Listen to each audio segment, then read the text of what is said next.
Okay, can you all hear me? Yes? Okay. A warm welcome on this early Tuesday morning at the IGF.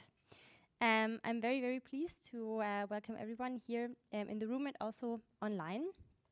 My name is Rosanna Fanny. I have been until last week a researcher and also coordinator of a project at the Center for European Policy Studies, in short CEPS, which is a Brussels-based think tank. And I'm very pleased to moderate the session today on, our town hall actually, on a Dare to Share, rebuilding trust through data stewardship. I will also first thank the organizer, Kevin, who's here also with us, and also the Tony Blair Institute for bringing us here together to discuss this very important topic. And I will also already introduce the online moderator, Taina Flor Bento Mota, from the Data Protection Authority in Brazil. She would be also online with us. So about today's session. This session will focus on, as you already know, exploring new ways to open up the value of data. In fact, as we all know, data is often referred to the new oil and also has become a double-edged sword. Because while its abundance promises innovation and progress, it also raises serious concerns about privacy control and the ethical use and reuse of data.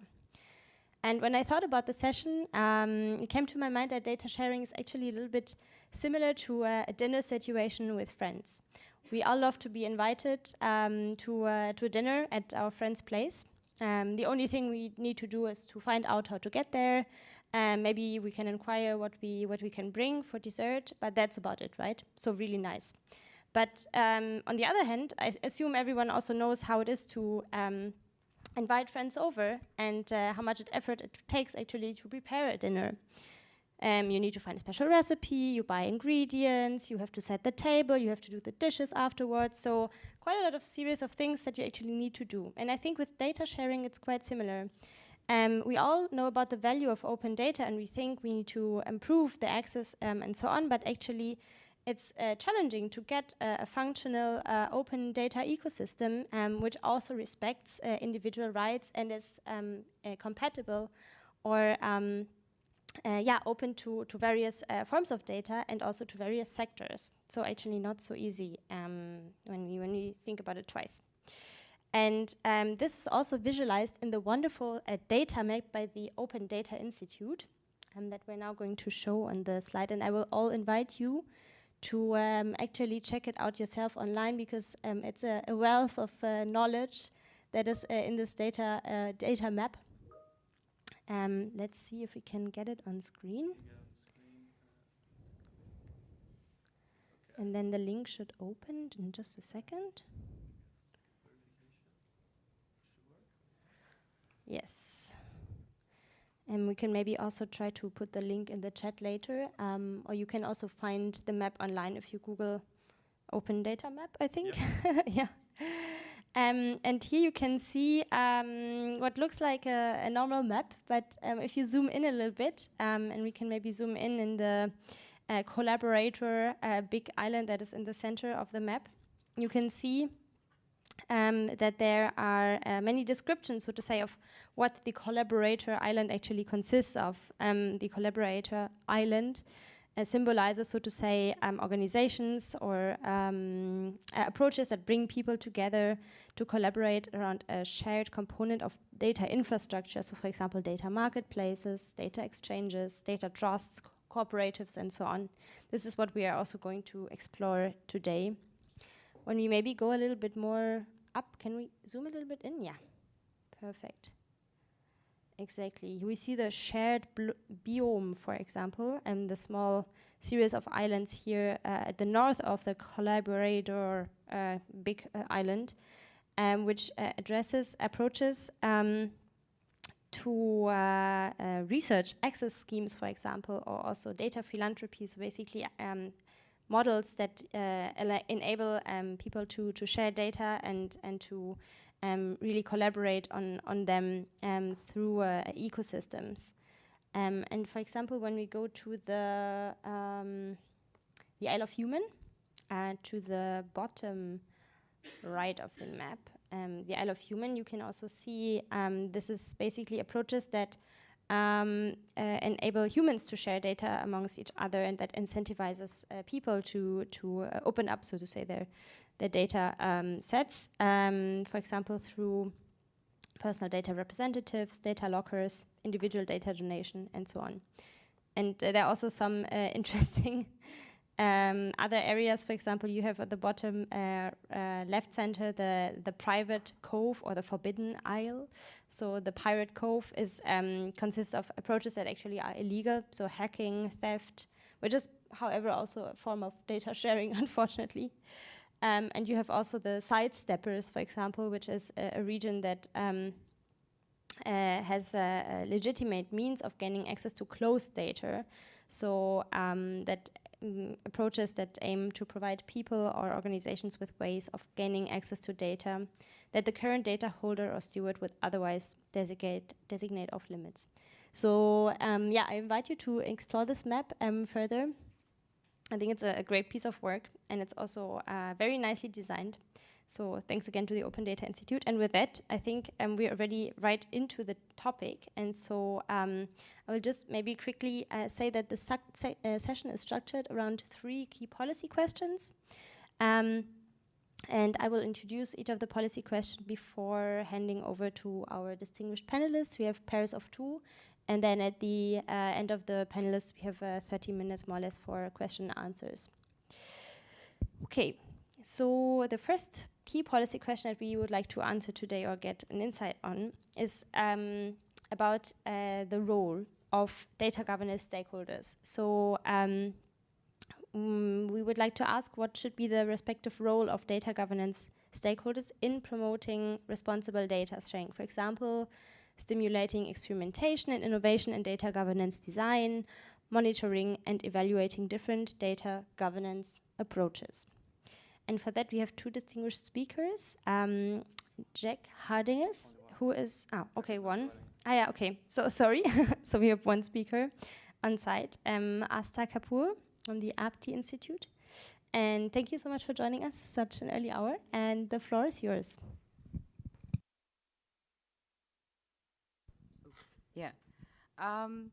Thank you for this, and thank you for the audience too for coming at this very early hour.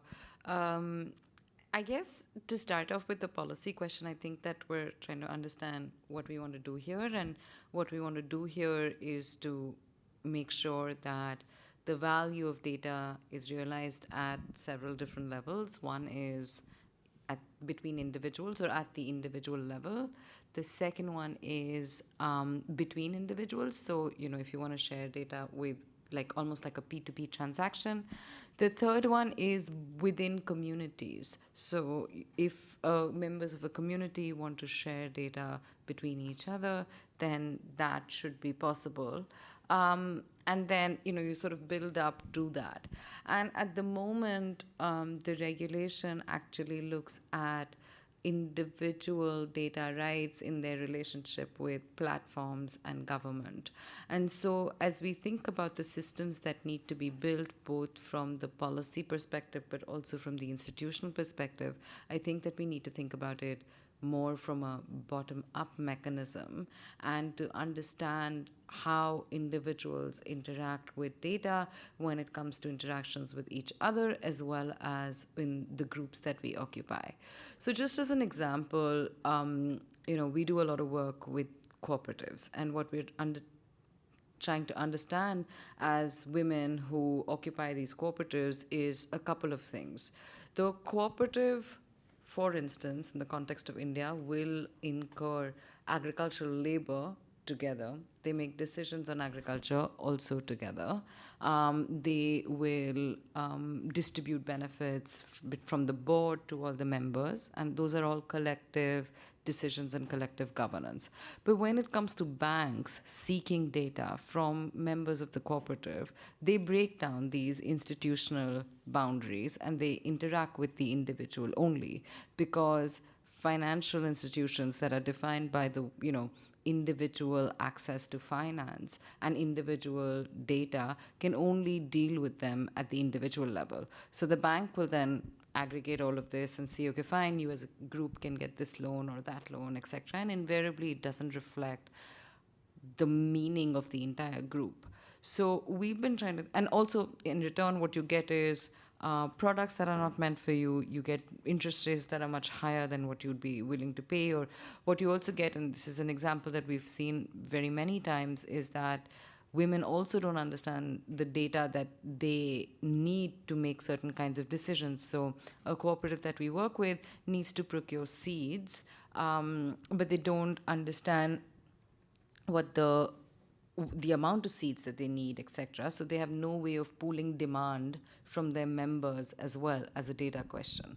So what the point I'm trying to make is that there are multiple group decisions that happen with regard to data, and there are existing institutions that also have historically enabled groups to come together and decide. What we are seeing in the data economy is that a complete has been completely blindsided by the existence of groups in our real world.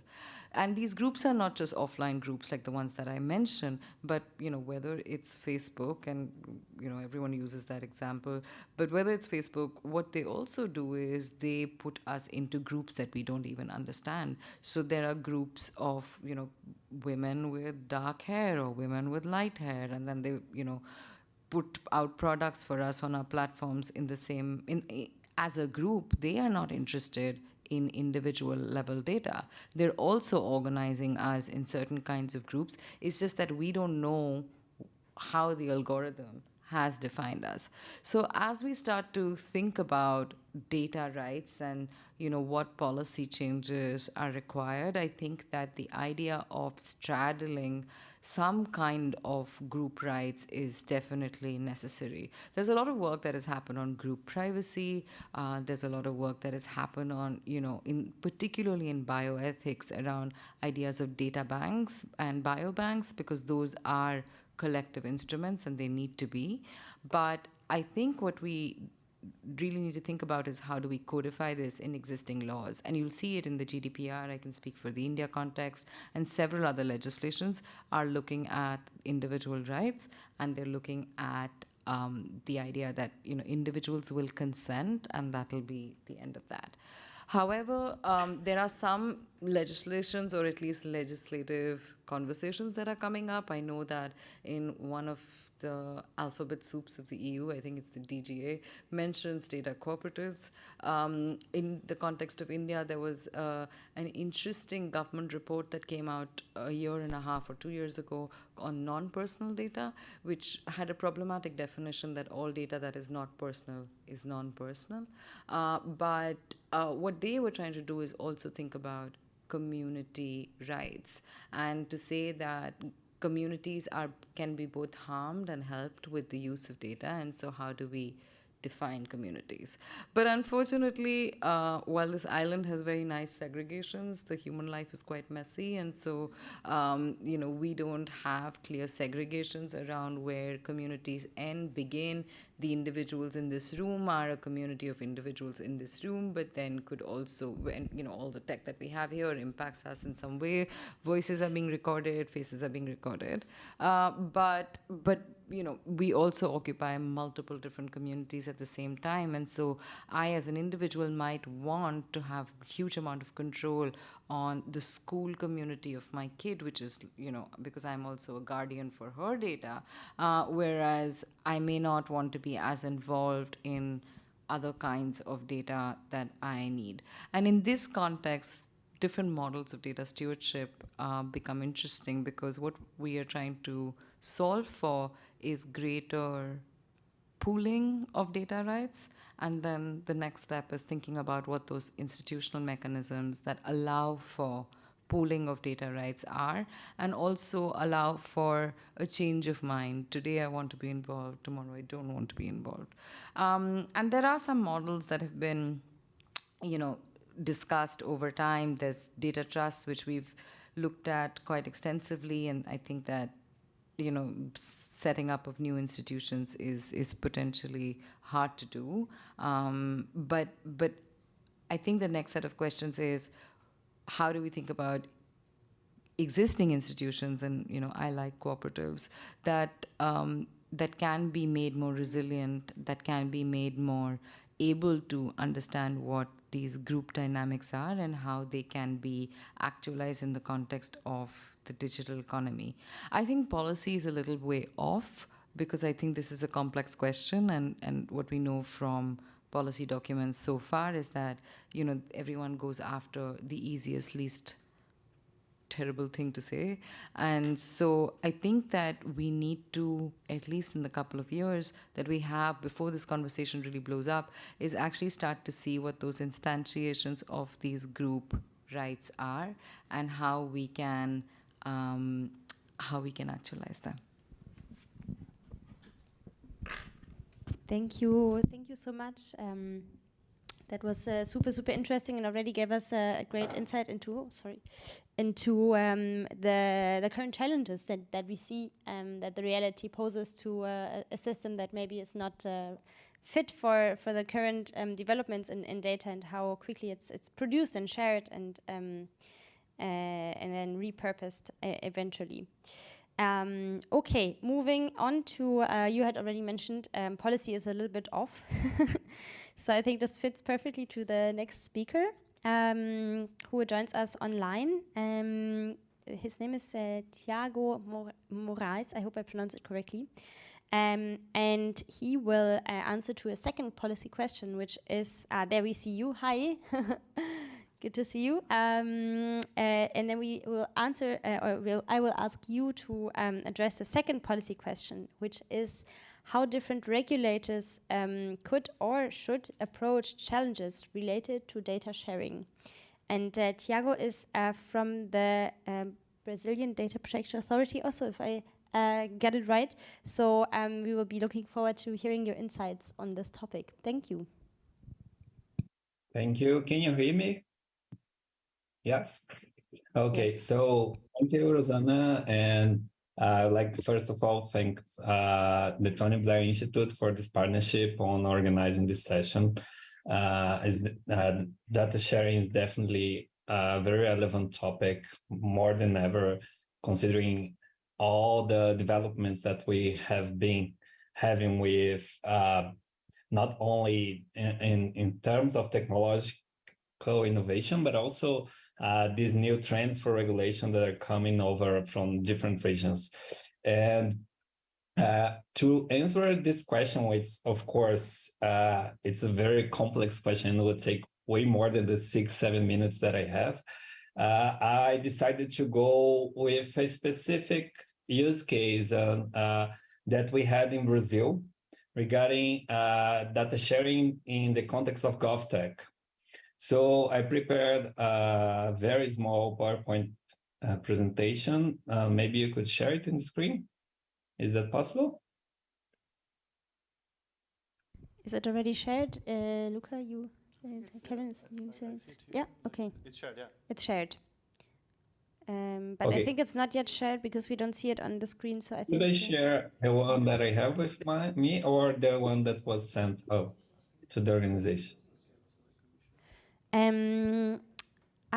We have the presentation here, so we're just trying to set it up now that it works. One moment, please. No problem.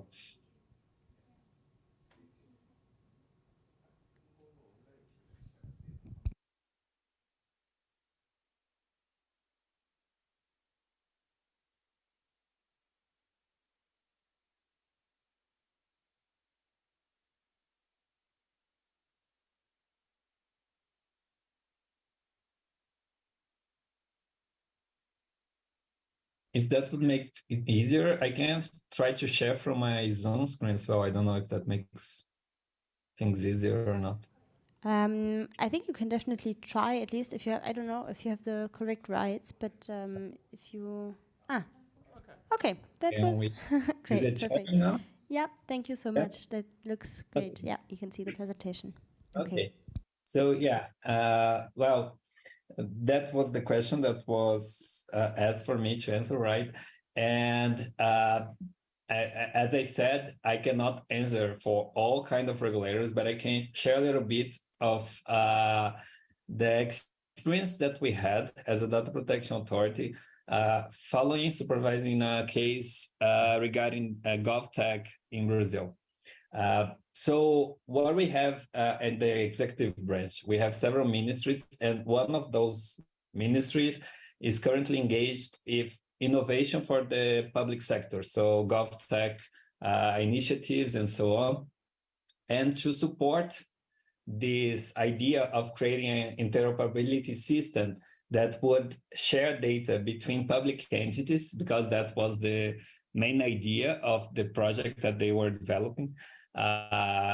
This ministry, the Ministry of Innovation Public Sector, provide these rules in this decree that is mentioned here in 2019, right? And by the time it was published, the LGPD was still not yet enforced. The LGPD is the Brazilian Data Protection Law. But as soon as it came in force, it was very clear that there was a lot of inconsistencies with this decree regarding with the data sharing rules that was required for the Brazilian Data Protection Law. It's very similar to the European model of the GDPR. So because of that, and several other issues that were related with this decree, because it provided, for example, for this database, which supposedly was a huge database of all citizen data collected from very different government's platforms. And for everyone who knows a little bit of data protection history, we know that many of the data protection laws and authorities have surged due to the fact that like having all the data of citizens' data with just one single entity is very, very dangerous. So this, of course, called a lot of attention. And some entities, private entities, required entered with a constitutional action, proceeded with a constitutional action at the Brazilian Supreme Court. And this was a case that followed from 2020 until 2022. And it's important to say that this only came in 2020 because that was also when the Brazilian Data Protection Law came into force. So it gives a lot of room for getting the discussion up to the Supreme Court. And the background case was a data sharing that was happening in this platform that was being created between our intelligence agency and the transportation agency. And in the next slide, I'll make it more clear what were the details of this case. But just so you know, we had here several discussions that resulted in the end a manifestation of our court that there was several obligations that needed to be changed in this decree because it was not fit to the purpose specification principle of the Brazilian data protection law. It didn't also provide for data minimization rules. It was not transparent of how these data sharing operations were happening. So because of all this that was missing, the court decided that a new rules should be updated so it could attend for all these requirements. And that's also at the same time, there was a committee that was supposed to manage all these data governance rules, right, between this data sharing platform. And one criticism of this structure is because it was only composed by agents of the government. So this gave no room for civil society to pledge their interests. So what happened is that with this new decree, these transparency rules and also rules that were fit to the purpose specification principle and data minimization principle came into force in 2022. And also there was a restructuring of this committee. So this multi-ministerial committee, so before we only had like members from the government, they also added a layer for some civil society participants to be part of. So this committee is the one that has the role of deciding which questions regarding the integrity, the quality, and consistency of all this data that was being collected, was being how it would work. So all the data governance mechanisms, and also which kind of data might be included in this database. So basically, they assume the role of a data steward here, right? As Asta was mentioning, this concept of data stewardship is very relevant in this ecosystems of data sharing. And this committee was the one supposed to doing this job. And by now, we have also members from civil society that can interview. It's still a bit uneven, I would say, how it's the composition, but at least now there is room because the members of the civil society, they can represent voice of several civil society organizations that exist in Brazil. We even have a very strong coalition that you probably might see in other panels of the IGF because there are several members of these civil society organizations at the IGF. And because of that, they have voice to discuss and help supervising what is happening on the decisions regarding how this data is being shared.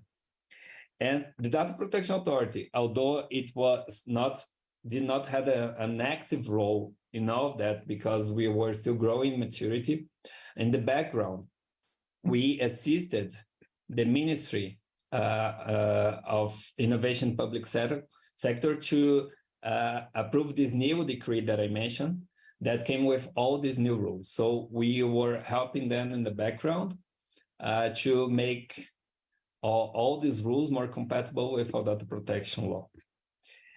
And with that, we can see, of course, there's a lot of possibilities and opportunities that we can bring from this interoperability. That's why it's something that we couldn't just prohibit. That's why the Supreme Court decided that it was not going to prohibit the data sharing, but making it happen in a compatible way with data protection principles and rules.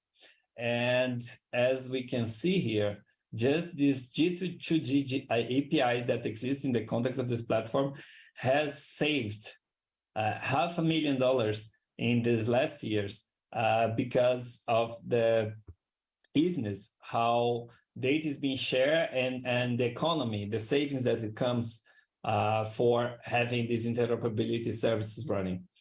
And at the same time, of course, it's very important for attending to the principles of data minimization because this avoids that all the information is being shared with all the agencies. So what we have right now in Brazil is that different ministries, when they require certain information, we have this committee acting as a steward, and they're going to see if this sharing is happening following all these principles that I just mentioned, and guaranteeing that only the necessary information is being shared.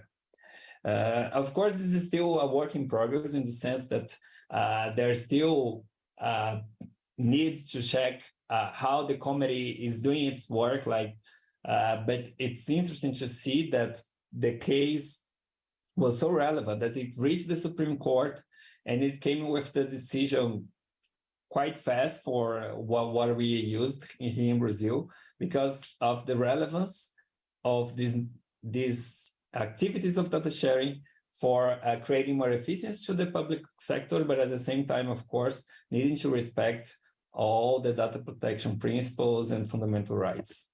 And that's it for my presentation. I hope I didn't take that long, but if you need me for the second round, I'll be here. Thank you so much, Thiago. That was super insightful. It seems that you found actually an interesting new way how to handle the data that is requested by the government from citizens. And this actually brings us already to the next policy question, the third one. and which looks a bit more at institutional models, so innovation. And we heard already one, but there are many, many other ones. And the two next speakers will be explaining a bit more their research and their views on which new institutional models are best suited to support innovation around data, while also at the same time ensuring the protection of fundamental rights such as privacy. And for that, I will invite first Kevin from the Tony Blair Institute to give us his insights. And then I will pass it on to Dr. Alison Gilwald, who is joining us online. But first, Kevin, the floor is yours. Thank you very much, Rosanna. Can I share the presentation on Zoom? Okay, enabled. I think it says that it's disabled.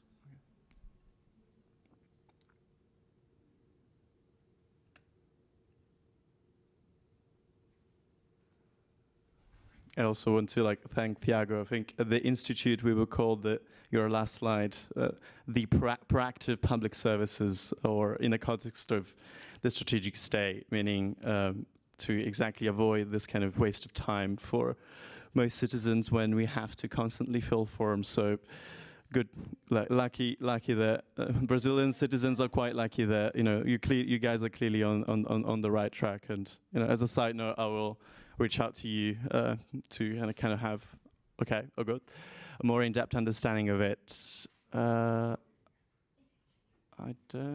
not able to share it. Apologies to you. Thank you for your patience.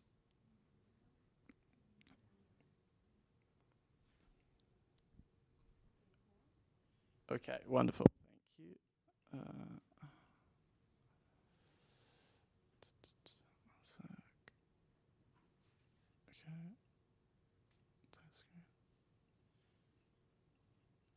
Okay, can people see it?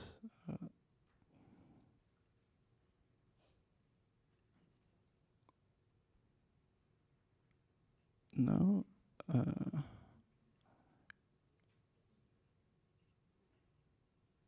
sec. I'll try again, sorry. Yeah.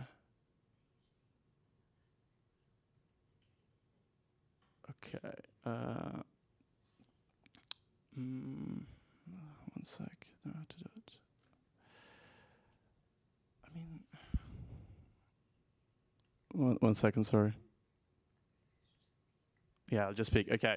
So, okay, I'll speak in the meantime. So, what we've been trying to do at the Institute is to essentially make sense of the past 10 years in the data governance space. And at the beginning, two elements became quite clear, and I'm sure most people, both in the on-site and the online audience are aware of, are, first of all, the global proliferation of data localization laws, and then the passing of very important privacy legislation, with GDPR gradually becoming the gold standard all over the world.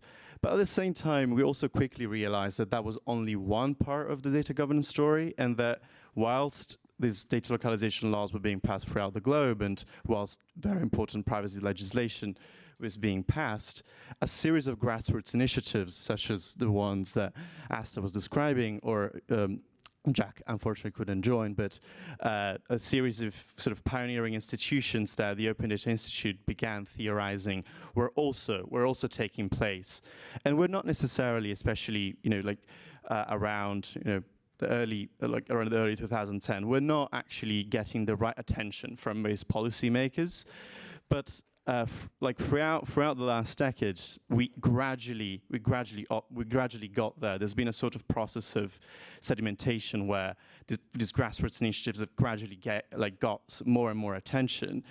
And since we are in Japan, I think a very important milestone has been the Data Free Flows with Trust initiative, which was part of the Osaka G20 summer in 2019, and was then repurposed for the G7 as part of the Hiroshima process. So what we've been trying to do is to engage with, on one side, policymakers, data protection authorities, and on the other with pioneering, I would say, leading thinkers such as Asta and Jack that have begun this kind of work, have begun to actually theorize and formalize, experiment with the notion of data institutions. And we mean, by data institutions, we mean, data stewardship in the loosest sense that that one can imagine. And as part of, and we've then tried to systematize this kind of reflections in a tube map, which I think you should be able to see. On the web, I don't think it's not on the website yet. Yeah. So I guess we can just use it here. Yeah. Can people see it like this? Yeah, it's okay. I think we'll just do it like that, because otherwise we'll waste too much time. But anyway, we've been trying to systematize like our reflections in this tube map that you see here. So we've basically like looked at all the data strategies throughout the globe. We've systematized like the series of stakeholder engagements that we've had, and we've put them on the map. And the reason, there's a reason for that, and it's that my personal view is that mapping is in many ways like helps visualize something as like the data sphere that can be quite arcane. So we see here like five different layers or lines, depends how you want to visualize it. The technology one, the regulatory one, the data infrastructure one, the physical one, and institutional one. Now, like, this is by no means exhaustive, and it's again we had to simplify by economy of time. But what's kind of come out very clearly is that the institutional component is the one that actually requires most of the work, like particularly in terms of conceptualizing what these data institutions can mean. I mean, like Asta was referring to, like data cooperatives. We know that, and again, sometimes we have forgotten it as policymakers, there's a long tradition in the study of commons. One can think of, for example, Nobel Prize winner like Elinor Ostrom that has dedicated her whole life to the study of commons and like the management of commons, like completely sort of demystifying the myth of the so-called tragedy of the commons. And it is quite different in the data space, because in many ways we're not dealing with finite resources. Data is a non-rivalrous. And that's why the sort of earlier narratives around like equating data as oil have been profoundly damaging, because they have been obscuring, again, these grassroots initiatives, and in general, they have been obscuring like a potential different model.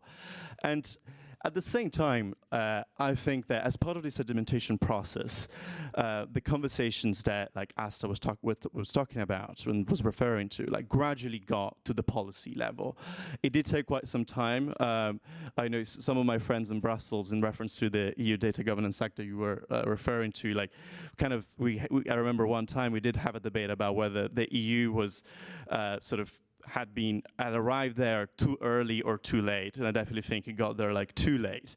But I think the Data Governance Act is a very important step in terms of actually giving prominence to an alternative way of providing an institutional framework to steward data, because we need to, like the context that we're dealing with now is that the way data is produced is very different. Like we can have far more agency. Like data is now produced by Internet of Things. Like if we were wearables, by items such as wearables, by the cloud on the edge. Like there is a huge part of the data ecosystem that is actually doesn't necessarily have to go through large tech companies. And we do need institutional models that empower people and give agency to people to use this data for the aims that they deem like suitable, or that they deem like closest to their on their sensitivity. And I don't want to go too much into detail about the EU Governance Act, but you see here like the four main elements that I think are really important. The first one is the reuse of data held by public sector bodies, which will be really important, especially for AI development.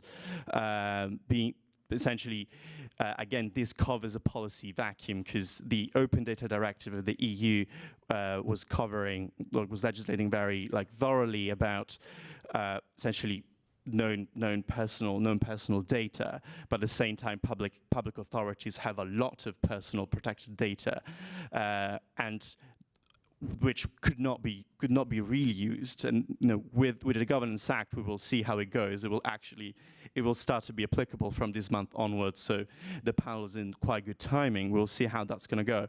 And then the point 2 and 3 actually certifying data intermediaries and data altruism, giving them the prominence that they haven't had in the past. So in particular, I want to concentrate on data altruism, which has been the result of a lot of advocacy work, particularly I can think of the European Association of Rare Diseases, because rare diseases are a classic textbook example where data sharing is disproportionately valuable because it's very difficult to build a data set that is large enough for rare disease for it to actually be significant and useful for research. So they've been at the forefront in terms of advocacy work for the EU to actually provide a mechanism that can empower, for example, people that suffer from rare disease to actually, with their consent, to being able to share the data for research purposes. So the fact that we now have this institutional framework, which again can be debated, we can debate how how effective it's going to be. The concern that I have in particular with data altruism is that it's so, particularly in Europe, it's so associated with contact tracing apps during COVID. So there is an element, I think, there's a political element, because obviously those apps became extremely politicized, but also I think there's almost a psychological element because COVID in many ways has been such a psychological trauma for most people. And I do think that we are in a sort of phase of almost denial about it where we don't want to talk about it. And my fear is that these emotions will affect quite a lot actually the effectiveness of this framework for data altruism. So I do think we need quite a political campaign to promote data altruism given the broader context. But these are just few thoughts about the work that we've been doing. We're very much open to engage with again grassroots initiatives, data protection authorities, think tanks, and I do invite the online audience to reach out because it's very much work in progress. And thank you all for your attention. And now I think we can move to Alison for the concluding remarks. Yes, exactly. Thanks, first of all, to you, Kevin, for your insights and also giving us a bit the policies, so to say, perspective of what already happens in Brussels and also elsewhere. And actually also I will invite everyone to consult the map. I think it's on Twitter. It's not published yet, as you said, but the tube map, so to say, of data is also a great way of, again, visualizing the many, many ways in which data can be shared, also in a privacy-friendly way. Okay, with that, I'll hand it over to Alison Gilwald. I hope I pronounce your name correctly. You would be joining us also online, and you are with the Research ICT Africa. So, Dr. Alison Gilwald, the floor is yours. Thank you so much. I suppose my answer will cut across all those three very interesting questions and not focus only on innovation. Partially because a lot of the kind of lobbying around data extractivism and getting, unprotected kind of access to data has really been around this kind of commercial experimentation and innovation and the kind of, dominance that certain groups have to these. So I think that, issues of data sharing are really significantly about these asymmetrical power relations that we have between north and south, different countries, and of course within countries themselves. But so I think we want to set up a policy framework, an environment that allows for the benefits of shared data. And as I said, there, in policy there are expounded benefits of public data and getting value, the value of public data. And Thiago has spoken very interestingly about the Brazilian stewardship that's happened around public data. But I think speaking specifically from the African context, the first thing we have to do is just acknowledge the complete lack of access to data. So a lot of the frameworks that are being used across, we've been sort of cutting and pasting in many other parts of the world, assume that, we have large numbers of people online, the majority of people online, that there is universal access to services, to government services and data. So I think the first, important thing about data sharing is acknowledging that the asymmetrical power relations that go with that. If you've in a position to hold lots of data, you're in a much stronger position to negotiate how that's used, or negotiate that it's not used at all. You don't have access to it at all, which I will come back to in a moment. But I do think, just referring to both what Asta has said and Thiago, that the current regimes, which are important to ensure data protection and privacy of personal data, need to be understood also in the context of broader data governance, and that the current sort of negative regulation that we have, basically compliance regulation, quite individualized notions of only first generation rights, as just said, really need to be understood in terms of the development imperatives of collective or more public common good kind of rights that you might need in your data policy frameworks. And I'm referring specifically to the kind of data justice frameworks that we've been trying to develop within the Global Partnership on Artificial Intelligence, but also that we carry through in the work that we've supported, the technical assistance we've provided to the African Union data policy framework, which, unlike GDPR or, even some of the later legislation that's coming out at the moment, but, tries to extend the regulatory concerns or the policy concerns from simply those, first generation rights concerns primarily with privacy to second and third generation rights. So actually ensuring, economic and even third generation environmental rights are collectively enjoyed, while those first, very important, privacy and first protection, first generation rights are ensured. And this really goes to an important part of managing data within particularly an African context, but I think globally too, which is not only about ensuring the redress of the uneven distribution currently of harms from these data-driven technologies, but also the uneven distribution of opportunities. So, basically what we've got are these enormously asymmetrical data flows outside of the continent, 80% of data flows outside the continent, roughly proportionate 20 in. And then, of course, within countries, as I said, large numbers of people simply offline. So ensuring that, that there is an environment that can benefit Africans and citizens, and also in terms of engaging internationally, that we might have a bigger influence if we can get the kind of economies of scale and scope that you need for data. Within the African continental free trade area, there is a big, area in the context of the African Union data policy framework. There's a big push for us to at least ensure flows and interoperability of data for research, for sharing, for public purposes, for finance transactions, etc., at least on the continent. And this would allow us some sort of leverage, in terms of international flows and international markets, quite honestly.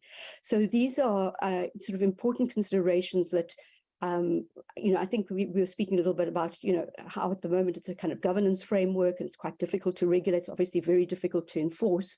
But the potential of harmonization through the African Continental Free Trade Area would provide the kind of interoperability that would allow for flows of data and, of course, specifically shared data that currently Africa has very uneven access to, and could really promote, which we do very strongly within the within the African Union data policy framework, the idea of, a greater interoperability, a single market, and the use of the data for development, and very strongly the idea of course, unleashing data for commercial value creation, but very importantly also for public value creation. But a lot of the data that does exist in Africa is bound in public in public entities, and firstly digitizing that. A lot of that is not digitalized in Africa, and that's a big problem.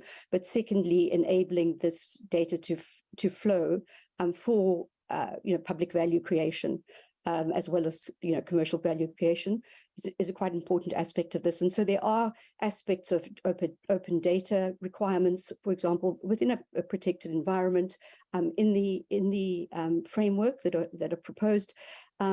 And also the acknowledgement that we also need to access the public data that is available held by private companies. And in this regard, one can, in terms of data sharing, we also have another project through the Action Coalition on Transparency, GNI, which is also trying to get equitable access for African researchers in the first instance to the kind of requirements that the Digital Services Act makes of big tech companies for European researchers. And I think the importance of extending these kinds of rights is critical to not perpetuating the fact that we, to access resources, to access knowledge systems, African researchers and intellectuals have to, work through European or Northern Hemisphere researchers with access to data. Even the informal system set up by Google for accessing data is set up through Michigan University with a number of accredited people throughout the world, very few in Africa, two in Ghana and 3 or 4 in South Africa, to get that kind of access. So, at the moment, calls for kind of just, opening up data out of kind of very unregulated environments, just allowing the free flow of data, in our view, would very much perpetuate the status quo, would allow those with already, dominant positions in markets, in research institutions, in various things, to gain that access, whereas others may not. So these are various mechanisms. These are various institutional arrangements. These are various regulatory interventions that we believe are necessary, not to just, not to have a sort of compliant safeguards regime, but actually would ensure not only safe outcomes, but actually more just outcomes. And I think that's a really sort of important part of looking at this, that of course, these alternative data stewardship models are very important because the big, kind of informed consent kind of models aren't working. But we're not going to solve the scale of the problems with, micro solutions, for different kinds of communities. We really do need, strong regulation of these digital public goods, and global, governance and cooperation on ensuring enforcement of the, big tech companies that are holding a lot of this data, ensuring that we've got enabling environments in our regional jurisdictions or in our countries to safeguard citizens' opportunities, but also to create local opportunities, through entrepreneurial access to public data, through the better use of public data by governments more effectively servicing their citizens, and then enabling us to create viable data economies and data markets by having a not only, as I said, safe and secure data economy, but also having ones that are more just. Thank you so much, Alison. That was super insightful, and also I think has taught us a lot about how data, open data and data access is actually quite still unequal around the world. If we say, well, the EU already has a wonderful framework in place, but then if you look at Africa, there's a completely different ecosystem and also conditions that need to be respected when people or governments think about how they can enable or increase access to data sharing. Okay, that brings us to the end of the speakers' presentations. We have 3 minutes left for questions. So I will also check online if you have any questions at all from the online audience. I will also ask the online moderator to flag if there are any questions regarding Lee. And if not, I will also look around the room and see if there are any questions that people would like to ask. Yes, the microphone, please. Yeah. So my question is just kind of... Could you quickly also please introduce yourself? Sorry, yes. I'm Pete Furlong. I'm a colleague of Kevin at the Tony Blair Institute. But my question is kind of, there's a lot of focus on the mechanisms and frameworks and policies that need to be in place to support effective data sharing. But I think something that's maybe often missed is kind of the enforcement capacity that's sort of needed to support that. I look to the US as maybe a good example of kind of a place where we've struggled with that. We do actually have some data protection laws in the US, especially when it comes to things like medical data. How well enforced those things are is, kind of maybe in question. So I think, maybe just a question for the panelists in terms of how they think about, the importance of enforcement and kind of what that should look like. Yeah. Thank you. I don't see at the moment any other questions from the online audience, so I would hand this back to the speakers, both in the room and also online. I don't know if there's anyone online that would like to quickly intervene. If not, maybe we can go first and then we can see if there's someone online. So, I mean, this is a conversation I was having outside yesterday as well, is that I think what we're realizing is that so many laws are being developed and such a breakneck speed that we haven't really thought about implementation. And I think to your point of did it come too soon or too late, it's likely also too late. And what we've been also thinking about at APTI is that how do we build processes of consultation early on in the development of the laws, so that there's increased buy-in, so that you can understand what the implementation opportunities are for different stakeholders. We've learned this from GDPR that actually implementation is a real nightmare. The companies that have the big lawyers can work around it, but the ones that don't actually have to leave the EU. So I think that what we've seen, and this is an example from India, is that our telecom regulatory authority was built on the back of private sector demand and incredible amounts of consultation. And what ended up happening is that all of these values are then coded into the institution itself that has been set up for success in some ways. So because the private sector was bought in, civil society was bought in, because people understood how they needed to work together through the process of building out. And I've become a big votary of building institutions through these possibly inefficient and prolonged processes. But what it helps do then, and we've done this analysis across different regulatory authorities, is that it makes implementation and enforcement much easier because of that multi-stakeholderism from the very beginning. I think, considering we have an actual regulator as part of the panel, I guess, Thiago, you would like to answer about, on enforcement? Yeah, sure. I although I'm not part of the enforcement team, I know a lot about the work. And what I can tell is that, first of all, before even enforcement comes, it's very important to have this sharing of knowledge, right? Besides the data sharing itself, sharing how data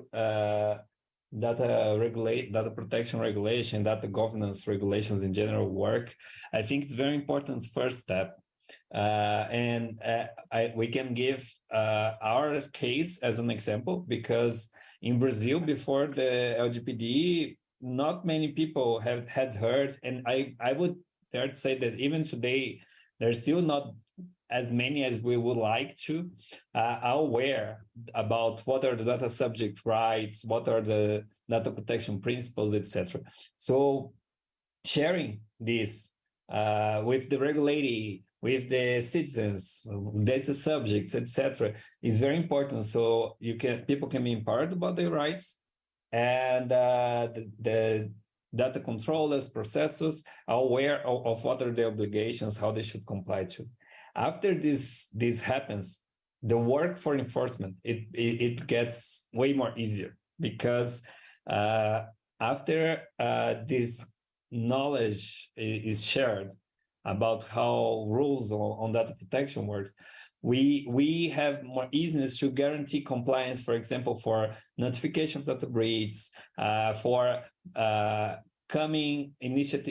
receiving initiatives that are already like privacy compliant. So just like the example I was given, there was a huge difference after the authority was created for this GovTech experience, because even though we are not part of that committee that I mentioned, we have worked in the background. And it's important to explain why we are not part of the committee, because the committee are data controllers, because they are the stewards in this case. So we could not be part of that committee, right? But we were working in the background and sharing information with them. So instead of trying to enforce sanctions or any kind of more traditional role of regulator, adopting this approach of sharing knowledge first was a way of steering things to the right way, let's say like that. And that's the experience that we have been having here in our authority. Actually, so far we only had 2 sanctions. One was just enforced like last week, and since it was for a public body and it was not a very grave case, it was just like I forgot how to say, a warning. It was a warning because it was a way of calling attention, and it's a first step, because if the public body was doing was not corrected, then of course we can suspend the data sharing, the activities, the data processing they were doing. Thank you for your insights, Thiago. Yeah, 2 very, very good points already on the point of enforcement. I don't know if anyone else would like to add anything. Perhaps yes. I could just, Please if go I ahead. could just on the enforcement issue, I think it's a very important question, and I was raising it as a challenge for us currently in the broader data governance environment that we're in. I think, as Thiago points out, I think many of us have some of the data protection regulation enforcement, which can happen at the national level under control. What we don't have is this broader data governance issue. So I think we certainly on the continent, for example, we have a very strong data protection and information regulator in South Africa, also responsible for access to information, which is a very nice balance to have in terms of balancing rights, who's acted strongly against WhatsApp and various groups. So I think a strong, informed, democratically institutionalized a data protector can operate effectively. I think what we're really struggling with is the broader concept of data governance that I was speaking about before, in terms of who actually creates who's actually going to be doing some of the economic regulation. So there's some obvious like competition regulation, et cetera, that happens within the competition authority, and some underlying issues in various other regulators, but actually combining that in terms of creating an enabling environment for local innovation, creating an environment for access to public data for entrepreneurs, etc. That I think these big economic justice issues or economic regulation issues are far more challenging. And then, of course, I think the biggest challenge is actually the international regulation and getting the big data that we all want from the big operators. And as I said, I think the only way we can address this is through global governance and global cooperation around equitable access to that data, not that preferential decisions being made by the tech companies themselves of who gets who they share their data with. So I think that's really the challenge for us, is that global cooperation. And perhaps just to add one other thing to Asta's point on, trying to build multi-stakeholder public participatory processes for these, which I think Brazil, India, South Africa have all been quite committed to and have a history of in the telecommunications sector.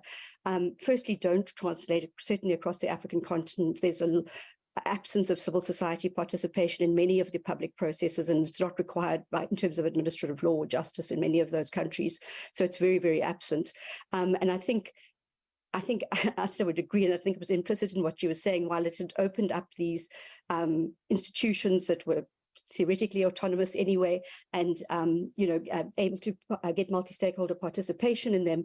In fact, the private sector, the telecom companies have been so powerful, as the tech companies have been in these public processes, that very often their interests are the outcomes that we see in these processes. So really trying to enforce public participation and resource researchers in order to access that information. They can inform these processes. You can have multiple views on this that are enjoyed in many of the more mature economies around these public processes, would be an important part of accessing that data and sharing that data in the first place.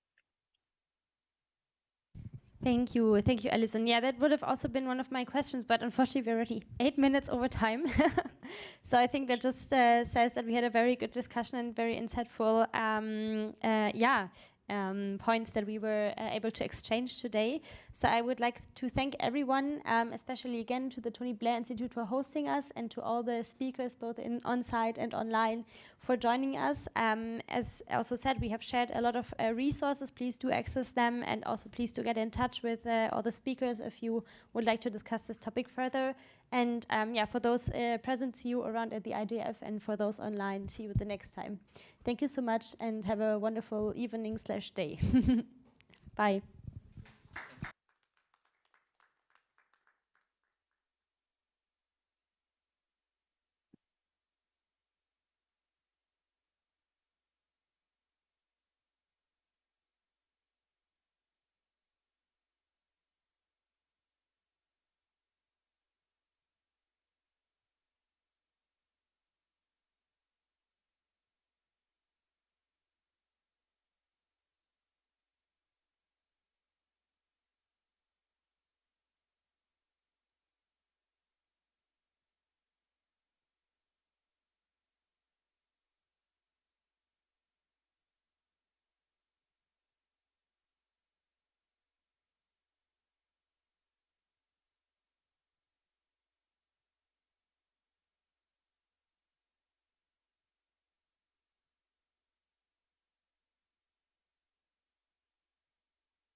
Hi, good morning, everyone. I think we'll just give it about another couple of seconds. I can see some people are still entering the room, and then hopefully we will start.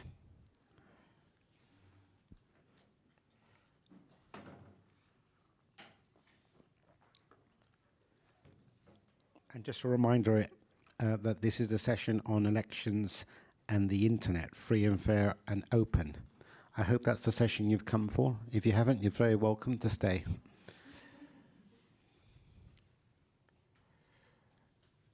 Fantastic. Well, let's make a start. Firstly, a good morning to everyone here, and I know we've got a lot of colleagues online as well. A good morning from Kyoto to them, wherever they may be joining us. It's a real privilege for me to be moderating this session today. My name is Kambor Saimbor. I'm the head of the Democratic Governance and Media Freedom Department of the UK's Foreign, Commonwealth and Development Office. We have a wonderful panel here today with you. I'm going to ask them each to introduce themselves when I hand them over to the floor to engage in this session. I'll start off with making a few introductory remarks to set the scene, as it were. From the UK's perspective, it's a real privilege for us for this year, as part of the Freedom Online Coalition, to be chairing one of the task forces of the Freedom Online Coalition, in this case, the Task Force on Internet Shutdowns. And true to the multi-stakeholder spirit of the IGF, we're delighted to be chairing that with the FOC Advisory Network members, Access Now, and the Global Network Initiative. We are chairing this task force because we passionately believe that internet shutdowns pose a significant threat to the free flow of information. They are a significant threat to the ability of everyone to express themselves online. They are a major source of censorship. And as all of you know, in a world where we are increasingly exercising our offline rights online, they are a fundamental impediment to the ability of us to exercise our human rights. In that regard, we want to use our task force chairship to highlight the increasing prevalence and use of shutdowns and internet disruptions. And we passionately believe that the multi-stakeholder approach is the right one. But we also recognize that internet shutdowns need to be seen as part of a much broader set of issues, all of which are related. For example, we have the issue of media freedom, online violence against women, development, mis and disinformation. All of them come together to pose a significant threat to the ability of all of us to exercise our rights and actually lead to the full exercise of the realization of development. So in that regard, I want to briefly, before I hand over to the panel, highlight for the benefit of all of you that there has been a joint statement on internet shutdowns and elections, which is actually going live today. So if you have a look at the screen, we have a quick snapshot of this statement, the first issued by the FOC. In that regard, I think it's a great way to introduce the session today, a reminder of the determination of the FOC to take up the challenge that this issue poses. For all of you in the room, and I hope for all of you online, you can see the statement now. We will share a copy of that later. I'm very happy to discuss that as well during the Q&A. So insofar as today's session is concerned, we've got, I think, 5 speakers. I'm going to ask them each to come in, firstly with a few words of self-introduction, and then they'll spend about 3-5 minutes reflecting on a particular point of this session. And then we will have, I hope, a good half an hour or so of discussion where we can answer questions or reflect on any points that you in the room or virtually are making. So without any further ado, I'm going to ask Felicia Antonio to start off and give a reflection on the Keep It On campaign and what some of the initial recommendations to policymakers are. So over to you, Felicia. Hello, can you hear me okay? All right. I'm Felicia Antonio, Keep It On campaign manager at Access Now. And for those who don't know what the Keep It On campaign is, it's a global campaign that unites over 300 organizations around the world. And our objective is to fight internet shutdowns. And this campaign was launched in 2016 by Access Now and other stakeholders. And since then, we've monitored, documented, and advocated against shutdowns globally. So for the purpose of today's session, I'm going to give a few highlights of what we've seen across the globe with regards to shutdowns in general, and then I'll narrow my submission to election-related shutdowns and the impacts. So according to our data and monitoring, that is Access Now and the Keep It On Coalition, internet shutdowns are spreading, they are lasting longer, and they are also impacting lives. Since 2016, we've documented at least 1,200 incidents of shutdowns in about 76 countries worldwide. And these incidents of shutdowns are usually perpetrated by governments, state actors, warring parties, military juntas, or third parties. And they take place during very critical moments like elections, protests, and conflict situations. In relation to shutdowns documented around elections, we have seen at least 57 election-related shutdowns globally since 2016. Africa accounts for 44% of these shutdowns. That is about 25 of these shutdowns happened in Africa. We also have countries like Iran, Bangladesh, Pakistan, Iraq, Belarus, Turkmenistan, among others, that have weaponized shutdowns during elections. We all know and believe that the internet and digital platforms continue to enable and enhance fundamental human rights of people to access information, to express themselves, and to also enjoy their rights to freedom of assembly.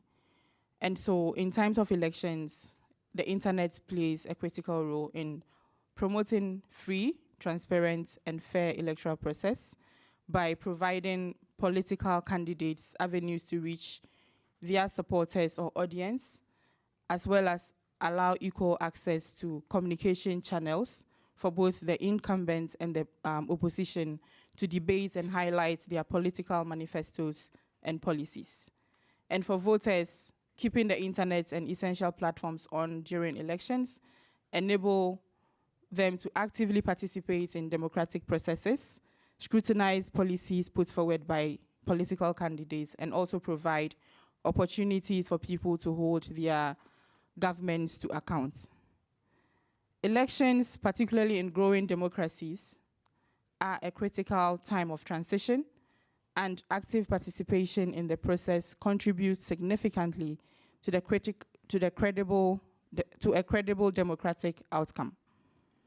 Journalists, human rights defenders, election observers, and other key stakeholders also rely on the internet and digital communication tools to monitor the electoral process.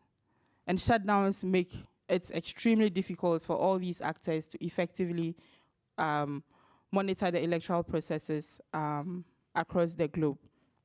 Some governments have attempted to justify these shutdowns as relevant to prevent the spread of misinformation or hateful content, or as a national security measure.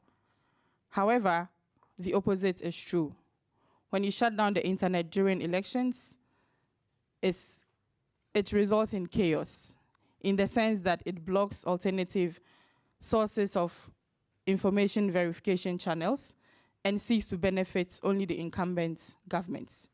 Imposing shutdowns during elections is likely to also agitate people to protest and in that regard, it questions the national security bit of governments trying to justify shutdowns.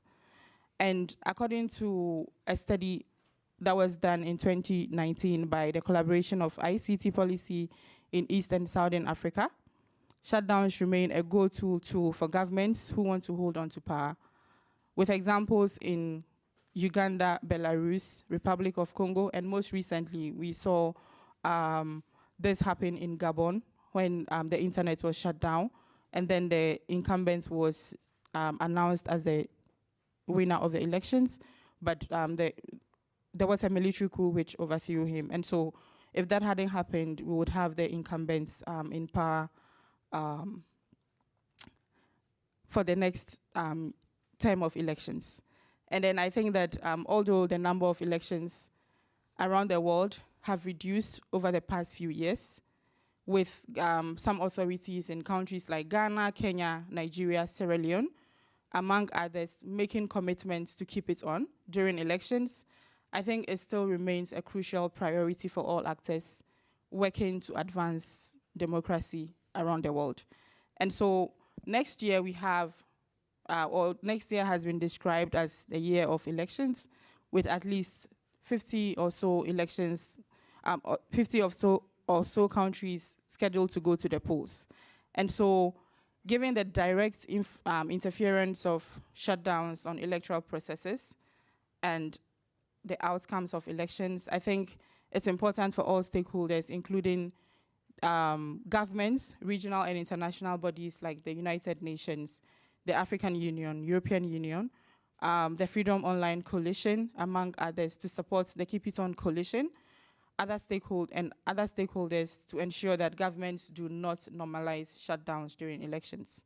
And we welcome the just published statements by the Freedom Online Coalition denouncing election-related shutdowns. And my other recommendation also goes to the businesses and telecom companies, as well as big tech companies, to ensure that people have access to secure, open, free, inclusive internet access throughout electoral processes, as well as ensure that these platforms are safe for people to be able to express themselves, and to also avoid giving governments reasons to justify their actions by shutting down the internet. So in conclusion, I think that the fight against shutdowns requires a collaborative effort, as we've seen. And so this is not just something that civil society alone is working on. We've seen the just released statement by the Freedom Online Coalition, as well as statements denouncing the use of shutdowns by several governments and other institutions, which we appreciate as the Keep It On Coalition, and we look forward to working with all of you to push back against shutdowns. Thank you. Thank you very much, Felicia, for that really great overview of the elections and shutdowns. I'm now very pleased to hand over to our colleague joining us on screen, Andrea Ngombe, who will reflect on the impact of shutdowns on the ground, especially as seen from the Republic of Congo. So over to Andrea.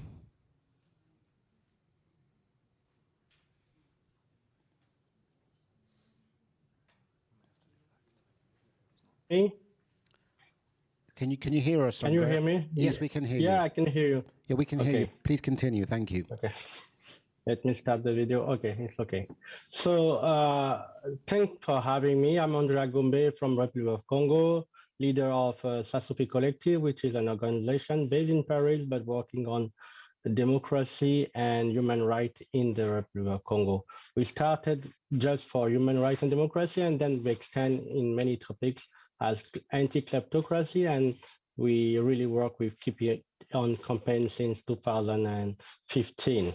So what happened the last election in 2021 in Congo was not just informative, but it follow up what Felicia said.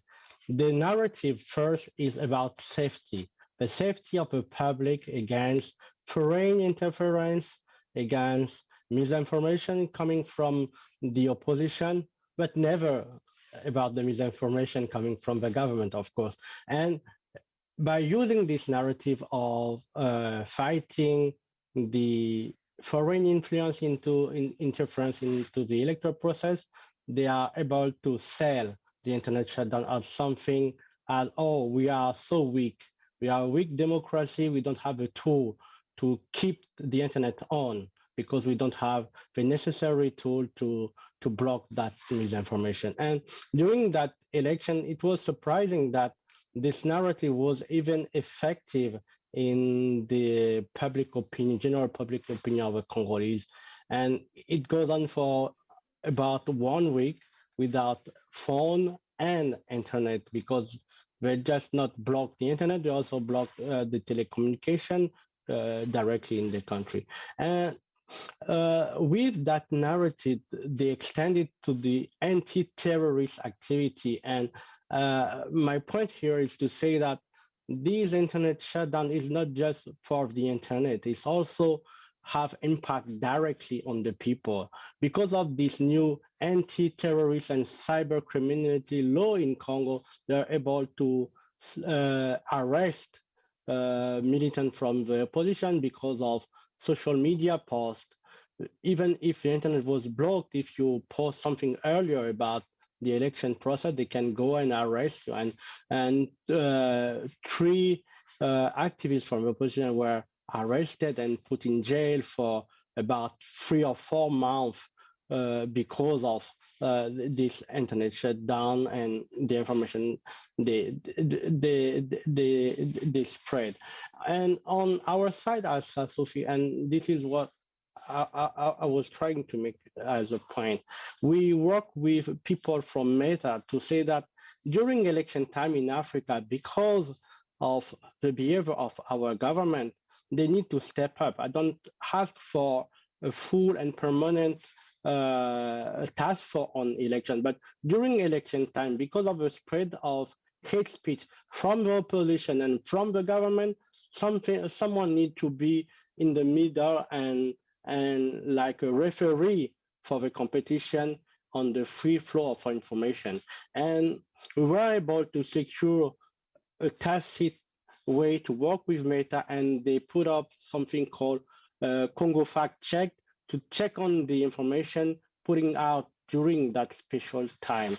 And they were able to block a very vast disinformation coming from government-related Facebook account. And it was really shameful for the government to come up with this idea of blocking misinformation by shutting down internet and being themselves blocked because they use robot and bot to spread lies during election time.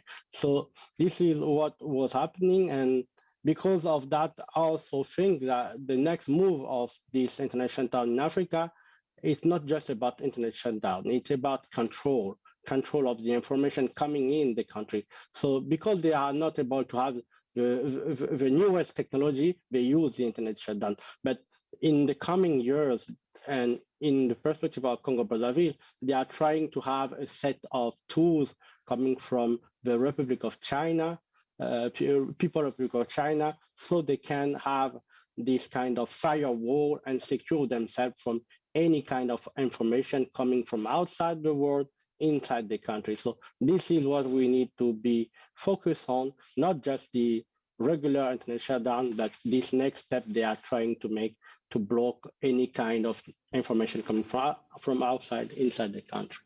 Thank you. Well, thank you very much, Andrea, for that really powerful reflection on the ground, especially some of those future challenges.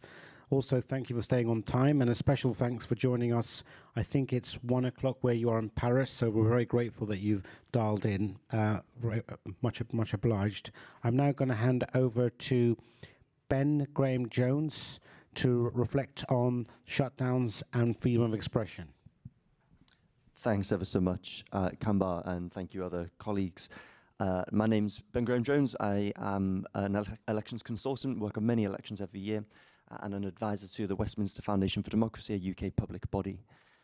Let me start by applauding the joint statement on internet shutdowns and elections by the Freedom Online Coalition. I think it really provides a sound basis for calling out the illegitimacy of internet shutdowns wherever they may occur.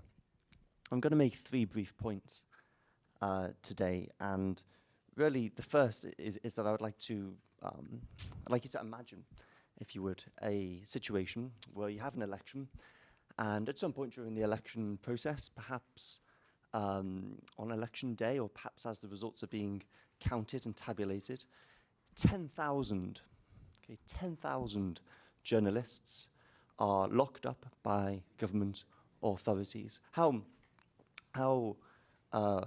much condemnation and opprobrium this would attract from the international community and from domestic actors, and rightly so. And yet it strikes me that when the communications of an entire population is silenced for that period, there is not always the same level and the same degree of condemnation. And perhaps we need to think carefully about how we can equate those two events, that the legitimacy of the rights that we enjoy offline are in no way diminished when they are online. And so this is the first point I wish to make. That equality between the rights we have offline as they are online, it's been agreed at the UN General Assembly. It's something which I think we need to underscore, and I applaud the work of Access Now, of NDI, of other partners here today who do such excellent job in really raising awareness of that fact. Of course, internet shutdowns are not just about the right to freedom of expression. And the second point I would like to make pertains to disinformation, okay, the right to access information and the right to credible elections, all of which depend on having that basis of fact-based information. And one of the things that I see as someone who specializes in counter-disinformation is that when internet shutdowns occur, they amplify disinformation. How do they amplify disinformation? Because they concentrate the sources of information that people can access. State TV, for example, may remain on, or it may be the channels that are closed down or the means which are throttled are selective. And so what that means for those of us working in counter-disinformation is that we need to be thinking seriously about pre-bunking, about moving our response efforts to prevention efforts, to mitigation efforts, about providing fact-based information at an earlier stage of the process where there is a risk of internet shutdowns. I want to very briefly suggest 4 actions that can help in that regard. Number 1, when we're working in contexts which may be vulnerable to internet shutdowns, we need to learn from other contexts. If you're sat there in an election commission in Nigeria, let's say, you may not be thinking about the recent election that took place in Kenya or France or Kazakhstan. Your previous point of reference is probably the previous elections that took place in Nigeria. But actually, what we need to be bearing in mind is that we see quite a lot of overlap in the types of disinformation narratives that are circulated across different electoral contexts. I see this, I work globally across lots of different elections each year. And so by looking at other contexts, we can bolster preparedness for counter-disinformation in advance of any internet shutdown and information monopoly being imposed. The second thing is to think about narrative forecasting. Our organizations, whether it's election management bodies, civil society organizations, political parties, really making a plan for thinking about what types of narratives might be deployed at different points in the process, informed by that international best practice, and then thinking about what a response might look like. Thirdly, overcoming selection bias. We know that people don't seek out counter-disinformation. We know people don't look to check whether or not their pre-existing opinion is correct. There's decades of psychological research on this. And so we need to find ways of bringing that fact-based information before shutdowns occur into the places where it needs to be, because the very people who will otherwise seek out fact-based information are precisely the people who you need to reach least. And fourth, thinking about drafting that preemptive response early. If you can draft effective infographics and videos to counter some of these narratives early on, then when they do come up, it's going to reduce your response times and cut the virality of disinformation before any shutdowns are imposed. The third point I'd like to very briefly make is on risk forecasting. And when we're thinking about internet shutdowns, by the time it takes place, often it's too late to do a lot of the actions that can have substantive consequence, whether that's the publication of telecommunications licensing agreements, whether that's putting concerted pressure, the sorts of things that the Keep It On coalition does so effectively. And so we really need to be thinking about, on a sector-wide basis, but also within our individual organizations, mapping out risks. So for example, if you're a body that sends election observation missions, you might be thinking about, okay, where are known risk factors of internet shutdowns present in particular contexts, and then prioritizing the deployment of your missions to those places so that you can serve as a counterweight to the monopolization of information. Likewise, if you are a civil society organization whose communications plan depends on releasing a statement around election day, but you realize that there is a chance of an internet shutdown, then maybe you need to think a little bit carefully about how to communicate your key messaging around the election if that's not going to be possible. So 3 key points: remembering that the same rights online apply offline, thinking about far-sighted disinformation response, and forecasting risk. Thanks ever so much. Thank you very much, Ben, especially for those really practical recommendations as well. We're now going to go back online. We've got a colleague joining us, Nicole Stremlow, who will reflect on the research on government decisions around internet shutdown, especially in Africa. Over to you, Nicole. Good morning, everyone. I hope you can hear me. We can. Please continue. Thank you. Okay, great. Thank you so much. So I just wanted to take a couple of minutes to reflect on some of the research we've been doing at Oxford around internet shutdowns, and particularly around elections and conflicts, primarily in Africa. So we've been conducting some research on government decision-making. So basically asking why governments are choosing this relatively blunt tool of internet shutdowns as compared with other forms of control. And specifically in Ethiopia, and I just returned from Ethiopia, we've also been looking at the impact and the perception of shutdown in violence-affected communities. And actually, like Andrea, we found sort of a growing acceptance or acquiescence that this is actually an important tool. And in the process of our research, we've also sought to come up with a different reading of internet shutdowns. So to look beyond this framing, this dichotomy of digital authoritarianism, and ask whether or not it's possible to identify these alternative logics and rules rather than the assumed motivations of what's actually driving shutdowns. And I also have 3 points, like my previous colleague. And I would say, first of all, a somewhat obvious point is that we're seeing a growing acceptance of shutdowns. So they're becoming increasingly normalized as a tool to address very legitimate concerns around election interference, concerns about disinformation, concerns about incitement to violence post-elections. And they're seen as a useful tool or a necessary trade-off to protect the integrity of the electoral process. And by this, I'm talking about a lot of reflections around the research we've been doing on the ground in Africa. So I think it's also helpful to remember that there's long been information controls around elections in different democracies. So the banning of public opinion polls within weeks of election is seen in Kenya, the prohibition of political advertising or campaign rallies close to voting day that might arise in particular contexts in accordance with historical experiences. And the challenge of social media is that it makes imposing these kinds of silences around elections increasingly difficult. So shutdowns are this blunt tool, this very crude tool for addressing some of these concerns in the context of having less precise tools or not knowing what else to do that might historically have been available for dealing with concerns around mass media, for example. And second, I think most importantly, we see shutdowns as a growing form of resistance, an expression of frustration to the overwhelming power of large social media companies that are typically based in the US or China. And we see this frustration with the failures and the inequalities of online content moderation. And I think to some degree, this has become well documented. People have been writing about this and doing research about this, particularly around the failure of online content moderation in local African languages and the lack of attention given to resource-poor communities. So we see governments in these more marginal markets in the global South being frustrated with this inadequate response, the lack of engagement, the lack of product oversight from these large tech companies.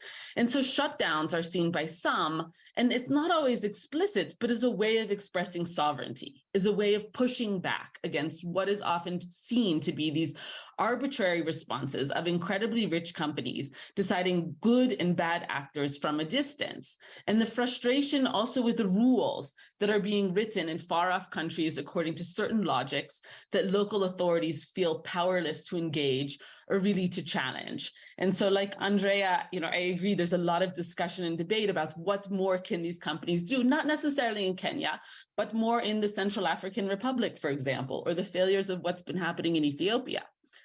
And third, I think we've also seen that the decision to implement shutdowns partly is an information literacy challenge. And I think to some degree this has been overlooked. But our research has shown that governments often resort to shutdowns because of a lack of experience of how to actually engage these large tech companies, or a lack of understanding about alternative ways of addressing the very legitimate concerns about the failures of online content moderation, particularly around elections or in cases of extreme violence, and how to navigate this balance between the competing rights, such as the responsibility to protect in cases of extreme violence, as well as freedom of expression or the right to information, as we've mentioned on this panel already. And if I can say a very tiny plug, we at Oxford, we were just awarded a European Media and Information Fund Award to actually launch a new program to train policymakers and judges through a new executive program on information literacy.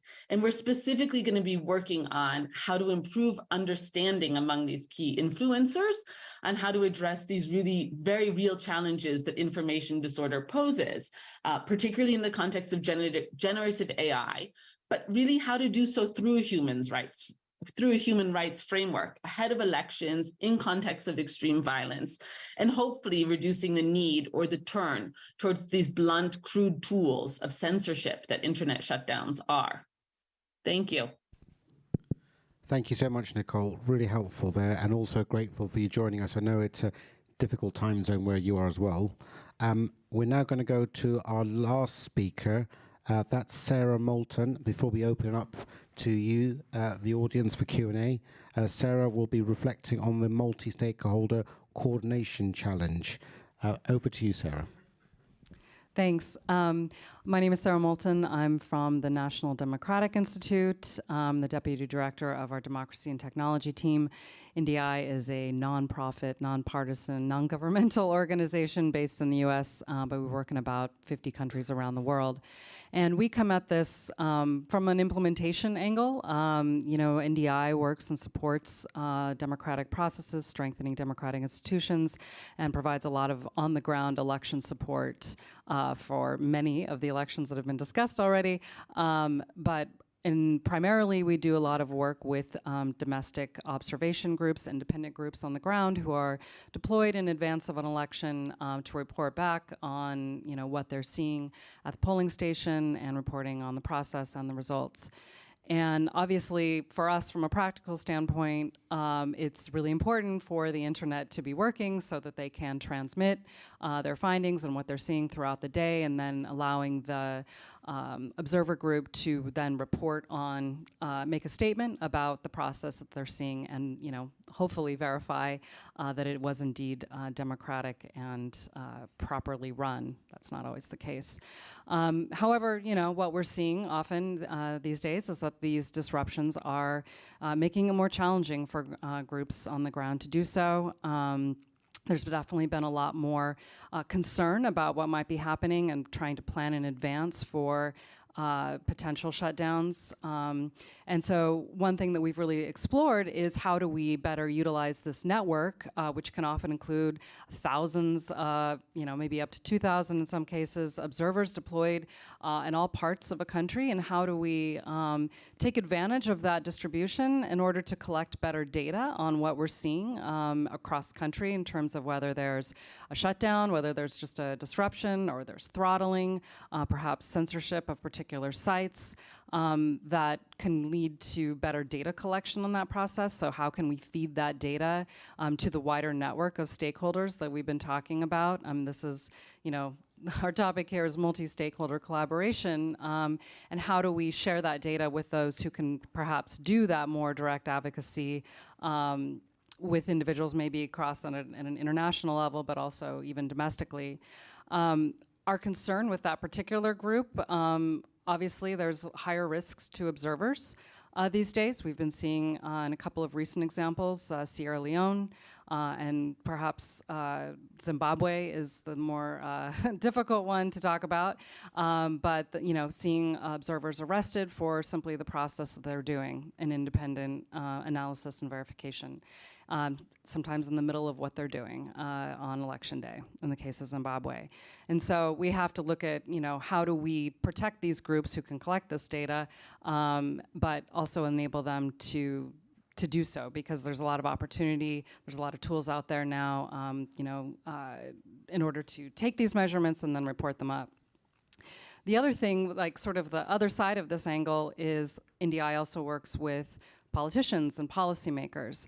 And I think that there's a real opportunity for collaboration here, but really needing to do so well in advance of an election. We need to get this process started now, yesterday, especially with 2024. We've been talking about 2024 for years now, but when are we? We really have to actually start working towards it. This statement is a great start and a great recognition of that coming up. And I know, thanks to Keep It On campaign, really puts a lot of effort into planning and tracking which elections are going to be, perhaps the most significant in potential for shutdowns, but also reflecting, having just come from the FIFA Africa event in Tanzania last week, I think, that there's a lot of I think interest from policymakers to engage in this process, but there's also a lack of information at times. There's a lack of understanding of the environment, and sometimes the approach from civil society might potentially be aggressive in this, and they perceive it as that we are not being collaborative, that we are coming at them as opposed to working together with them. And frankly, sometimes there's a challenge in trying to get policymakers to care about the issue. There's, the prospect of freedom of expression may not really resonate, especially when it came up, the reference Felicia made to national security is often an argument made, but I think really where we can make a difference here is really the impact of a shutdown beyond that. It's, looking at the, healthcare issues. It's looking at economic loss, like has a huge impact on a country, and really trying to, collect that data, use the data that we're collecting in order to make that case, in order to work earlier on with not only politicians or individuals, but political parties generally, because politicians during the time of an election are really concerned more about their election than they are about, potentially a shutdown. So how can you work with the wider, political party ecosystem? And I think there's things we can do in preparation of that. There is a desire for training programs, for learning about these tools, for working together with multi-stakeholder approaches, whether that's civil society or others. And I think for us, if we can make better efforts to connect civil society with political parties, as also international initiatives, that we can go a long way towards kind of mitigating this potential damage that's coming up. So I'll stop there. Thank you so much, Sarah. Really, really helpful. We're now going to open it up for Q&A, really. I want to start with folks in the room first. If you can briefly introduce yourself and also briefly set out your comment or question, that would be great. I think the format is, I see a mic in the middle, so maybe we've got a colleague already there. If you could, the gentleman in the white shirt, if you could start off. Yes, hello. My name is Eugene Morozov, and I represent DevoteUSA.com. A voting solution. I want to thank this panel for bringing up two very important components of free and fair elections, and one is availability of communication. You talk about internet, but there are of course other ways to communicate, like GSM networks or blockchain networks, which do not use TCP/IP protocol at all. Then you talked about something also very important, and that is availability of independent observers and journalists and international organizations, very important. But there are three other critical components on free and fair elections, which this panel have not touched upon. So I just wanted to raise them. One of them is true immutability of election results. And that is achieved by, for example, using blockchain, which is what we use. Then, of course, there is an issue of security and safety, and that is achieved by using cryptographic protection. And you also need scalable networks to conduct elections with a country, let's say, with 300 million voters, right? You must have scalable network to conduct those. So my question is, are there any thoughts to those other components of free and fair election process that this panel is thinking about? And if not, of course, come talk to us, we can help. Thank you. Perfect. Thank you, Eugene. Some really powerful reflections there on the wider technological context of elections. I'm going to look to the panel in the room first to see if anyone wants to respond to Eugene. Ben's volunteered. Ben, over to you. Sure, thanks, Eugene. I mean, I want to keep us close to the remit on internet shutdowns, but just to say that I think there's probably two components to electoral legitimacy, isn't there? There's the actual process itself and how that pans out, and then there's the perception of the process, and election technology is a classic target for disinformation, in part because it's very difficult to explain blockchain, or to explain you can't observe electrons as well, and so it makes it quite tricky sometimes, because there are big tools for building confidence, like risk limiting audits, like cryptographic methods as well. But I think that's exactly why it's so important that we fight internet shutdowns, is because when you've got that sort of disinformation that can be levied against election technologies in particular, then you can't actually fight that if the fact checkers and the journalists don't have the ability to do so. Great, thank you. We have another speaker now. Over to you. Hi, everyone. Nikki Mascati. I'm from the U.S. Department of State, Bureau of Democracy, Human Rights, and Labor. And I also serve as our focal point for the Freedom Online Coalition. Thank you so much for this panel. I was excitedly writing so many notes, and I have so many follow-ups that I'd love to have with all of you. I have a question that was sparked by some of Nicole's comments, but really just open it up to the whole panel. One of the things that I've also found is pretty consistent with the first finding that you noted about the acceptance, it seems, of this tool internationally, really due to the fact that so many governments feel that they really don't have very many other tools to address what, again, are legitimate concerns. And, when we're going through the list that we see oftentimes in Access Now, Keep It On reports of these are all the real reasons that an internet shutdown might be happening. I think one of the reasons that's often cited as I can't believe that's a reason, is to prevent cheating.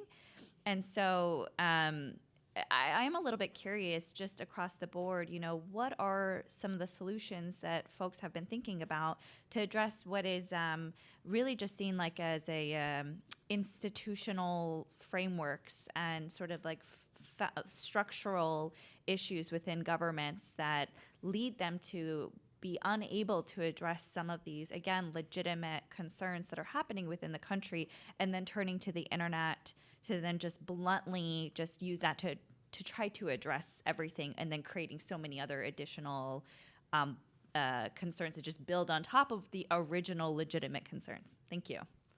Thank you, Nikki. A really important point there about practical alternatives for policymakers. If I may, you suggested Nicole had touched on some of these points. I might ask Nicole online if you want to come in on Nikki's question. Over to you, Nicole. Sure. No, thanks for that, Nikki. I mean, I think we see it at both levels, and maybe Andrea wants to also come in with what he's seeing in the Congo, because I think we do see it with policymakers not understanding, and I think it's particularly in markets that are peripheral to the large tech companies. So here, I'm not speaking about Kenya, I'm speaking about the Central African Republic, I'm speaking to some degree about Ethiopia, but where they don't have the same channels, the same lines open. They don't have embassies in Silicon Valley like Germany does, like it's just a very different environment and relationship with these companies. And so they're also not sure how to engage with them. And I think it's not only at the level of the companies, but it's also an understanding about technology. It's an understanding about what other tools they have, how else they can deal with it. Other than shutting down the internet. And I think I think what is very concerning, and this is some research that, as I mentioned, I just returned from Ethiopia, and we've been doing long-standing research in Awassa and Shashamani, which are two conflict-affected regions, looking at how communities there are engaging with internet shutdowns and how they see the impact of internet shutdowns. And we have seen there that there is an acceptance of these internet shutdowns because people are so fed up with the content that they're receiving online, with the massive amounts of online hate speech, with the incitement to violence, and they're also experiencing violence on the ground. So they're just saying, and I'm putting it very crudely, our findings are more nuanced than this, but in the interest of like 10 seconds, they're finding that there aren't any other alternatives, so they'd rather not be exposed to this, what they see as inciting real world violence, and they'd rather just have it shut off. Great, thank you for that. I see some more hands up in the room. We've got two speakers. If the lady at the microphone could come in, and then afterwards, the gentleman here, if you could go after, we'll take these two questions together in a bunch. So over to you. Wonderful, thank you. I'm Sally Wentworth. I'm from the Internet Society, and I want to thank you for this great panel. Learned a lot of things to be concerned about.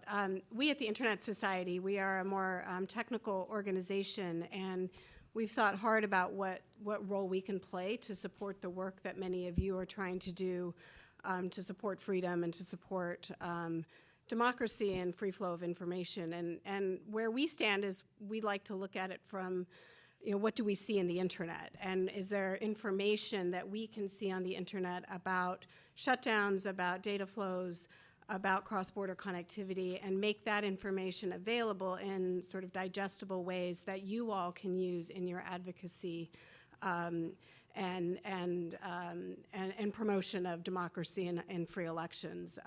Sarah, I was particularly struck by your comment of putting this in a broader context of what is the impact, not just in the immediate term with respect to the election, but what does this do, ongoing shutdowns, what does that do for a country's economy, right? If we see governments saying, we want to be, an online economy, we want to be a digital marketplace, we want to have all these opportunities, but there's no reliability of connectivity, that makes a very difficult investment climate. And so that's some of what we're trying to do. We have a tool called Pulse, a little bit of shameless plug, but really what we're trying to do is create resources that are useful for activists that are doing this kind of important work. So I want to thank you for that and express our support and willingness to be helpful in this. Thank you so much. I'll take the two further questions in the room in the bunch, and then we've got a hand up in the virtual room as well, and then we'll do one final round of reactions from the panel. But over to yourself. Zahid Jamil, I'm a barrister, but I'm also a policy counsel for many of the tech companies in Pakistan. And one of the things I found very effective was to actually run a timer, a clock, that shows how money is being lost every time, and it worked really well with ministers and other policy folks as well. My question really is to Nicole. I completely understand there are certain things we're also seeing in countries like Pakistan where there's religious ceremonies or religious days where there could be violence, very serious violence. And so handling the internet in some ways becomes important. And if they don't know what to do, they will shut it down. That's what's happening every single time. My concern is that while we legitimize that, and we said that's a concern, from what I'm hearing constantly in this room has been this sort of an idea that there are actually good reasons. I'm concerned about certain governments. They might not be in Central Africa, for instance, but in other places who might actually take heed from this and say, wonderful, we have people who agree with us. So I'd just like to sort of make sure that we balance that out a little bit. Thank you so much. Thank you. A really good point there. And last but not least, over to you, sir. Thank you. Thank you. Let me introduce myself. This is Ganesh Pandey. I work for the government of Nepal in the Prime Minister's office. While talking about the free and fair election and the internet, right now we focus only on the internet shutdown and something else, but we should not forget free and fair election needs comprehensive approach. There is a government, there is the internet service provider, there are political parties, and there are also the citizens. So sometimes government intentionally or purposefully controls the media and the internet to get some vested interest or hide the information.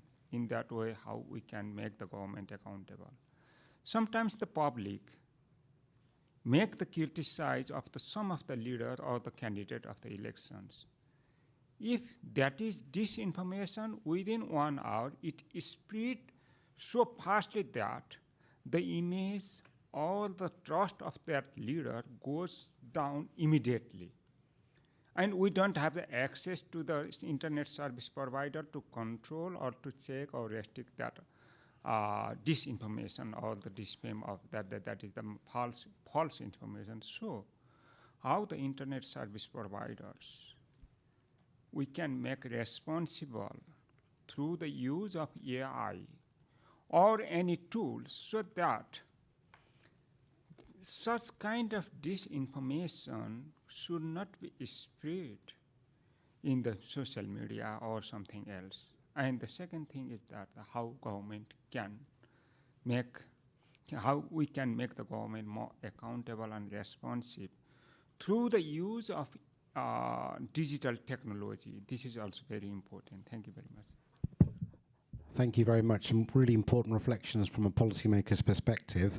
I'm going to ask the panel to come in. I'll introduce you and ask you to come in. But first, to come in is, I think we have Andrea, one of our speakers online, who would like to come in.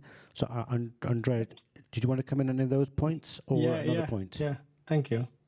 So, in the case of Congo, it was Sasufi who reached out to Meta to have a kind of task force on the election.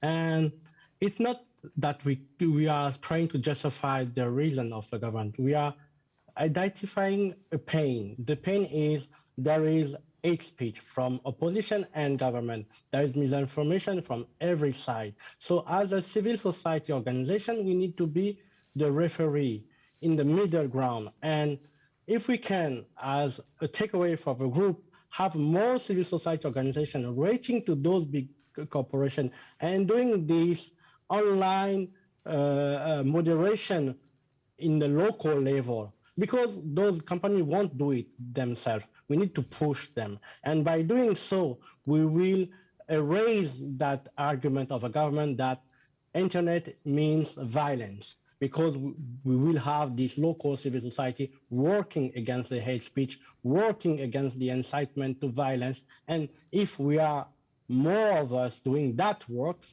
the government won't have this legitimate argument to say, oh, nobody is doing that work, so we have to shut down the internet. This is our way to address that specific problem.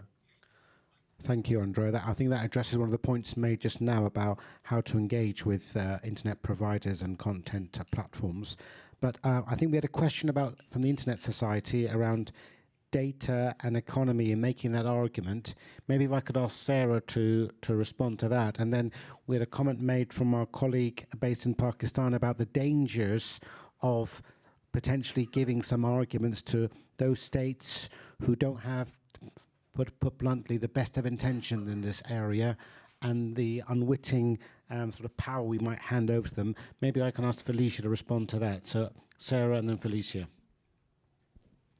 Yeah, all I would say is thank you to the Internet Society. I know that there's been a lot of work being done lately, especially through the discussions from the Summit for Democracy. You know, the platform that's come out of that or that's been strengthened through that, and also the cost of internet shutdown. Well, there's a different title. But that tool, I think, is really critical.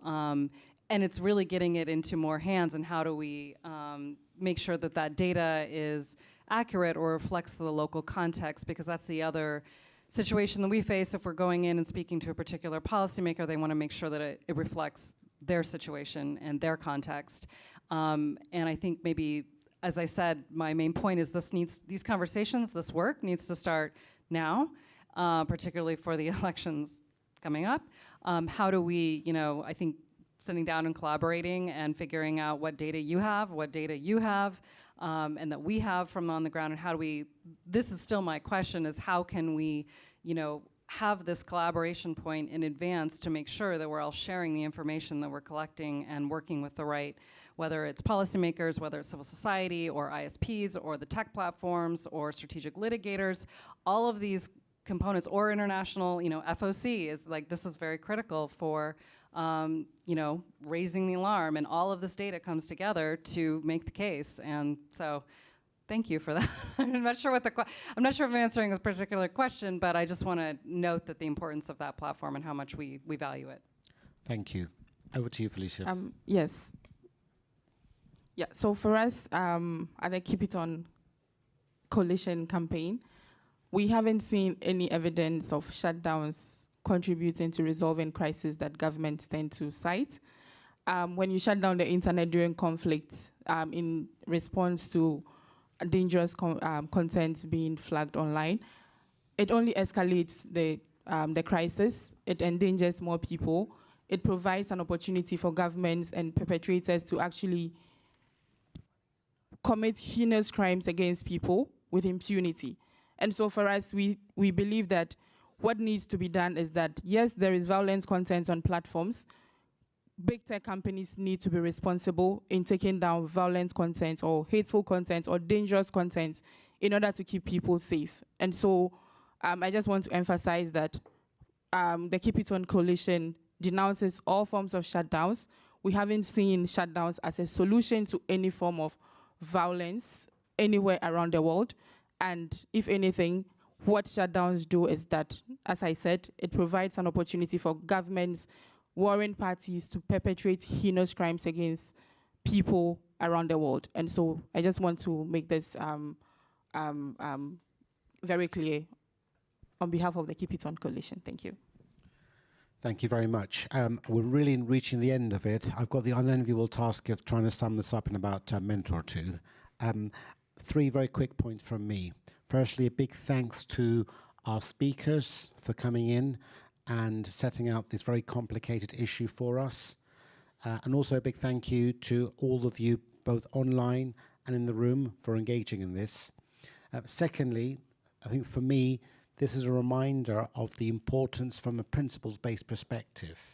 Namely, internet shutdowns pose a massive threat to not only the ability to exercise offline rights online, but they also pose a threat to the wider democratic fabric of society, and also they pose significant economic costs to societies as well. Finally, and the third more positive hope I want to end on is to say that there's a lot of good intentions I'm hearing across this discussion about trying to support policymakers where they might not have the capacity, but they have the intent to address these issues, but also recognizing that we should stand firm in the face of those who actually don't have the best of intentions here. And next year we potentially have the fate of 2 billion people in about 50 or so elections to consider, and the need to stand up for that on a norms-based basis. In that regard, I really want to remind everyone of the FOC statement that we launched today.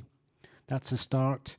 About 2 weeks ago, as part of the UNESCO International Day for Universal Access Information, there's an Oxford statement also I'd like to bring your attention to. I hope it'll be on screen, which highlights the comprehensive impact of these issues together.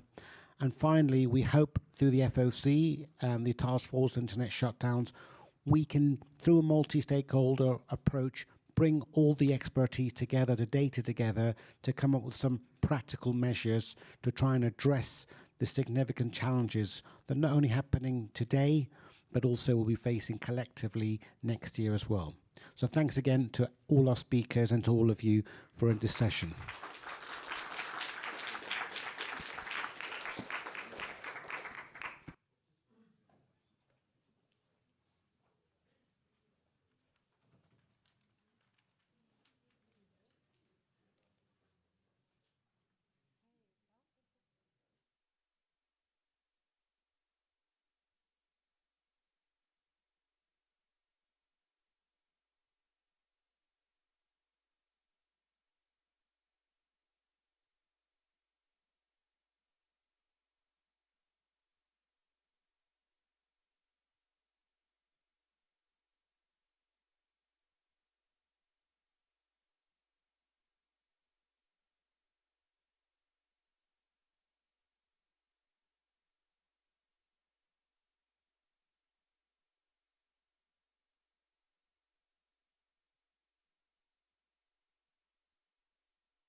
Hello, testing, testing.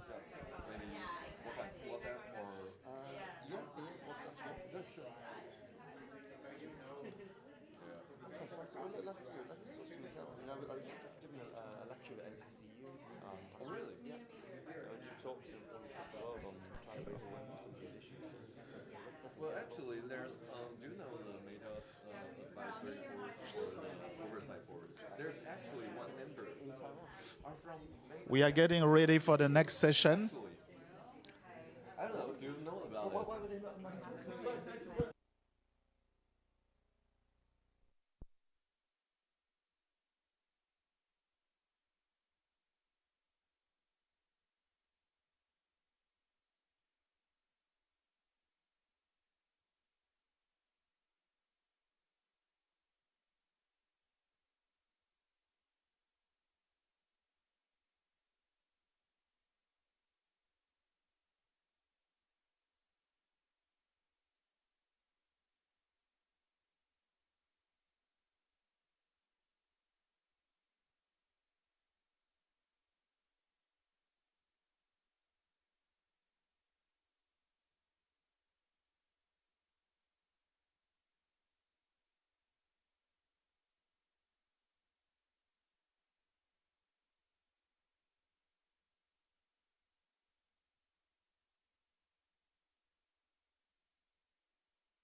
Mrs. Melinda, are you hearing us online? I'm trying to check to make sure that our online panelists are there.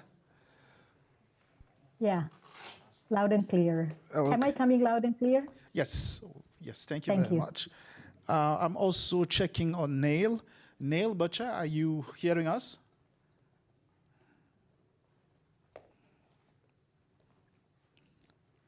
No. Zeynep?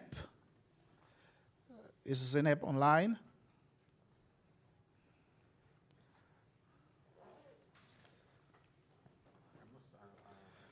Zeynep?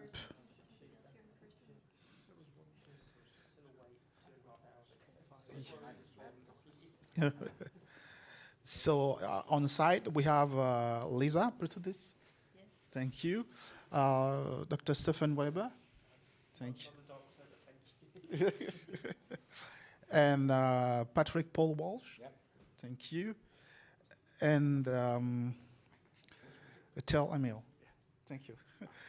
I'm Michelle Kenmo. I'm the advisor for communication and information at the UNESCO Regional Office for West Africa in Senegal. So it's a pleasure to have you. We hope that our other panelists will be able to join us online and that they can participate in this session. So let me check once again. Do we have Zeynep online? I just rang her. She's coming. Okay, great. We're 2 minutes early. So. Okay, thank you. Yeah. So, and Neil Butcher? Neil Butcher is not yet online.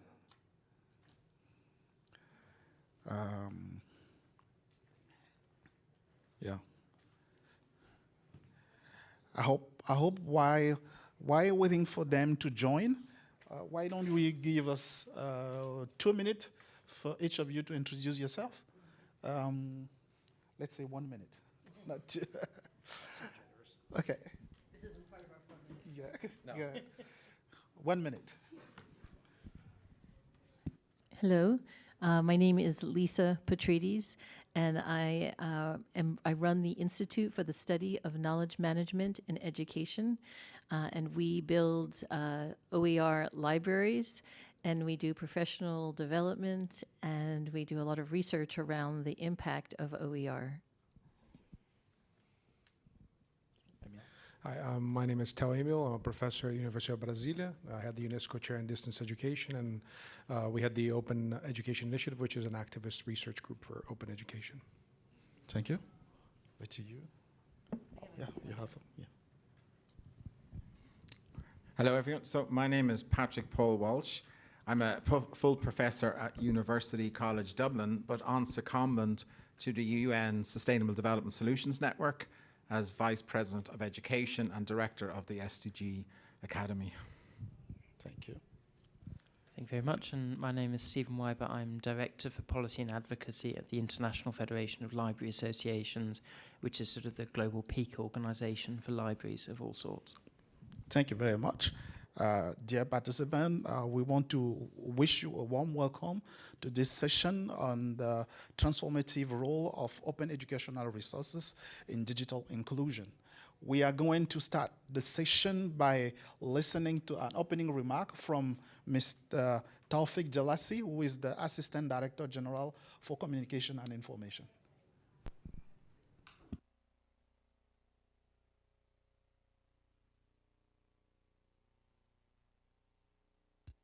Excellencies, ladies and gentlemen, dear colleagues, I am pleased to address you today at the 2023 IGF Forum and the first session of the Open Educational Resources Dynamic Coalition.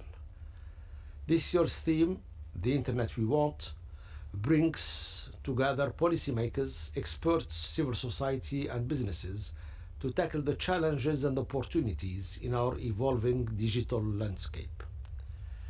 UNESCO is committed to fostering dialogue and cooperation for a more inclusive, secure, and sustainable Internet for all. We envision a digital ecosystem where the Internet serves as a powerful tool for learning, and open educational resources play a pivotal role to increase access to quality education worldwide. In 2019, UNESCO adopted the recommendation on OER, which is a UN normative instrument to support inclusive access to digital learning platforms. Today, we gather in Kyoto, the ancient capital of Japan, to explore the transformative potential of OER in the age of the Internet, where information and educational materials are abundant. In alignment with the UN Secretary General's call on our common agenda, UNESCO has been advocating for the adoption of openly licensed digital education tools to be accessible through the Internet.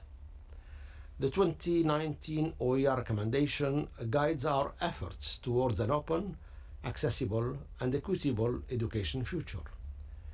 It emphasizes international collaboration for content, capacity, and infrastructure, aligning with the Global Digital Compact principles for an inclusive, open, secure, and shared Internet. Central to our discussion is the recognition of digital public goods, especially OER, defined by the UNESCO OER recommendation. The 5 areas of action, namely capacity building, policy support, inclusive and multilingual quality content, sustainability, and international collaboration, form the foundation for accessible online learning platforms benefiting both learners and educators. Digital public goods such as OER drive sustainable models of education, knowledge sharing, and innovation, thus contributing to the Sustainable Development Goals, including quality education, access to information and ICT, gender equality, and global partnerships. This session is not only about dialogue, it's a call for action. Digital transformation is rapidly reshaping societies. The platform society is intertwining digital platforms, and artificial intelligence. We must navigate data privacy, transparency, and governance intricacies to effectively harness their potential. We call for all government partners and stakeholders to unite to implement the 2019 OER recommendation and other norms that cultivate open and secure spaces for education. As stakeholders, our collective efforts through the OER Dynamic Coalition are crucial in shaping an inclusive, equitable, and digitally empowered future via open educational resources. Your contributions will be invaluable in advancing our shared mission. Dear participants, UNESCO has been actively promoting open educational resources to expand access to quality education worldwide, underlying principles such as openness, accessibility, privacy, and freedom of expression in the digital age. The OER Dynamic Coalition brings together stakeholders from various sectors to build values and principles guiding the development and use of the Internet. Let us work together to ensure that the Internet remains a force for good, advancing human rights and sustainable development. Thank you for your kind attention. Thank you to the ADG, the Assistant Director General for Communication and Information at UNESCO, for this opening remark, in which, among other points, he highlighted that this meeting is about call for action. We were normally to have Zeynep to present the Dynamic Coalition. I don't know if Zeynep is online. Zeynep? So far, she's not yet online. So we are going to have a series of sessions during which some of our panelists will have shared their experiences from the different initiatives in which they are involved in throughout the world. So I'm going to invite Dr. Melinda Bandaria to share the experience on a critical role in developing, creating, and reusing, as well as adapting and sharing OER. What skills do teachers need to ensure that the OER used in their courses is inclusive and accessible? Over to you. She's joining us online. Yes, thank you very much, and good day to everyone. Thank you for having me in this session to share my perspective about OERs and the important role of teachers in making OERs accessible and inclusive. So, as introduced, I am Dr. Melinda Bandalaria, and I am participating from the Philippines. I'm also full professor and chancellor at the University of the Philippines Open University, and appointed as ambassador of open educational resources by the International Council for Open and Distance Education, and has been actively involved in the OER Dynamic Coalition of UNESCO. So as to the question, considering that teachers and educators play a critical role in developing, creating, reusing, adopting, and sharing OER, so what are the skills and knowledge do teachers need to have so that we can ensure that OERs that are being used in their courses are inclusive and accessible? As we go through the skills and knowledge, it should also guide us in terms of developing training programs, courses for OERs, especially with the participation of our teachers. So first, teachers need to know who are excluded in the teaching and learning ecosystem and why they are excluded. This knowledge would enable the teachers to put in place mechanisms and implement strategies to address the identified barriers. So in most cases, the barrier has to do with the cost of the learning materials, which using OERs aims to address. The other common barriers include physical challenges like hearing or sight impairment, language, given that most OERs are in English language, and other learners may feel excluded because of disregard to cultural diversity. So considering this, the teacher should have knowledge on the following. First is accessibility guidelines, like for instance, the Web Content Accessibility Guideline to make the online platform accessible to various types of learners. Universal design for learning, the knowledge about it can guide the teachers on how they can integrate even just the basic principles of universal design for learning to the OERs that they will be using, especially given the nature of the OERs that they can be reduced. Then teachers can integrate the basic features of universal design for learning to these OERs. Cultural and linguistic diversity, or making the content inclusive. In one of the studies conducted in Southeast Asia, one of the barriers cited by students on the use of OERs is that they are not available in the local language. So teachers can translate these OERs that they will be using in their courses and make sure that there is respect to cultural diversity, that there's nothing in the content that would be offensive to a specific Thank culture. you, Dr. Melinda, for your input and for clarifying some of the principles that may actually help teachers to create content that are inclusive. Let me return to Zeynep, who informed that she's now online. Zeynep, can you make a short presentation of the OER Dynamic Coalition before we move forward? Yes. Can you hear me? Yes. Okay. Can you put up the slide? Is it possible or not? No?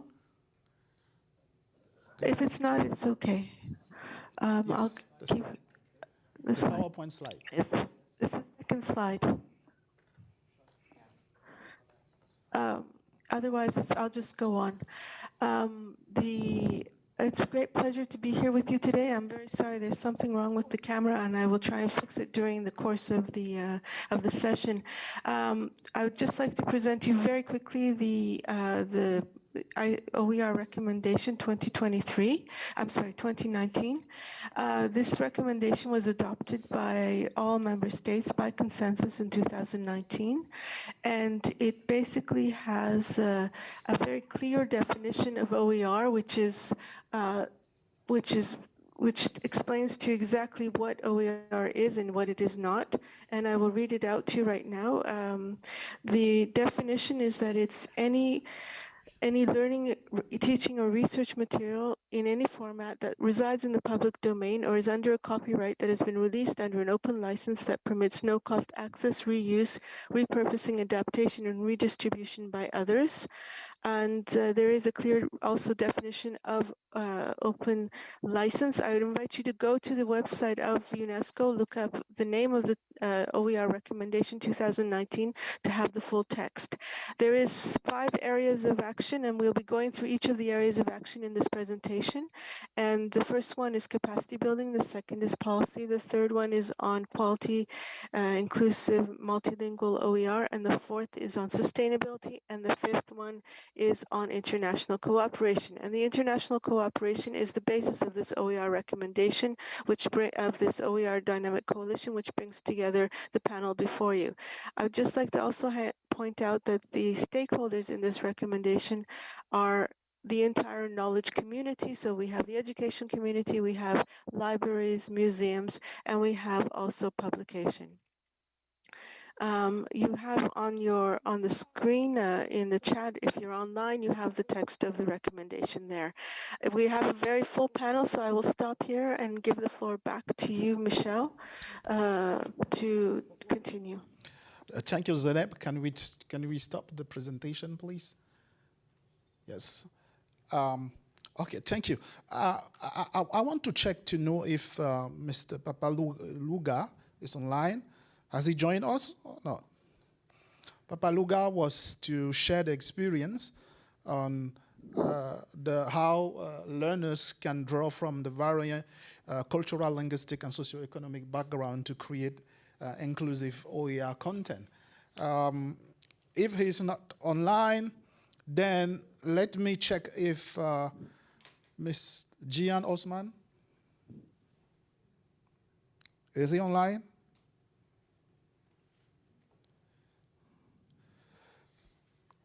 If not, can I check to make sure that Mr. Neil Butcher is online? Neil? Yes, I am online. Thank you, Neil. So this gives us the opportunity to move forward with the second part of this presentation, where I'm going to invite Lisa Pretidist to share her experience on OER repository. Lisa? Yes, thank you. Will the slide be on the screen? Would it be easier to share from my screen? He can share. Okay, go ahead. He has the right slides. But I'll not be able to move forward with this. Say slide. He'll know.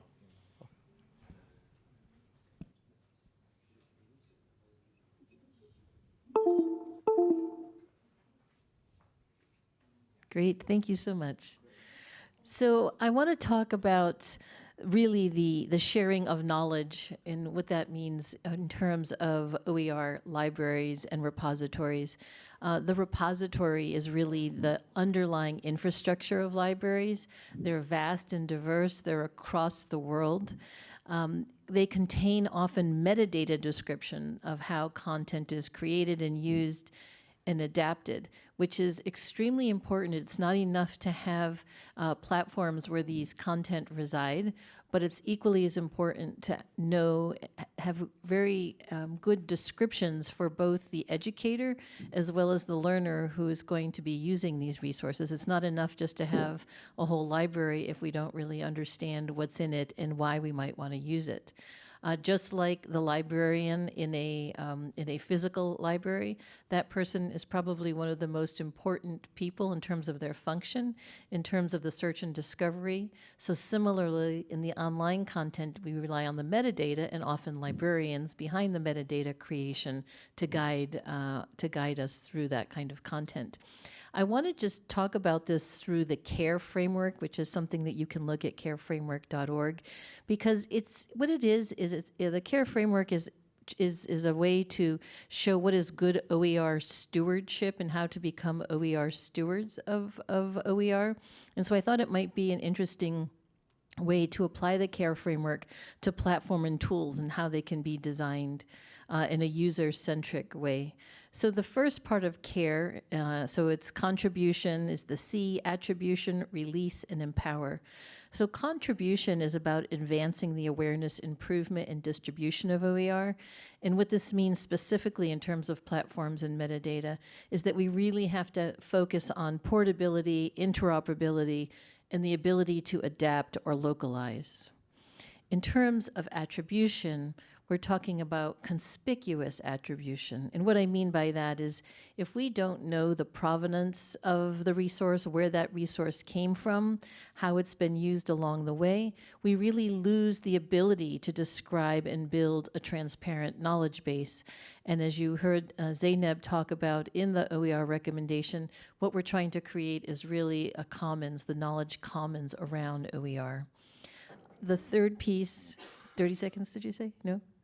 Release, making sure that the content can be used beyond the platform in a way that it requires the platform to be interoperable with others. And last is empower, and perhaps I think one of the most important attributes today is meeting the needs of all learners, including those who have been traditionally excluded.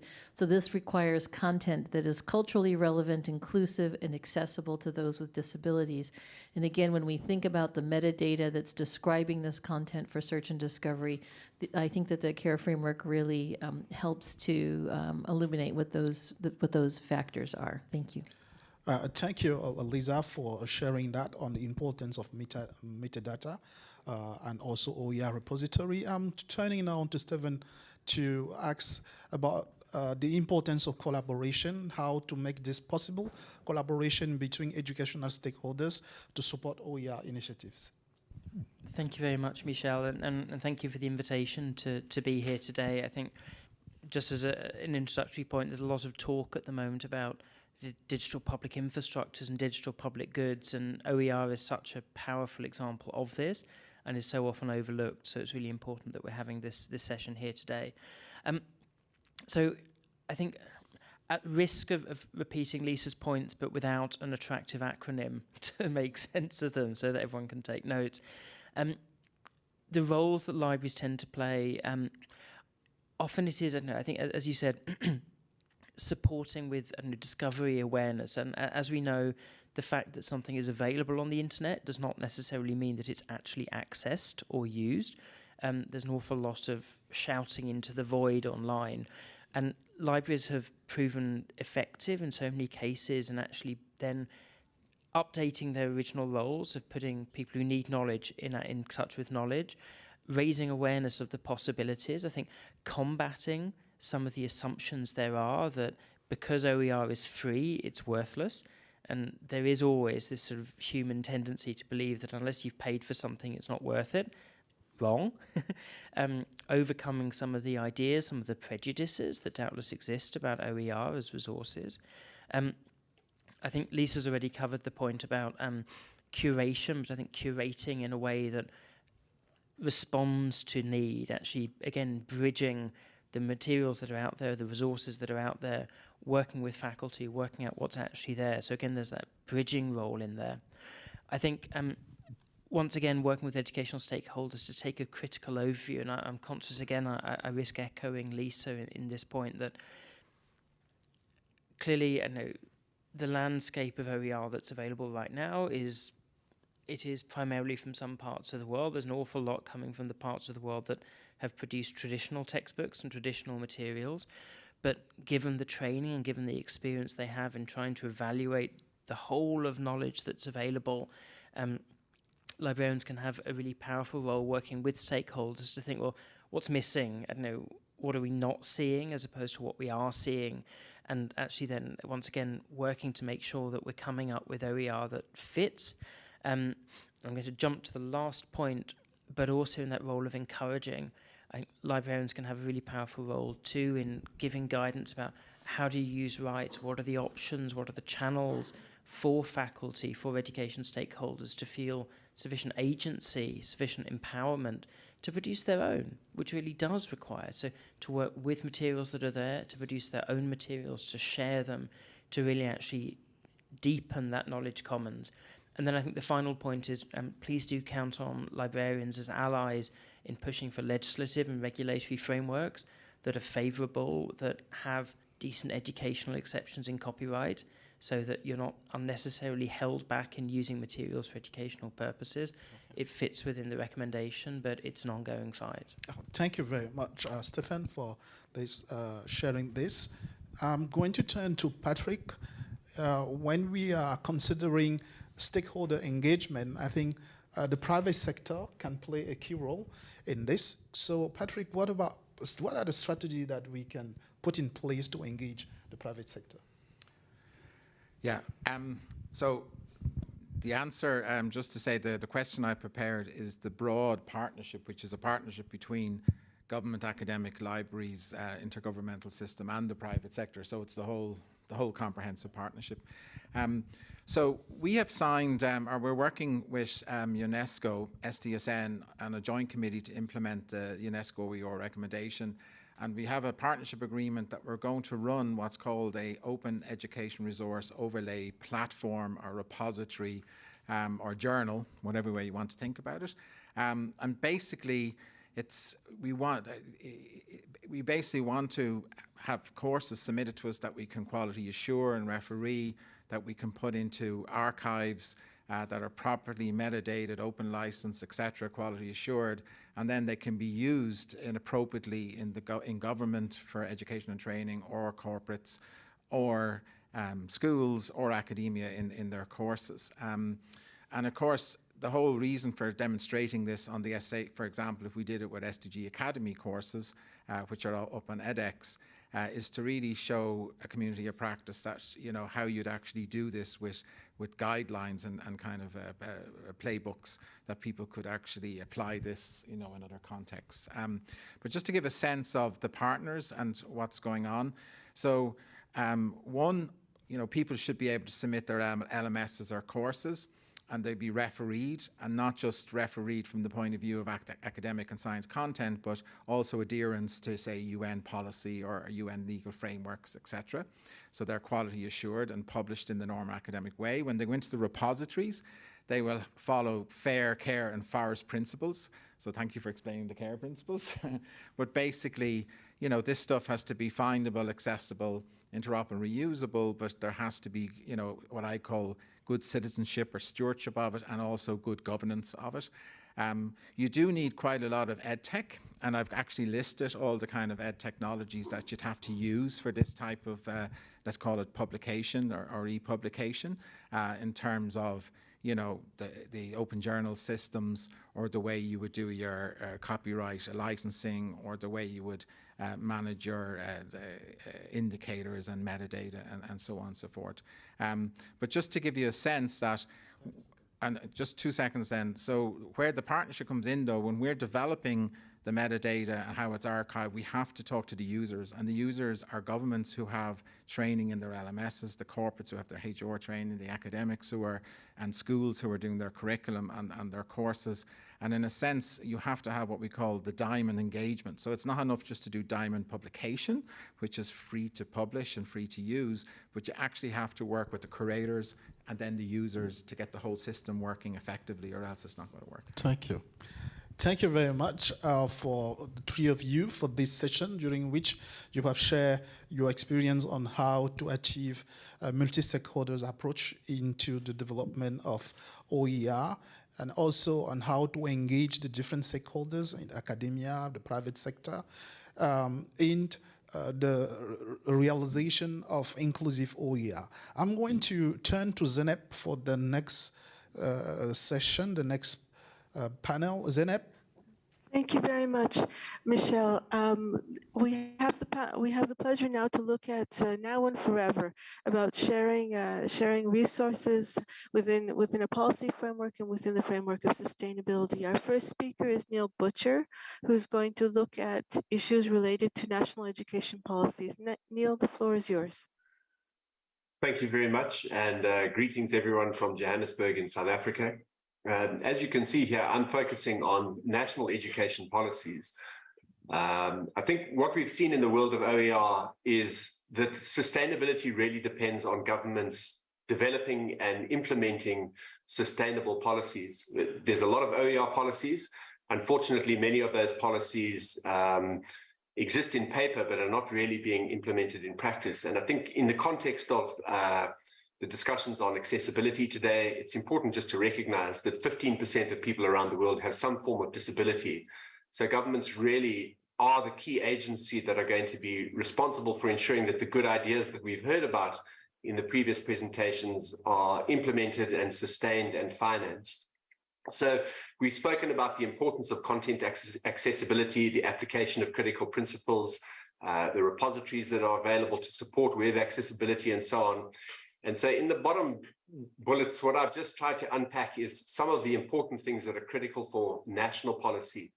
And I think that starts with bullet 4, which is to develop policies that provide for the understanding and application of open licenses to content and software.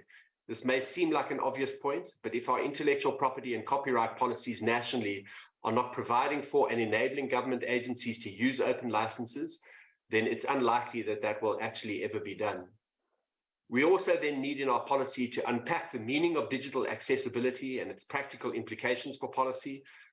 And the practical implications are the important part. There's a lot of lip service to the importance of digital accessibility, but the kinds of ideas you've heard about in the previous slides really need to be documented in policy, and their implications for content development and other processes that are being funded by governments need to be stated very explicitly.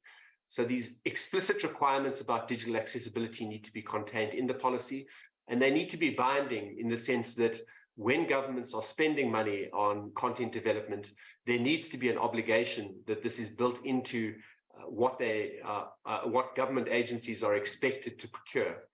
So the accessibility plan for existing national and other education initiatives, the kinds of ideas we've heard about in the previous presentations on the repositories, these initiatives are really important, but if government is not committing to sustaining them on an ongoing basis, we're unfortunately not going to see the kind of impact that we're looking for and that's been discussed by my colleagues.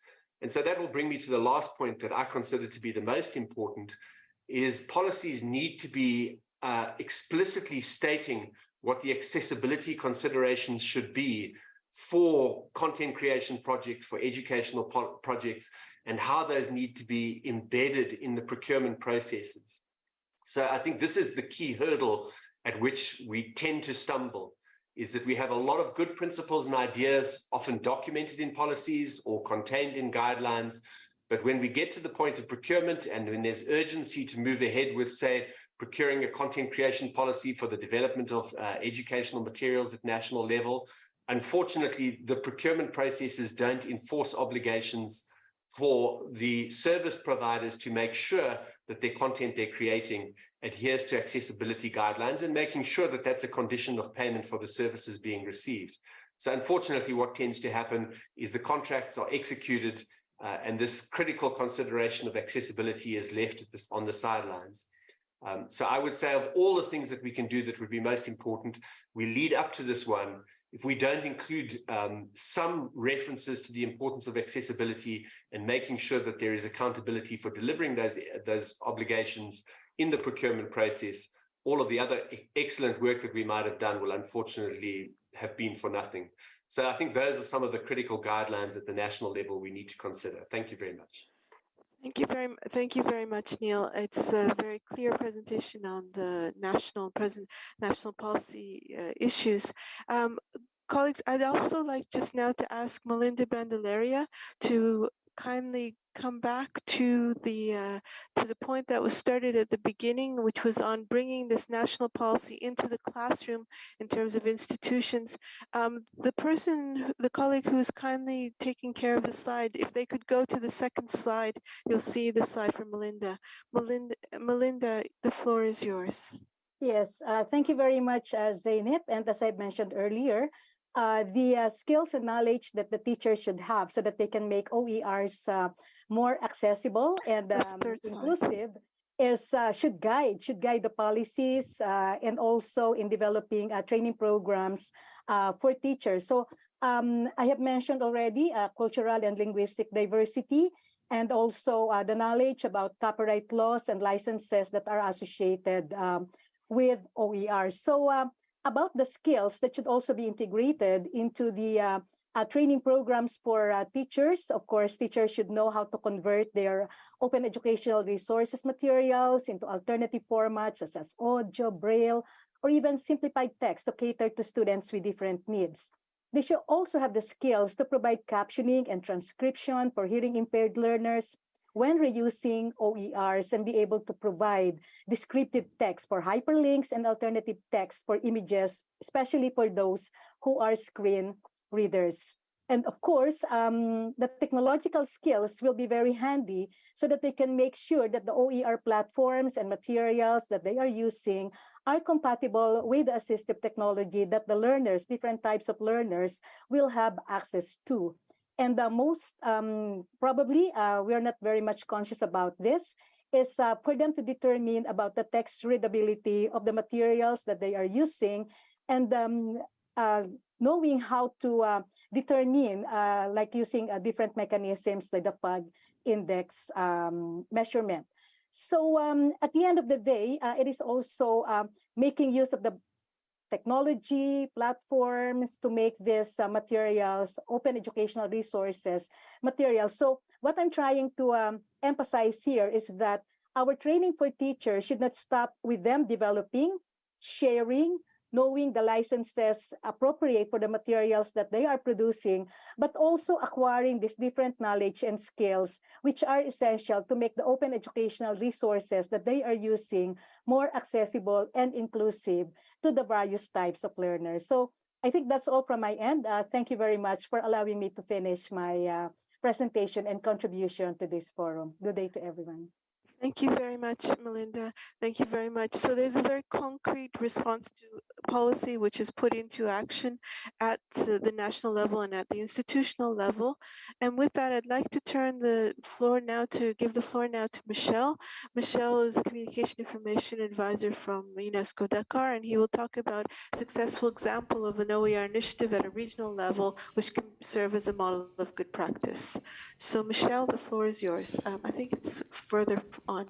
Yeah, thank you, Zeynep.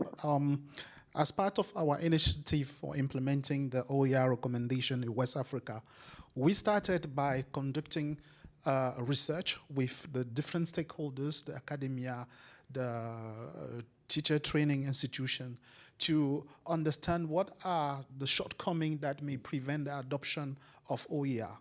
And we came out with some observation that without middle to top level buy-in of the OER, it's going to be difficult for most of the country to actually engage in the implementation of the recommendation.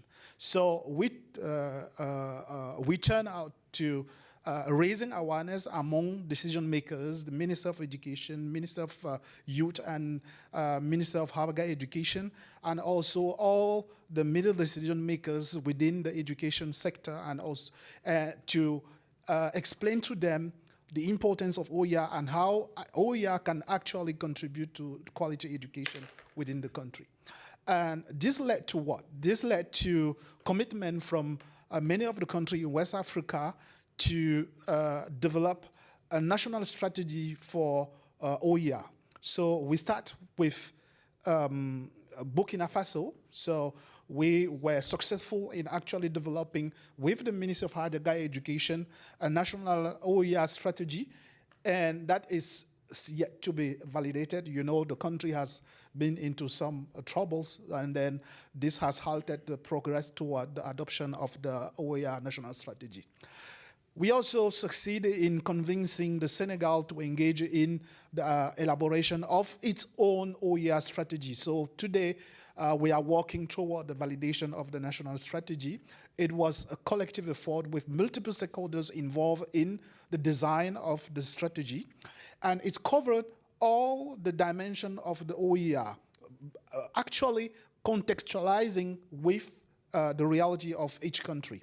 We also made the same thing in Togo, where the country also engaged in the development of the OER strategy, the same thing in Congo, and also in Djibouti. So far we have about 5 countries that are in the process of adopting the OER national strategy. And all the strategy, what is very interesting is that the very process of elaborating the OER was quite interesting in raising awareness for the recommendation, because by being involved in the process, many came to have a better understanding on the why and on the importance of the OER recommendation. So that today we are having in many of those countries, there are a team of experts who are becoming the advocate for the OER within the country. The challenge that we see so far is the challenge of funding. We have seen that everywhere where the strategy was developed, there was this concern about how the government is going to actually fund. How are they going to find the resources to actually support the realization of the strategy?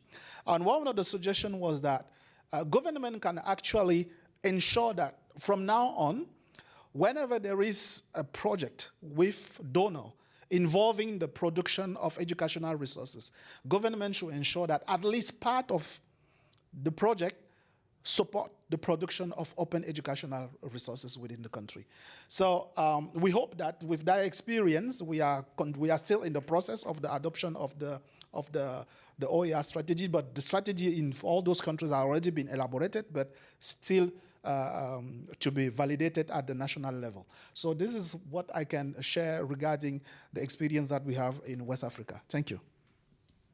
Thank you very much, Michelle, and thank you for sharing this this experience in West Africa, which is very, very strategic. I'd like to give the floor now to Dr. Telemil, who's the adjunct professor at UNESCO and UNESCO chair in distance education at the University of Brasilia, Brazil, who will talk about sustainability models. Tel, the floor is yours. Thank you. So one of the things that we have to worry about, based on just a couple of presentations that came before, is what does it mean to be sustainable for OER? And of course, the first thing is the issue of money, right? Whenever we're funding these kinds of things, just like when we talk about free software, we know that development of free software and development and sustaining of these projects takes money. And so there are many ways, and I just want to highlight three. One of them is related to what Michelle just mentioned, which is the idea of open procurement.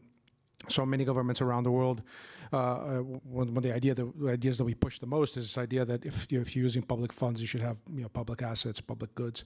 So open procurement models are very popular, but I think they fluctuate quite a bit. I mean, in some countries, it's very easy to push the idea of complete open procurement. Everything that you produce with public funds should be open. In other countries, we have to be open to the idea that this might not work exactly as we expect. We have to be more restrictive on your licenses, or not all resources will be open, and some will and some not.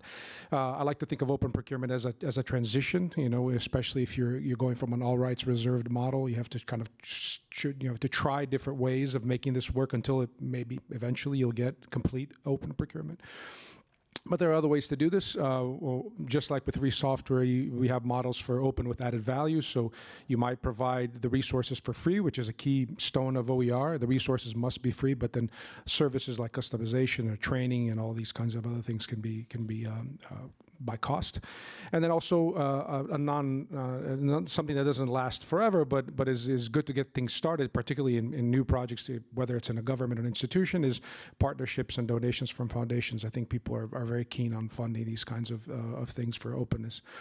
But then the financial aspect is one. For OER particularly, there are two others. Neil mentioned policy, so I'll be very brief on this, but it's not just about putting the policies on paper. We have plenty of those, and some are much more effective than others. But one of the things that works really well is having working groups that are cross-sector. We've heard a lot about multi-stakeholders, but actual multi-stakeholders with people actually doing things and representing their corners of the world, doing things together and monitoring these policies. That works really well. In many countries, that has worked very, very well. And groups that can evolve, right? So OER is not something that stands over in time and as one solid thing. The entry of generative AI has changed quite a bit our perspective on OER, so we have to have people thinking about this from the perspective of teachers and legal issues and so forth. So these working groups work for that. And finally, OER, as it's an educational endeavor, that's the core. The practices around OER is what really matters. And so if you don't have community engagement, if you don't have people that are buying into this at all levels, it makes absolutely no sense. It's just legislation, it's just money, it's just resources, right? So we have to have people that have incentives, they have recognition for doing these kinds of things, and then can continuously raise awareness about where OER is at that moment. Thank you very much, Tel. And right now we've been very efficient with our time, so I'd just like to take this opportunity to actually do a meta discussion, because in fact, in front of you today on the screen, the majority of these colleagues are actually on the advisory board of the OER Dynamic Coalition. And this is the first OER Dynamic Coalition event at the IGF, and we're all very honored to be here before you. We have in the OER Dynamic Coalition, it was started in 2020. And the principle of the Dynamic Coalition was started in 2020, and we became an official IGF Dynamic Coalition in March 2023. But the spirit of Dynamic Coalition was in the body of this text from the beginning of the discussions and in the background document to the text of the recommendation, which was presented before the member states. And before you, and in many of the presentations, we have had Melinda, who is the advisory board chair for capacity building, also Lisa, who is for policy, and Tel, who is for sustainability, and Neil for communication, and I'm sorry, I'm just going through the list. You have different members of the advisory board, and these the OER Dynamic Coalition brings together up to now 500 stakeholders from the different stakeholder groups that were presented at the beginning of the session: the knowledge community, education, culture and also publications. And we bring together stakeholders from government, institutions, and civil society.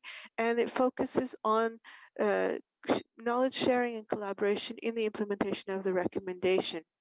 And this format has turned into a very useful way of maintaining the dialogue and maintaining discussions and making the issue of the implementation of the OER Dynamic Coalition a priority for governments and institutions to date. And it's a great pleasure to be here before you. We have some time ahead of us, so I would just like to maybe ask the panel two questions that were in the discussion, but unfortunately we haven't had time to look at it.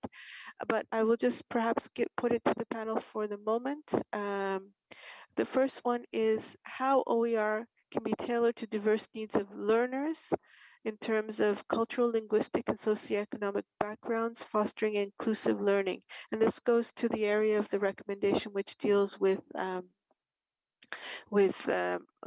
quality, multilingual, inclusive OER.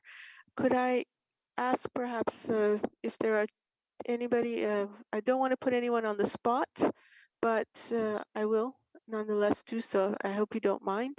Could I perhaps give the floor to Lisa to start with? Would that be okay with you, Lisa? Absolutely, of course. Yeah. Okay, you're to the left of Tel, I think. And for those of you who don't know Zainab, who has been running and spearheading this dynamic coalition from the beginning, when she asks us to do something, we do it. So thank you, Zainab. I think the issue, let me just start by saying, OER, as many of us, I think, on this panel here see it, is a public good. And just like air or water, education should be accessible to everybody who wants it, who needs it. And so I think what's been really important in OER is to think of this practice of open education as something that brings education opportunities to not only the mainstream of education, but for those who have been excluded, for those who have left and we want them to come back, to those who are simply have been, in some cases, somewhat, not a part or even in the worst cases, invisible to the processes of education. And we think about places where there, where there's no school systems that are operating because of war or other situations like this. So when we think about diversity of learners, I think the idea that the use of open educational resources as a knowledge transfer, as a knowledge building is quite transformational. We're not just talking about what already happens in our education systems. We're talking about inclusive voices. So in some cases, that's where students themselves are involved in the content creation, where faculty in higher education or teachers in primary schools are using their own cultural context and localization to actually adapt OER. And this is where we're seeing some of the biggest transformational changes in the use of OER, and that is all around the world. I can speak for the US, but for many other parts of the world as well. So Zainab, who do you want to have this next? Does anyone else in the room, does anybody want to say something? Tell, I see you smiling all the way from here in Paris. This is nice. Would you like to add anything? I was waiting for you to give me the order. No, I think that one of the things that we talk about here, and especially in this context of IGF, is this presence of many different cultural groups and many different needs. And we understate the power of OER for doing this. I mean, if we're talking about public goods, it means including everybody. And one of the greatest strengths of OER is adaptability, is remixability, is being able to share and revise and remix and reuse, which is quite unique. And we don't explore that enough, I think, that especially in this multilateral, stakeholder process of having people really engage with these kinds of resources is something that pedagogically makes a lot of sense and makes it really a public good. Yeah. Thank you. Thank you very much. I'm kind of handicapped here because I can only see what the screen shows me. So I can only see you up to Michelle. But Michelle, perhaps you can see better than I can. Would someone like to? Paul here. just what I think is congratulations to everyone who was part of actually putting together the OER recommendation, because it really is a wonderful instrument. Just to answer your question though, I think what's in the recommendation, which is really important, is that this kind of freedom to create and to contribute to the knowledge, global knowledge commons, that's so important. And then we have to even think about people with disabilities. So people in any part of the world should be able to freely and easily contribute to the content. And that's one freedom. The other freedom, obviously, is accessibility. And I really like the previous speaker who talked about the content has to be, like the PowerPoint slides and videos, etc., has to be compliant to people with visual impairment, etc., etc. That's very important. But then the key point is that when you use it, you can repurpose it, translate it, put it into your local context, put it back into the global knowledge commons again. So it's really so important to keep it decentralized and in decentralized repositories, so all that can happen. But that's why I think the recommendation is so wonderful, because you might just think, oh yeah, free education resources, but it's not about that. It's actually about how they're created, how they're accessed, how they're repurposed. So there's much more to this than just what it looks like, OER. And Stephen would like to contribute, if that's okay. Sure, thank you, thank you. Yeah, at risk of just re-emphasizing a couple of points so far, I think I want to draw firstly on what Paul was saying about the knowledge commons. And actually, it's an idea that was very strongly brought out in the Futures of Education report a couple of years ago, about this idea of trying to move away from a sort of single direction model of you shall learn this body of knowledge and that is what you shall learn, to a much more sort of recurring circular approach, where you learn, you explore, you contribute, you improve. And that, I know that's quite a radical thing, it feels like, but actually making that clear that that's the model that we're going for is a significant one, because it does create agency and it creates responsibility. And the other thing I wanted to pick up on, something that Paul said about diamond engagement, and this idea that it's not just at the producer side, but also it's important to have people therefore on the ground whose responsibility is not just to make sure that the stuff gets on the internet in the first place, but then that the stuff is taken down and used. And of course, I know that's logically a role that obviously teaching staff have, but librarians in particular have, in accepting that, I don't know, we can't just assume that if we shout onto the internet, someone will actually make use of the stuff and it'll actually work. I don't know, we can't have a supply side only approach here. We need to have a demand side approach. Thank you very much. I don't know if there are any other inputs in the thing. Neil has raised his hand. Neil, two people have raised their hands. Neil, please go ahead. Thank you very much, Zenit. Maybe just to build on what previous colleagues have said, I think one of the things that I could emphasize possibly is just the importance of making sure that we don't necessarily think that more is better, and that we focus collectively on ensuring that the way in which we invest resources has a very strong focus on producing high quality teaching and learning resources and OER for accessibility purposes. I think very often we have a very technical way of thinking about that when we do engage in accessibility. So we just take materials and make them accessible at that technical level, but we're not actually considering whether or not the quality of the teaching and learning materials justified making them accessible in the first place.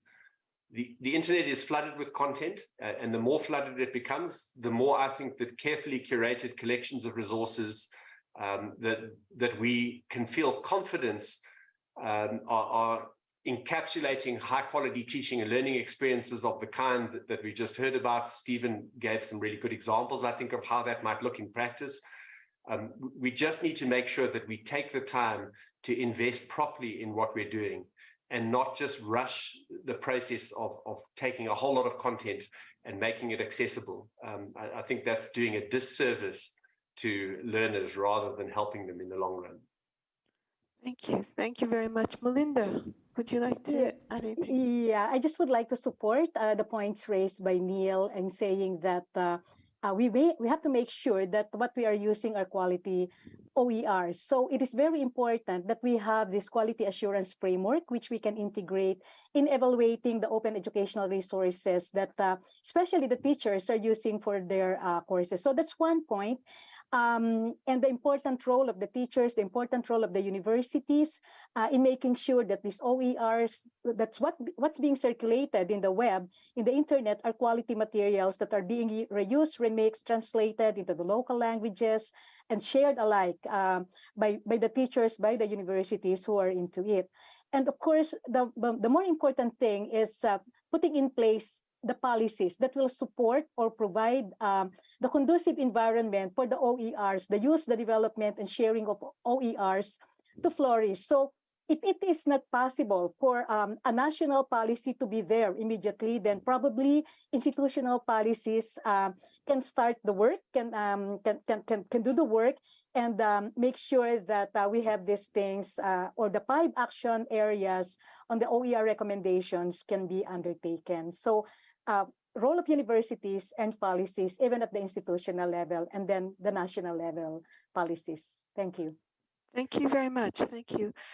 We have from the participants in the room and online, would anybody like to add anything?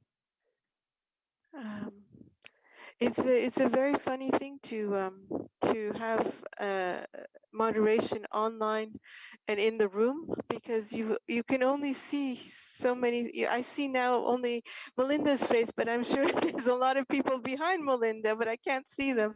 So in that case, if we have some time left, and I would just like to ask. Yes, We have who's there? one person in the room Yes, for a thank question. you. Yeah. Yeah, it's a question, exactly. Niels Brock, DW Academy. My question was about the experience with decentralized repositories. So I would be interested if there are any best practices that some of you could share about this, and maybe also specific kind like open technologies for this. Thank you.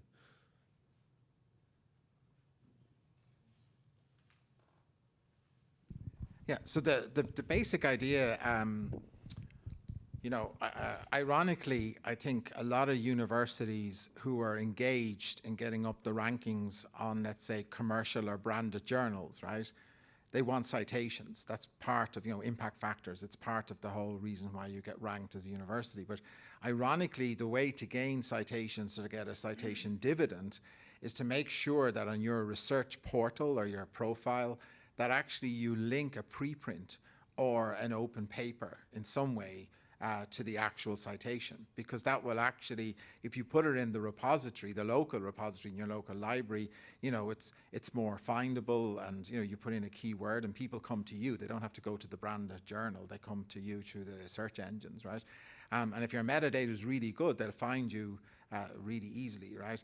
And then of course they'll read your preprint, but they'll actually cite your actual publication. And seemingly the citation dividend across different disciplines is enormous, right?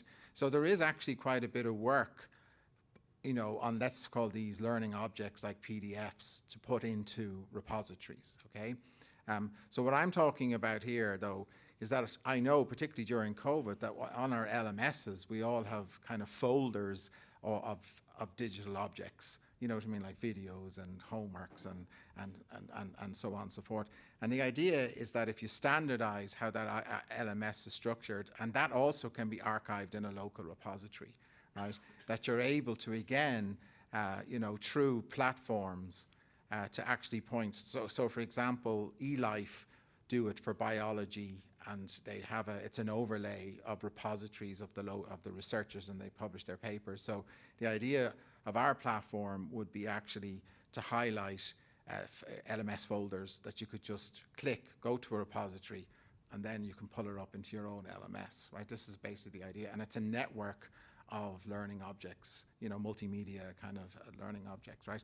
But the real benefit to doing it decentralized, and it's actually because of Elsevier Science and these, I think that the libraries are for interlibrary loans, and they're interoperable. The repositories are so interoperable because they're actually building it for doing all this work of hosting and archiving for the commercial entities, right? So the academics create the work and sign over the property right, and then they sell that back to the libraries, and then the libraries do all the work in archiving and preservation and other. This is ridiculous, right?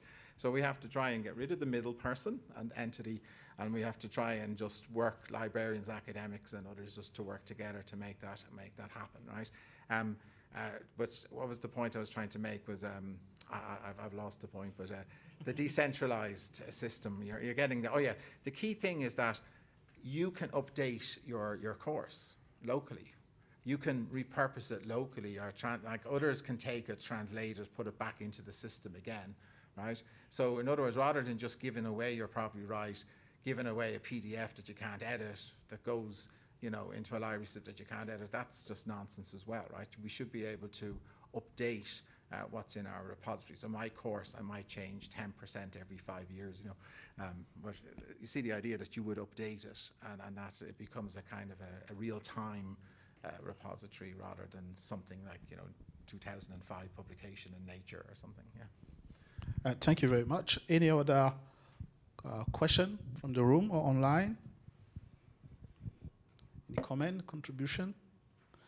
I just want to, following just what Amel has said about the open government procurement, what we have learned from the context of West Africa, and this was a great surprise for us, is that we discovered that in many of the countries with whom we were working, they have no budget for educational resources production. No budget. So the idea of open procurement doesn't fit in that context.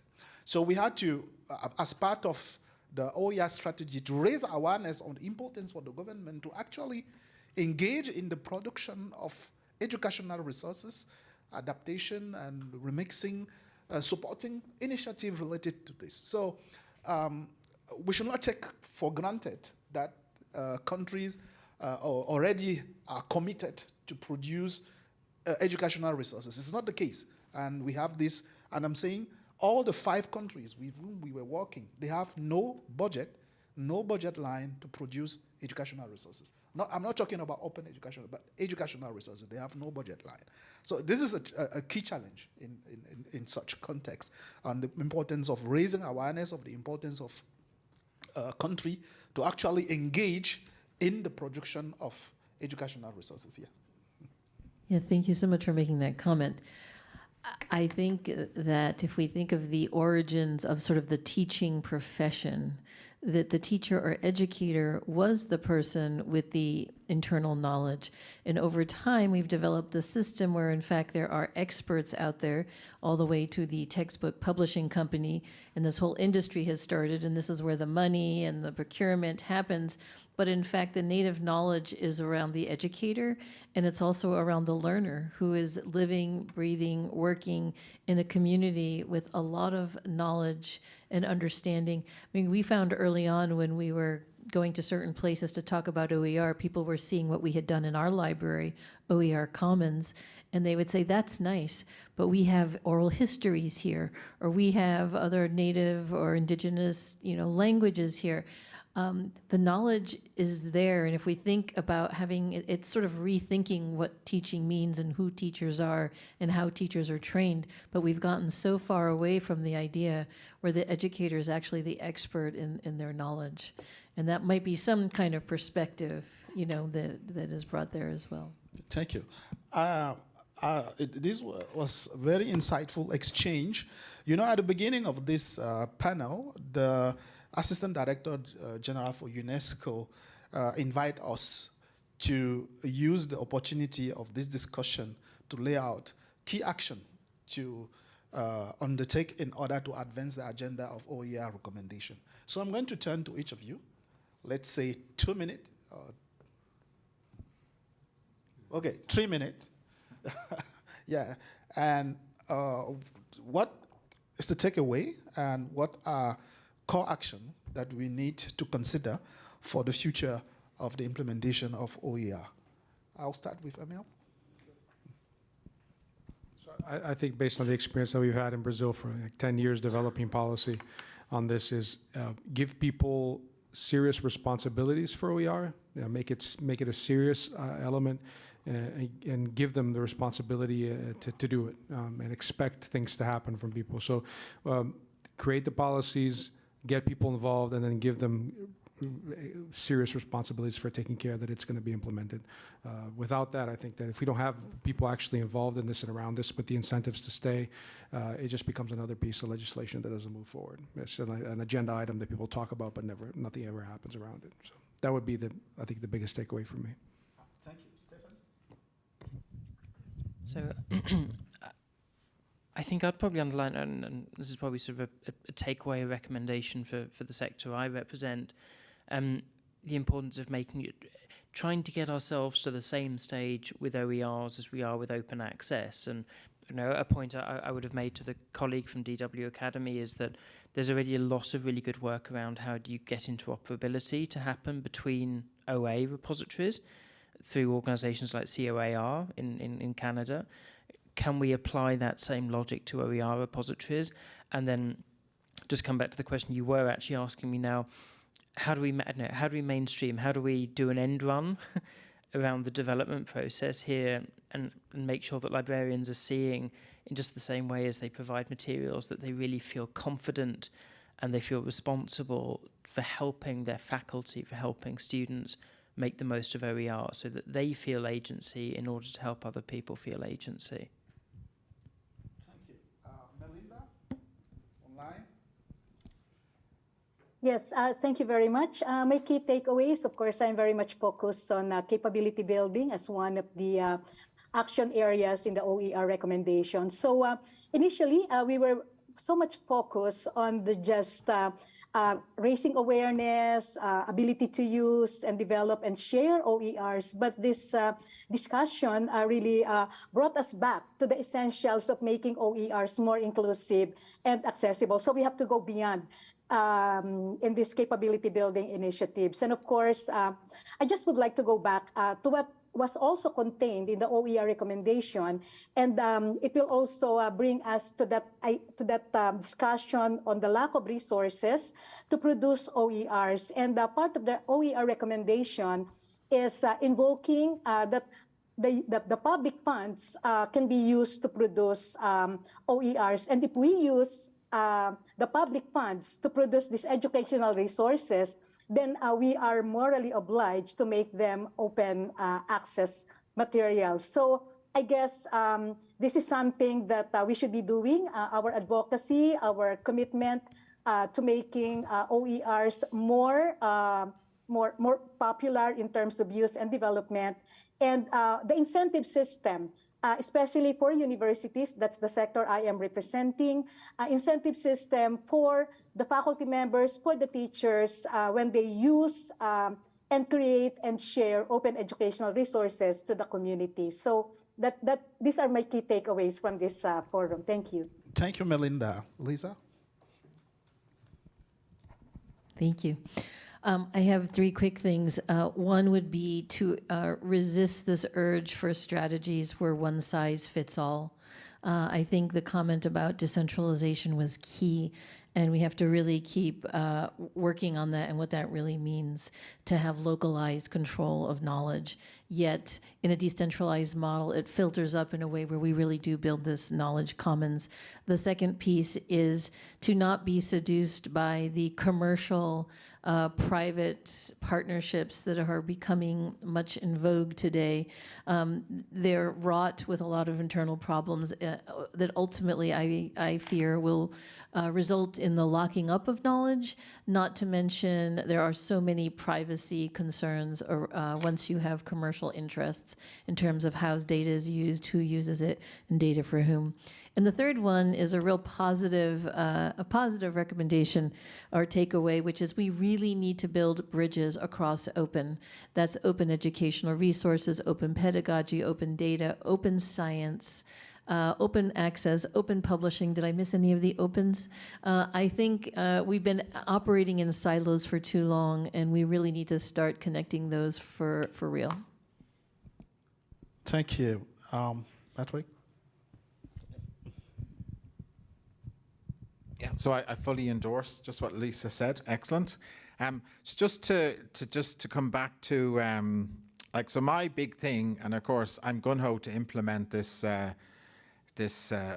overlay repository or journal of SDG courses, but I guess the thing that keeps me awake at night is behavioral issues, as I call them, or psychology. So in other words, just to take an example of one of the stakeholders is the government, right? So you have to change the mindset. So what's the problem there, right? So Jeffrey Sachs was discussing our project at the TESS, the Transforming Education Summit, and I think he said something very important, right? So he said the reality here is that there's a bit of a sunk cost to set this up. So I'm an economist, so there's sunk costs and there's marginal costs, right? So think of putting in electricity or a digital infrastructure, you know what I mean? Like to set up the power points, to put in the railway tracks, to put in the ports. No individual can really do that. That has to be done by government. So there is a bit of a sunk cost to get this up and running. The beauty of it, though, is that the marginal costs are very low. And in fact, once it's open, as Telemia was saying, there is possibilities to add kind of value or commercialization, which would actually pay into the resource. So I could put sums together for the government saying, if you put up so much money and you put it into your policies and procurement, I can guarantee you within 5 or 6 years, the costs to librarians, to the academics, everyone was going to be way reduced, the marginal cost. And in fact, if any of these global knowledge commons issues are commercialized in any way, your property right will actually accrue income or accrue value added. So I could create a business model. The problem for that, though, is you're saying to the government, you put money up now and change your policies, and then later you're going to get a return. And that doesn't sit well with government, right? Because too many times have they given money for a return in the future and they've never got the return in the future, right? Now, I could go on in terms of what are the incentives for academics, what are the incentives for librarians, for interoperability of EdTech, interoperability of all the open opens, and so on. So to me, the problem is mindset and coherence and cooperation. And it's not necessarily financial or technical or anything like that. It's a real, what I call behavioral mindset issue that you have to address. Yeah. Thank you. Neil, are you online? Neil? Thank you, Michelle. Mm-hmm. I think the two key takeaways that I'd like to just re-emphasize is, first of all, to recognize, notwithstanding nice conversations about how we should support the private sector in monetizing this space, I'm not sure I agree with a lot of that. I think we have to recognize that the responsibility sits squarely with government to make sure that public education systems are accessible for all. And that involves proper investment in creating learning environments that actually support real accessibility. And the second takeaway for me related to that is that the investment strategy for that has to ensure the quality of the teaching and learning experience for everyone. I think if OER as a public good is simply expanding access to poor quality learning experiences for people at the margins, it's doing the world a disservice, and we need to make sure that the emphasis is very strongly on improving the quality of the learning experiences. I would just add one last and possibly obvious point, which is that the only way in which we can ensure that this happens successfully is to make sure that the processes by which this all takes place are actually led by representatives from the target communities of learners that we are aiming at. And I think if we look around the panel, certainly at this stage, I think it's clear that we have a lot of work to do to make sure that we bring in the voices of the people who we hope will benefit from these conversations. So I think that's another critical challenge that we face as we move forward. Yes. So Niall, just so hopefully we're on the same page. So I'm not saying you should commercialize the infrastructure or the content or anything like that. So this is a point about value added. So for example, if a private school takes the material, puts a letter book on it, adds things and then sells it out there, that they should really, if they're bringing in income, there should be some rent sharing on a public resource, right?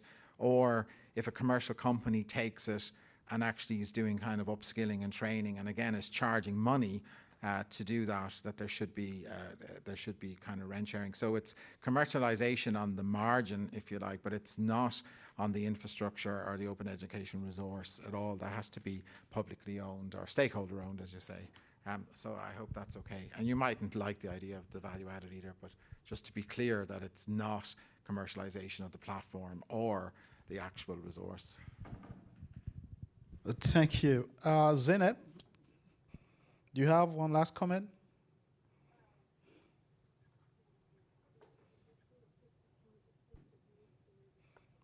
Zeynep?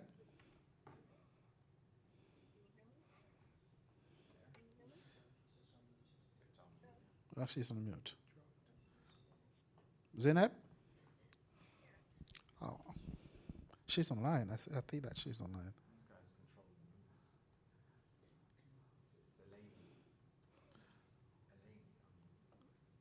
Zeynep? Oh, I don't know what technical issue. I want to express our warm thank to all the panelists and all the participants to this session, those who join us online and those present here in Kyoto.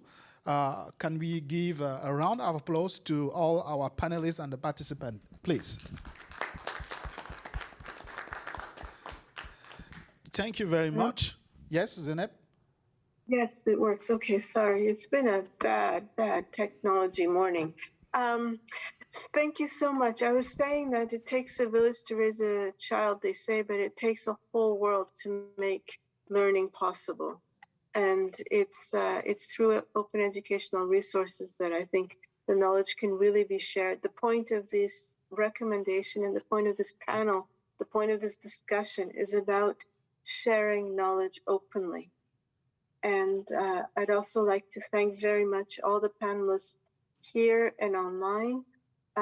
Just to let you know, the colleagues that are joining us online were coming from 3 different continents right now into your room.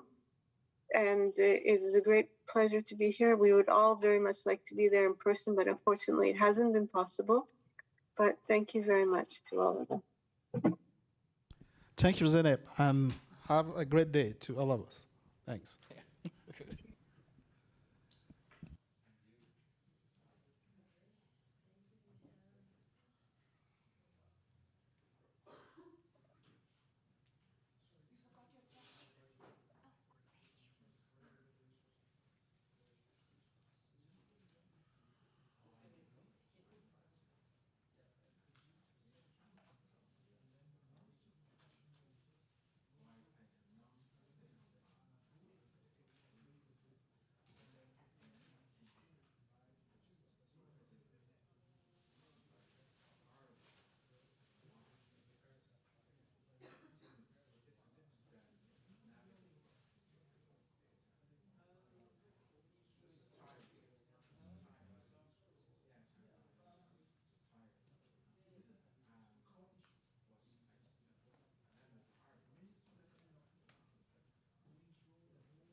You can also move to the front if you like.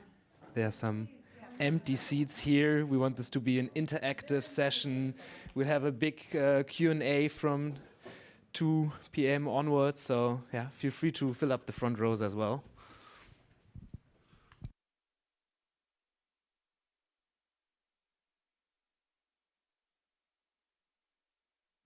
Since we're not fully complete yet, we'll give it a few more minutes until we start.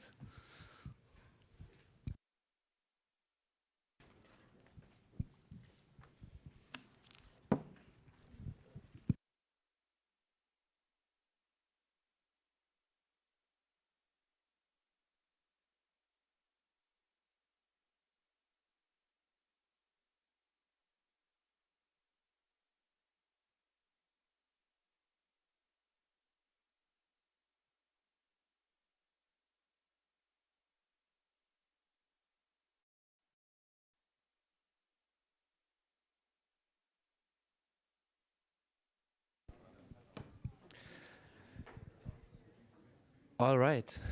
Welcome, everyone. Welcome to everyone here in the room. Also, welcome to everybody who's participating online. We have an open forum on AI regulation and governance at the multilateral level now. My name is Moritz Fromageau. I'm part of the Office of the UN Secretary General Envoys on Technology. Let me quickly walk you through the agenda of the day. We will start this off by some panel remarks by our esteemed guests here, and then we'll have a big Q&A session in which we want to engage with you, the audience. We will start this off with keynote remarks by Amandeep Gill, who's the Secretary General's Envoy on Technology. And after that, Peggy Hicks, Director at the UN Human Rights Office, will moderate the panel. And after that, we'll go over to the Q&A session. Yeah, without further ado, I would hand over to Amandeep to introduce the topic. Thank you very much, Moritz. Welcome to this event, this discussion on AI governance and the very important dimension of human rights, the role of human rights in how we approach AI governance. So to set a little bit the context, I want to talk about the Secretary General's proposal in his policy brief on the Global Digital Compact that he launched on June 5th this year for a multi-stakeholder high-level advisory body for artificial intelligence that, as the SG said, would meet regularly to review AI governance arrangements and offer recommendations on how they can be aligned with human rights, the rule of law, and the common good. This proposal that he reiterated in his remarks to the first Security Council debate on artificial intelligence in July is currently being put into practice. So this advisory body is being formed as we speak, after a process for nominations that ran along two tracks. One was member states being invited to nominate experts to the Secretariat, and the other was an open call for nominations. And all together, we got about 1,800 nominations from around the world. So different areas of expertise, backgrounds, different geographies. So it's very satisfying to see that degree of interest and excitement about this proposal. So we kind of hit the right spot with this. Now, what is the advisory body when it comes together? What is it supposed to do? The Secretary General has tasked it to provide an interim report by the end of the year. And there is a context to this timing. The discussions on the Global Digital Compact start early next year, restart early next year. They move into a negotiation phase. So this interim report would help those who are putting together GDC to consider one of the more important dimensions. You know, there are these 8 important high-level dimensions along with the cross-cutting themes of gender and sustainability that have surfaced through the consultation. So it'll bring more substance and expert-level insight into that discussion. So after that, there is time for the advisory body to consult more widely, including with ongoing initiatives. You heard the Japanese Prime Minister speak about the G7 Hiroshima process. There is the UK AI Summit. There has been work that's been done earlier in the G7, G20 on AI principles. And there is long-standing work in the UN context. And today I'm very happy to be joined by some of my colleagues. The work in UNESCO on the ethics of AI, a consensus recommendation adopted by all member states. The work in the International Telecommunication Union on some of the standards that underpin digital technologies, but also at the AI for Good meetings. And then most importantly, from the perspective of the SG's vision and today's topic, the work being done by the Office of the High Commissioner for Human Rights on how to make sure that existing commitments that governments, member states have taken under international human rights instruments, they are implemented in the digital domain. So I just want to conclude by saying that this body that will start meeting soon would help us pool multidisciplinary AI expertise from around the world to provide a credible and independent assessment of AI risks and make recommendations to governments on options for global AI governance in the interest of all humanity. I think those conversations that are happening today, they are very important. They are essential building blocks.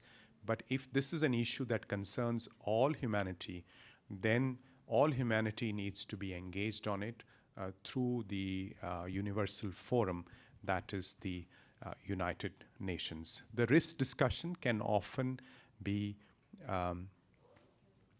political, or it can be motivated by economic interests. We want a discussion in which there is an independent, neutral assessment of that risk and a communication of that to the global community at large.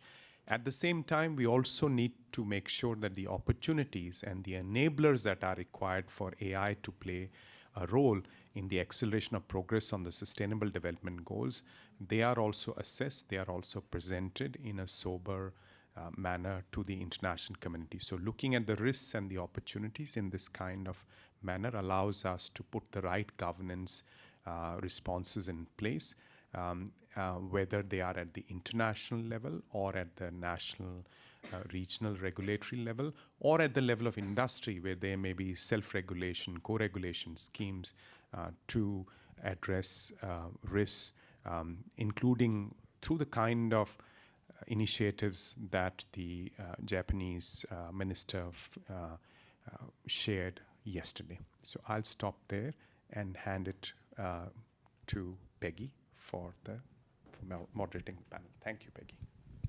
Great, thank you so much. We're so fortunate to have Amandeep with us to give us that overall perspective about where we stand on these issues now. I'm going to have the pleasure, I'm Peggy Hicks with the Office of the High Commissioner for Human Rights, and I'll have the pleasure of moderating the panel, but also giving some introductory remarks from the Human Rights Office perspective, starting out to just sort of set the course for us by making sort of 4 introductory remarks. One is that I think when we're looking at the issues of AI governance, we need to be able to have a complex conversation. We tend to throw out the term AI and think that we all know what we're talking about.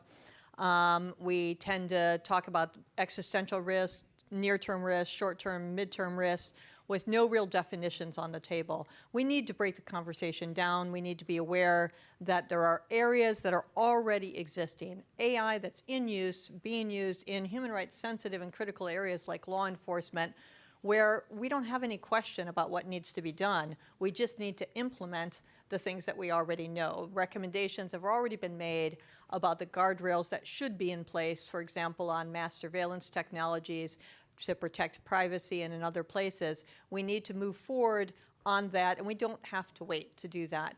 But then we also have the issues that have really rushed to the surface around generative AI, where there is a real need to look at what are the new challenges that are presented. And even within that area, some are immediate in terms of, for example, the impact of deepfakes, the need for water marking and provenance to be put in place as quickly as possible, transparency around data sets for large language models. So there are things that we can do urgently, even within that emerging space.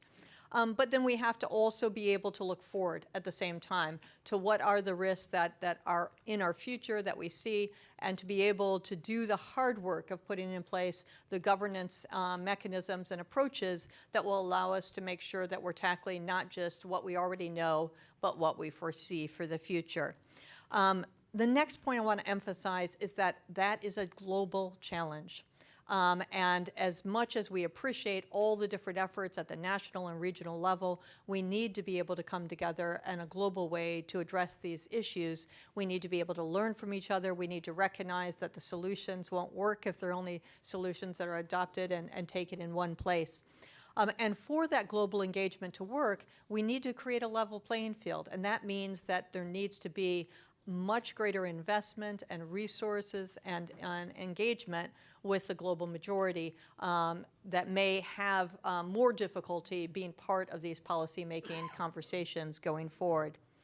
The third piece is one that, of course, comes up in the IGF context all the time, is around what we mean by multi-stakeholder and how that has to be part of the governance approach that we undertake in AI. And I want to emphasize that when we talk multi-stakeholderism, we are talking both in terms of the business side of things and the civil society side of things. And in fact, what we need on each of those pieces is quite different. With regards to business, there's a tendency to really look at how we engage and to some extent mitigate the extent that a small number of companies have an enormous influence in this space. But at the same time, we need to create a race to the top where those companies may be the ones that are best prepared to put in place some of the guardrails that we need, but we also need to protect against the way other businesses will come into the sector and are coming in, perhaps with less incentive to put those same guardrails in place as we go forward. On the civil society side, we all know that that is an area where there's a lot of commitment to general participation, but perhaps not as much to effective engagement. And we need a different pathway. We need to draw on the expertise. We need to make sure that civil society is present because they're the ones that will help us to make sure that no one's left behind. And finally, and you won't be surprised to hear me say this, I want to make a pitch for human rights and the human rights framework as being a crucial tool to allow us to move forward in all of these areas effectively. We've heard in many of the sessions I've been in already at the IGF how we have to build on what already exists and not create everything afresh. Well, the human rights framework is a framework that has been agreed across continents, across contexts. It's celebrating its 75th anniversary today, my pin shows. And we need to find a way that we leverage it in this space. But that also requires support for us to be able to do that more effectively. It requires all of us to move from sort of the talking point of, yes, we're grounded in human rights, to making it actionable in a variety of ways in the policy-making context. So those are the introductory remarks from my side, but I'm very much looking forward to hearing from the contributors today. And I'm very pleased that we're going to turn first, I guess, to Benga Sassan, who's the Executive Director of Paradigm Initiative and a member of the IGF Leadership Panel. So over to you, Benga. Thank you, Peggy, and thank you, Amandip, for the earlier comments. I think it's important to start with the three areas that have been identified by the Secretary General in terms of human rights, rule of law, and common good. Help with the ongoing conversation. But let me start with a statement. So at the opening ceremony, someone who sat, I think, behind me. Yes, behind me. I shouldn't confuse behind with beside. Leaned over after the session and said, "Look at the stage. There's no diversity." and during the AI panel, and then we had a conversation. And the conversation we had wasn't just about diversity, but was about many things. And Peggy, you're right. Civil society already, I mean, AI is not new. It's been said that AI is the unofficial theme for 2023 IGF. I'm sure if you got $1 for every time AI is mentioned here, you all be billionaires already. You know, so, and also there's a tendency for us to assume that the conversation we're having is understood by everyone and we're all at the same level, but we're not. So first of all, there are people whose level of inclusion, even before you have conversations of AI, are not exactly, we already have a divide. Right? We already have a divide that is contributed to by some of the problems that we have that civil society is trying to address. And so 3 very quick things for me. Number one is that in all of this conversation, of course, we've talked about the need for human rights, for the rule of law, and for the common good. But I think the common good will only be served if we have a conversation that is based on ethics. And I say this because if you look at all of the race, literally, like the AI race that we had over the last few months, and I'm sure we'll hear a bit more, you know, from the private sector representative on this. And at some point, there had to be a call to say, guys, let's stop. And the reason for that was because it then, it became a race literally without rules, and everybody was trying to get to be the first to do it.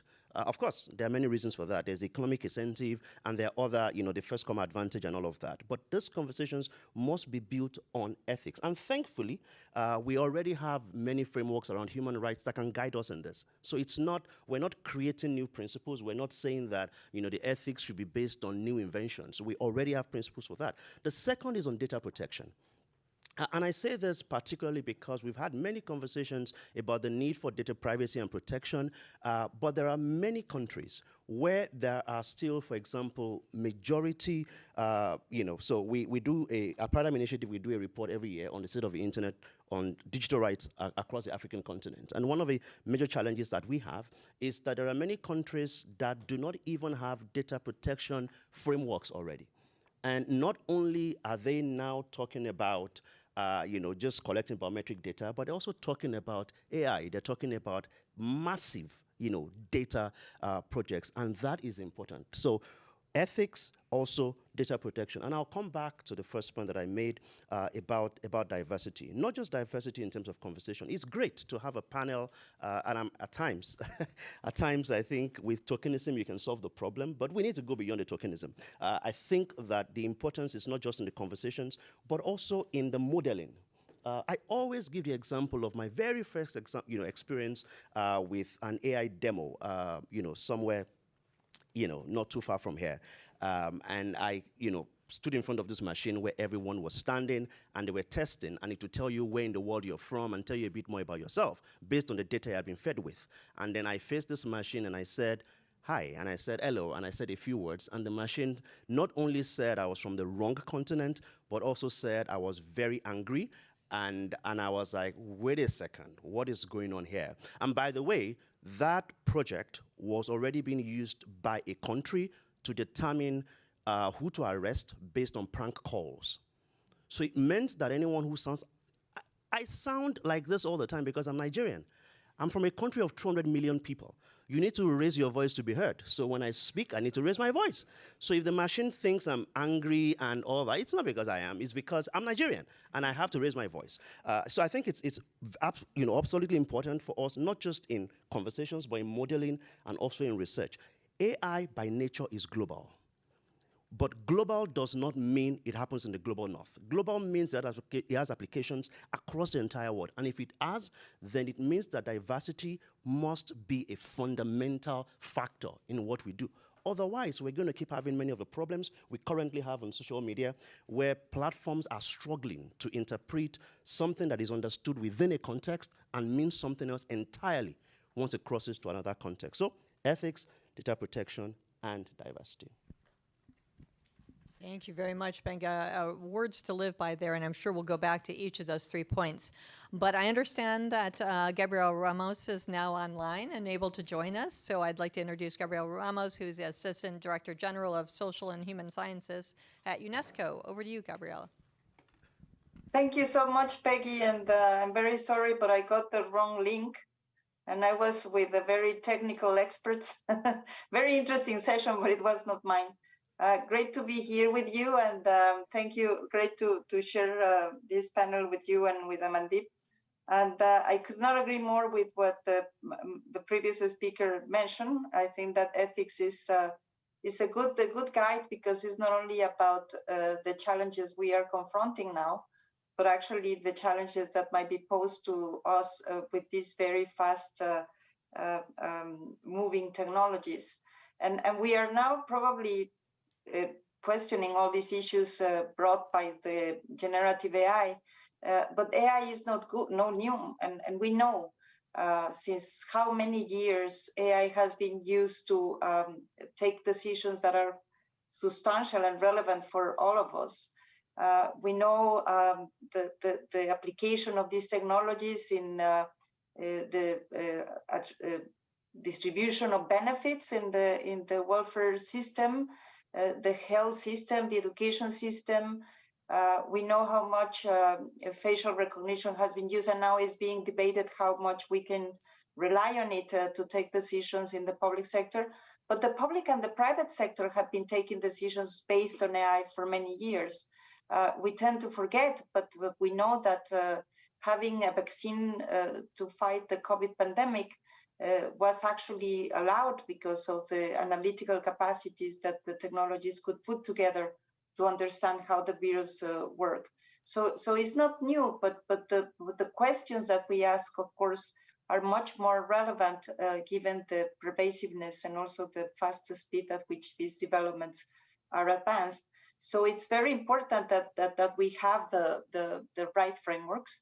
If these major technologies are just deployed in the markets for geopolitical reasons, for commercial reasons, for profit-making reasons, is not going to work. And that's why we are very pleased to be contributing to this framing of the technologies in the right manner at UNESCO. As since 2 years ago, the 193 member states adopted the UNESCO recommendation on the ethics of artificial intelligence. And I recognize Amandeep was one of the major contributors, because he was part of the multidisciplinary group that we put together to develop the recommendation. And it was pretty straightforward, but I feel it was also in the right frame, because the question was not to go into a technological debate of how do we fix the technologies or how do we build the technologies in certain ways to deliver for what we want to have in the world. But the question was actually, what are the values that we are pursuing? And then we put it all around. It's a societal debate, not a technological debate.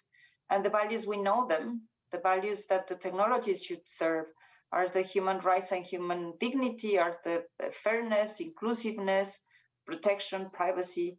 And these values need to be served by certain principles or goals.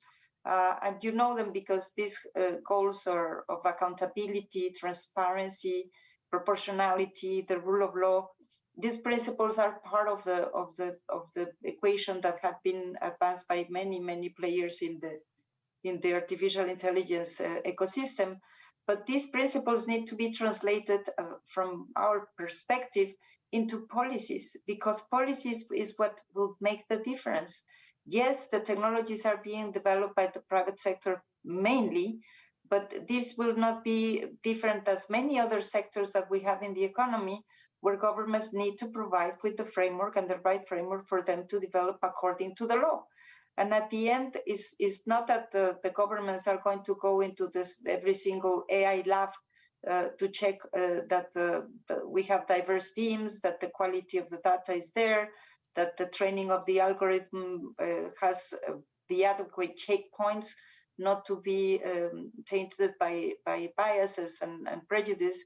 But at the end, when you have the norm and when you have the tools and the audit systems to advance these kind of outcomes, is when you get things right. And this is where we are now in the conversation, because the member states, when they adopted the recommendation, it was not only left to the goodwill of anybody who wanted to advance in building these legal frameworks, but they also asked UNESCO to help them advance specific tools for implementation, because we are in an heterogeneity of capacities and systems that can be put together. And therefore, we developed 2 tools to understand where member states are regarding the recommendation, the readiness assessment methodology that is not only a technological discussion, again, it is about the capacities of countries to shape these technologies, to understand these technologies, and to have the legal frameworks that are necessary for them to deliver. And then we also developed the ethical impact assessment. And I feel that now we are converging with many other institutions and organizations that are advancing better frameworks for developing on AI. Just last Friday, we were with the Dutch Digital Authority, because this is also an institutional debate. For us, this is for governments. Governments need to upgrade their capacities and the way they handle these technologies, because, as I said, I'm a policy person, and the reality is that this is about shaping an economic sector that, yes, pervades many other sectors and is changing the way all the other sectors is working, but at the end is an economic sector. The way the technologies are produced can be shaped, can be determined by technical standards, but it can also be determined by the rule of law. And it's not as difficult as it might seem in terms of at least having these guardrails. When we say, for example, that we need to ensure human determination, well, then what the recommendation established is that we cannot provide AI developments with legal personality. And I feel this is just the very basic to ensure that whenever something goes wrong, there is going to be a person, there is going to be somebody that is in charge, and that can be liable legally. And then we also need to have systems for redressal mechanisms, and to ensure that the rule of law is really ensured online. I'm proud that we have this framework. Is now being really deployed by 40 countries around the world, and we will be having more. Next week, we are going to be in Latin America launching the council, the Ibero-American Council for the implementation of the recommendation. And we're partnering with many institutions, with the European Union, with the Development Bank in Latin America, with the Patrick McGovern Foundation, with Bilasar, to ensure that we work with member states to look how they can build up these capacities to understand the technologies and to deliver better frameworks. We always also talk about skills to understand, to frame, to advance a better deployment of the technologies. I feel that it's also very important that we have the skills in the public sector to frame and to understand, because these are also so fastly moving technologies that we need to be able to anticipate also the impacts that they can have in many fields that have not been tested. But if you ask me for the bottom line, and I think this is not the way that generative AI or ChatGPT arrived to the market, is that you need to have an ethical impact assessment, a human rights impact assessment of major developments on artificial intelligence, because before they reach the markets. I think this is the just right due diligence, and it's not what is happening in many of these developments as we see them. And therefore, I think it's the moment to put the conversation right in the right framework to ensure that these technologies deliver for good. And we are seeing many movements. We just saw the bill that was put together in the U.S. Congress. We know what the European Union is doing. We know how many countries are advancing this, and we're also doing it with the private sector. We can neither put all the private sector in one basket. We're working with Microsoft and Telefonica, because also this needs to be a multi-stakeholder approach, also gathering the civil society and many groups that need to be represented, because the ethics of artificial intelligence concern us all. I'm so glad that I have this minute to share with you these thoughts, and I'm looking forward to the exchanges. So thank you so much.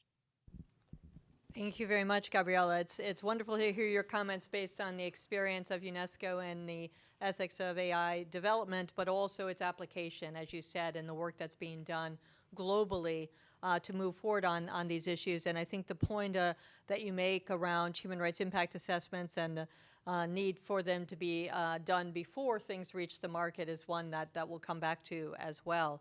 I'd like to turn to our final panelist now. We're fortunate to have with us Owen Lartner, who's Director of Public Policy in the Office of Responsible AI at Microsoft. Over to you, Owen. Thank you, Peggy. It's a pleasure to be here. It's a pleasure to be part of such an esteemed panel. So as Peggy mentioned, I'm Owen Larter at Microsoft. We are very enthusiastic about the opportunity of AI. We're excited to see the way in which customers are already using our Microsoft Copilots to better use our productivity tools. We talk a lot about copilots at Microsoft rather than autopilots.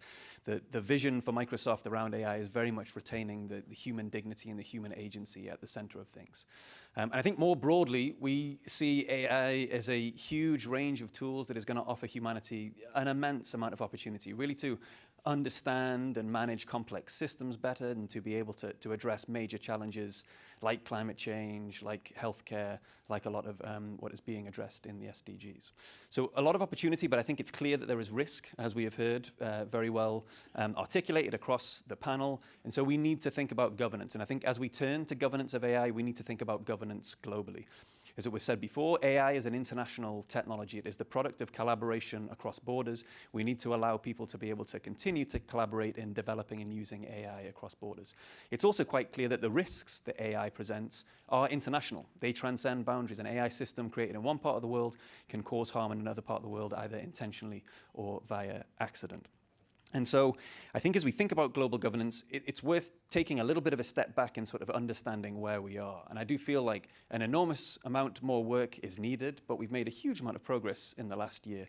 We're coming up to quite an important milestone, or a significant milestone, which is that we're just a few weeks shy of the 1-year anniversary of ChatGPT being launched on the 30th of November in 2022. And, I think we can see the way in which that has really changed the conversation around the world on these issues. I think it's fantastic to see the way in which the UN has done what the UN is always very good at doing, which is really catalyzing a global and representative conversation on these issues. We're excited about the high-level advisory body. We think that's going to be really productive work.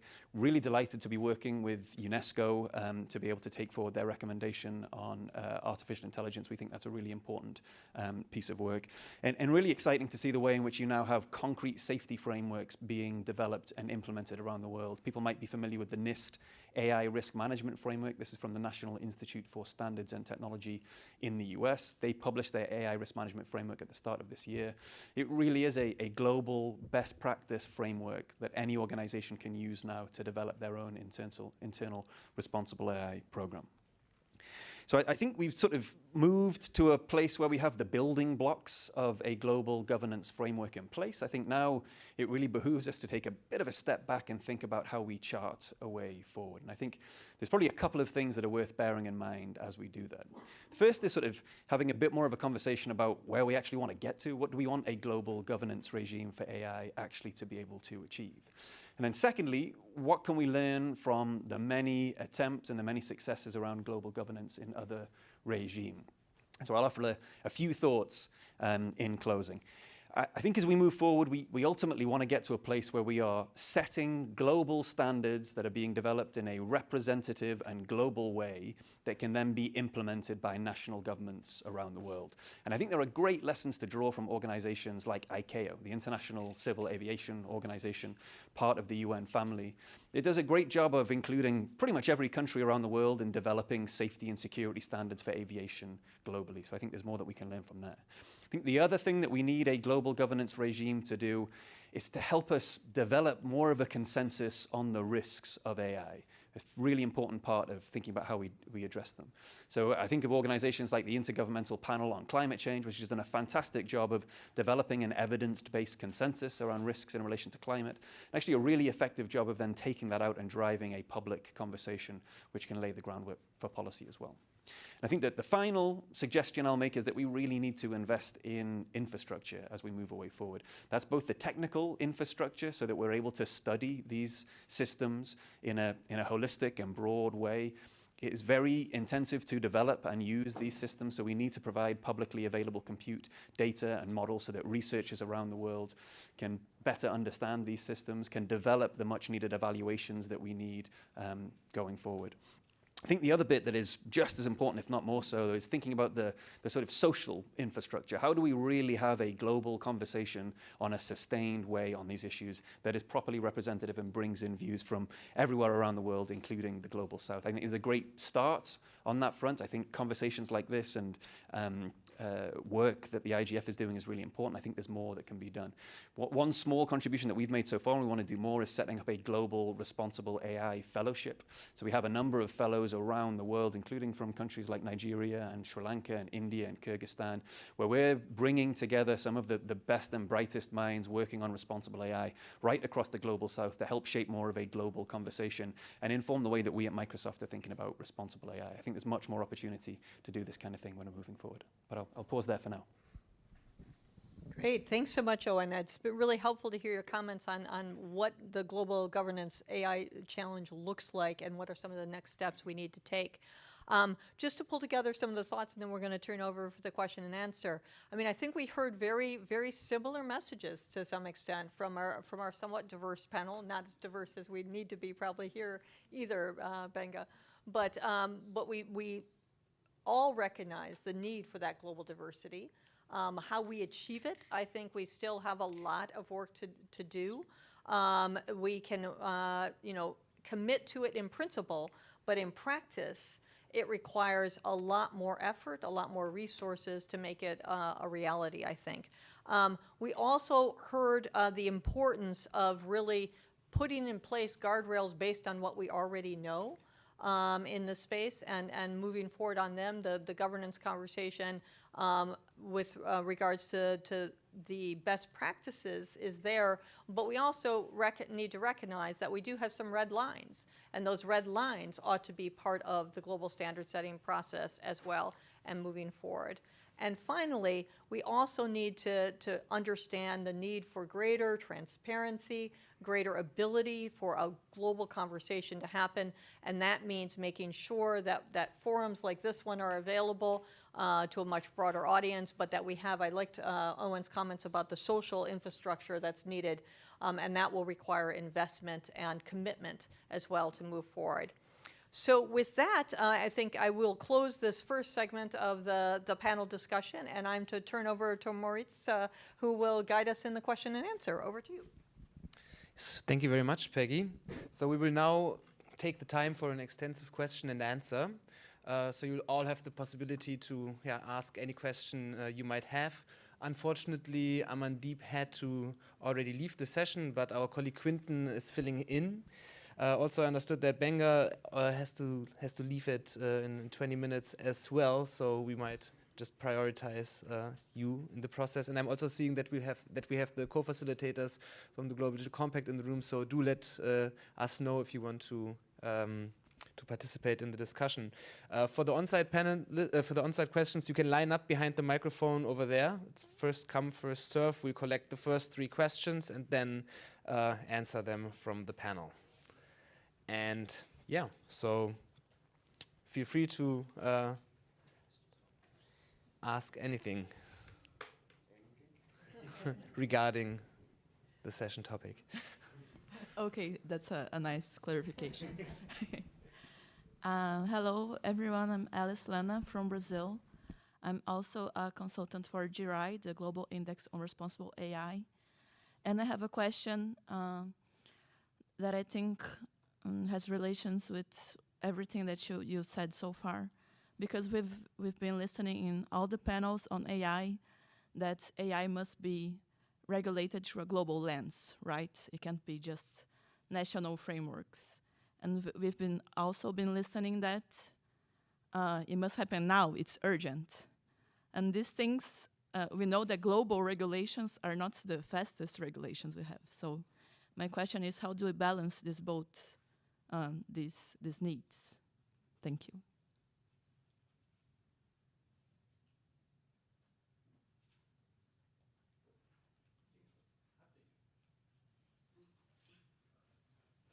Hi. I'm an attorney at law from Sri Lanka. Last year, I just did a course from the CIDP in Washington, and I've been studying AI policy. I was just wondering if the biggest threat is that the technology is running far ahead of the law. And is there any possibility, like we were speaking of global AI regime, etc., is there any possibility that punitive measures like fines or penalties can be given to these tech companies which are going ahead without the implications, the human rights aspect, the ethics, without that being examined? If the tech companies put out the tech, I feel the only way is to penalize them somehow, like how GDPR brought huge fines. Is there any conversation on that going on, or just want to know?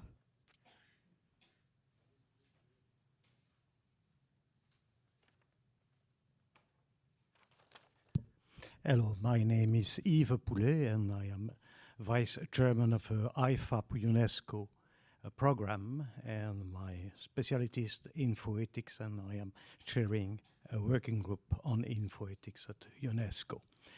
I think we are agreeing all together about ethical values. I think there are a certain number of ethical values which are recognized by UNESCO recommendation, by EU regulation, by OECD. And these ethical values are very well known. That's dignity, that's autonomy, that's definitively fairness, that's diversity, that's the problem of security and well-being, and so and so.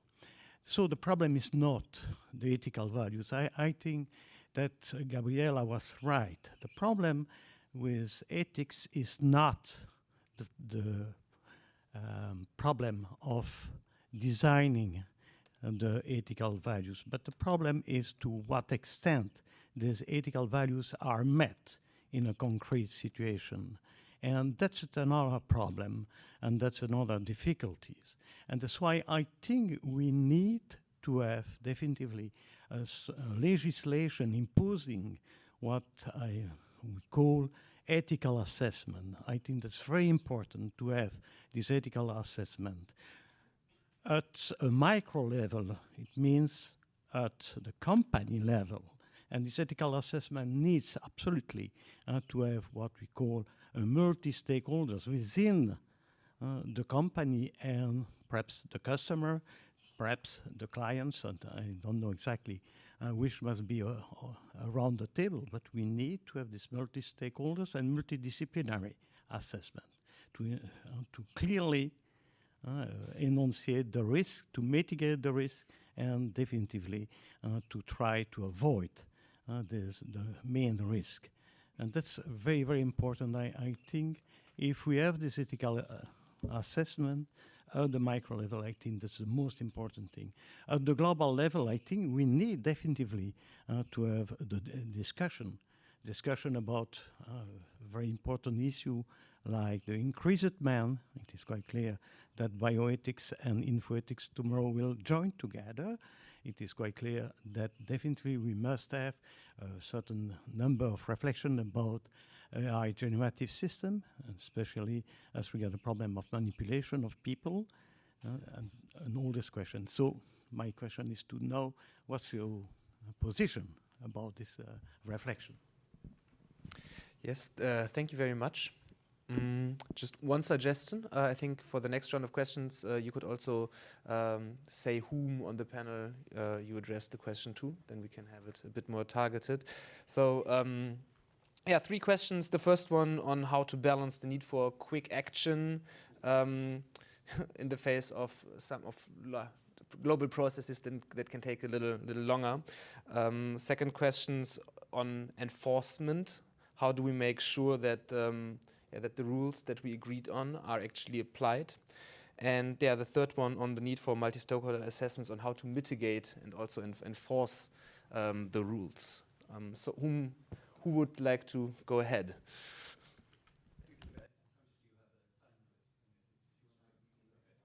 I can chip in if you. Perfect, Gabriela. Then we'll start with Gabriela and then give over to Benga. Okay.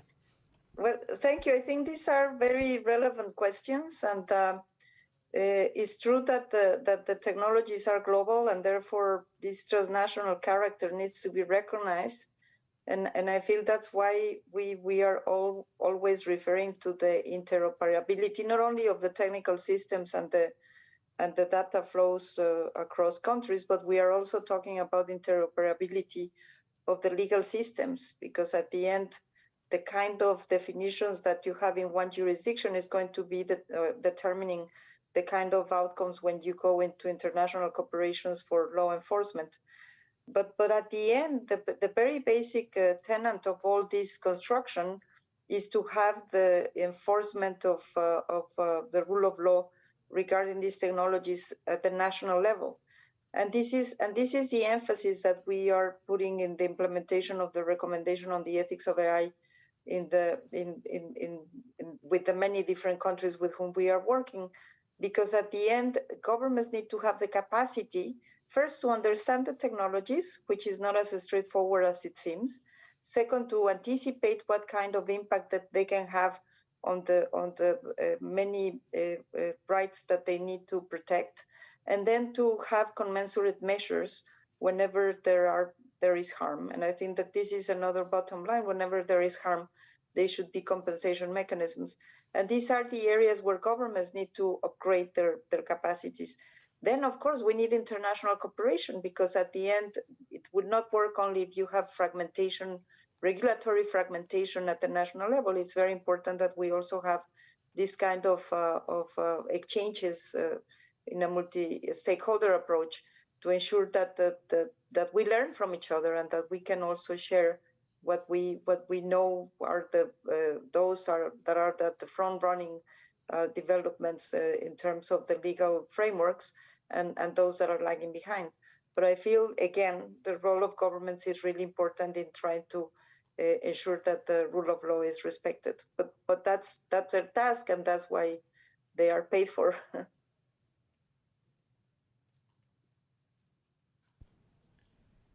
Thank you, Gabriela.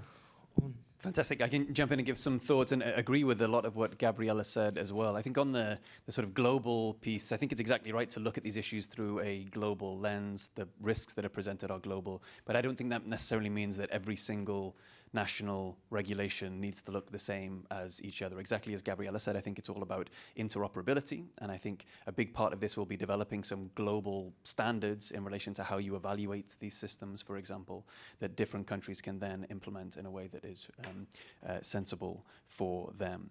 In terms of sort of how to apply the law and where the law might apply, I think there is a large amount of existing domestic law that should be being applied right now in relation to AI systems. I think if you're in a country where you have a law against being able to discriminate against someone in providing a loan or access to housing, it shouldn't matter whether you're using AI or not, that law should apply. I don't think it should be an offense that, yes, I discriminated against this person and gave loans on an unfavorable terms, but I was using AI, so don't come and penalize me. That's not going to hold. So I think existing law should be applied across various different jurisdictions, whilst we also put in place these other frameworks that address some of the specific issues of AI as well.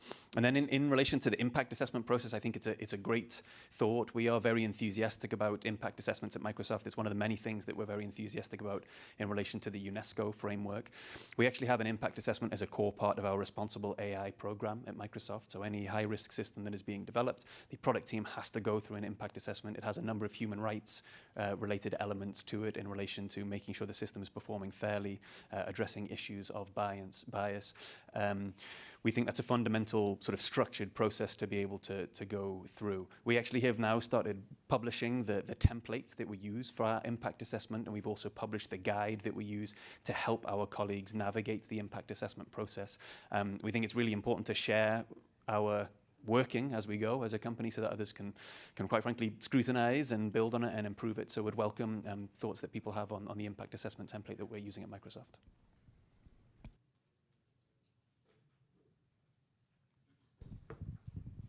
Thank you. I mean, just to build on the earlier contributions, in terms of regulation being global and the fierce urgency of now, I mean, I can understand why, that is the conversation that is happening, because that's a natural reaction to some of the confusion we've seen in the last 1 year. But one is that,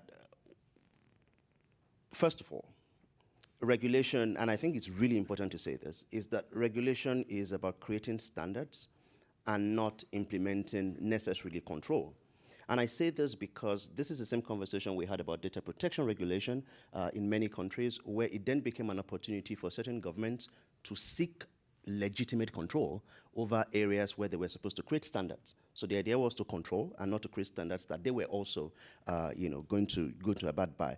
But I think there are many existing processes that we can build on. And I can understand why global always gives the idea of being slow, because there's negotiation. There are countries that, I think there are some countries that may just want to be contrarian, just so, because they want to, take the mic and speak or something.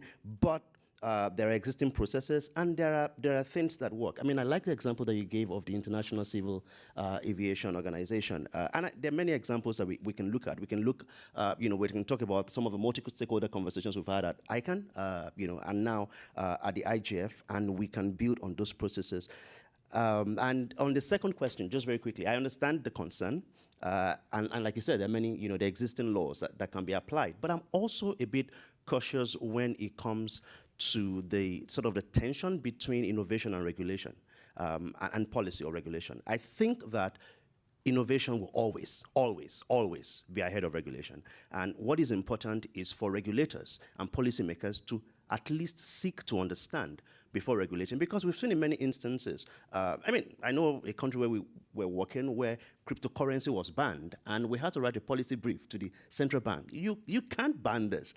What you're banning is a foundation of the new forms of money and movement. So I think it's really important to, create sandboxes where people can experiment ideas, but within specific frameworks where if something goes wrong, of course, there are rules they have to apply, abide by. But it's absolutely important that in the name of, cautioning and not allowing people to go haywire, that we're not stifling innovation, because we've also seen that happen where regulation doesn't understand innovation and wants to jump ahead of it. Thanks, and I'll pop in as well, Owen, then. The first question, I think, is a really important one, and I think that idea that we can't come up with a global framework, I've said that a million times myself, that making a treaty isn't going to get us there, because it will take us too long, and by the time we got it, it would already be outdated. But I think Benga's answer and Owen and Gabrielle as well have said some of the pieces that we have, and we need to build piece by piece. One thing that we desperately need right now, and we talked about it in a conversation earlier today, is around a authoritative monitoring and observatory that will give us greater understanding of what the risks are and what's happening, and be able to, for example, report on incidents or problems that arise with AI as well in a credible way. This is the type of thing, using all the different analogies, the IPCC on the climate side, looking for ways that we can better understand what's happening at a global level, and then that informs the national level, is a key piece.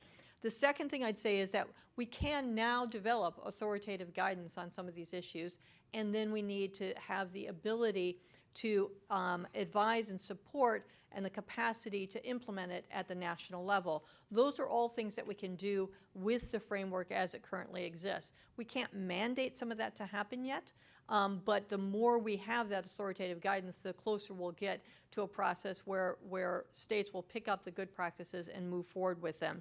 And on the last point I'd make in terms of that global dimension and the urgency issue is that there are areas where we don't have to wait for us to solve the overall AI picture. I mentioned earlier the issues around watermarking provenance on AI-generated images. That's something that we all ought to be concerned about and acting on now. The companies have made voluntary commitments in this regard. We'd really like to see that turned into something that's enforceable. and it would be enforceable across the industry in different ways, that you have to at least give transparency around things that are generated through AI. And that would make a crucial difference. So we can also chunk it into pieces where we can take up some of the most urgent issues that are already arising and address them in a concrete way. And to just say on the remedy and accountability issue, I do think it's a major issue. I agree with Owen's comments that we have to use the laws that already exist to do some of this. But I'd also say, though, that part of the problem in terms of the analogy on discrimination by AI systems is that we don't have enough transparency to know how to make those lawsuits and legal remedies happen. So for me, one of the starting points there is to build more transparency into the systems. Thanks. Thank you. I think we have time for one more round. We can take 2 more questions. We have another 5 minutes. Is there anyone who's still curious? Then please feel free to take the microphone. Hello. My name's Tom Barraclough, and I have a think tank called the Brainbox Institute, and I also manage something called the Action Coalition on Meaningful Transparency. I have 2 questions, but I don't want to take both of them, so I'll leave it up to you as to how you respond. The first question relates to, you're just talking about transparency and having enough transparency such that we can sort of test the way AI systems are working and hold developers accountable to the standards that we set. I wonder if any of you have any comment on the way that developing frameworks also require companies and governments to make adequate resourcing available to the groups who we are expecting to hold these systems to account. It's one thing to say, here's a lot of information. It's a whole other thing to be able to meaningfully use that information to hold powerful institutions to account. The other question I have is, I suppose it's a tough one related to human rights as a framework for AI. So in my work, I quite commonly say we should use human rights as a framework for understanding what we expect of people using technology and developing technology. So I find it very useful. But in recent experience, I was sort of making this argument, and the response came back to me that globally, we're seeing a decline in states sort of backing human rights and liberal democratic frameworks. Do you have any comment on, if a human rights framework is not landing from an advocacy perspective, where we might turn to in order to sort of give effect to similar principles that underlie those in terms of human dignity and other factors like that? Thanks.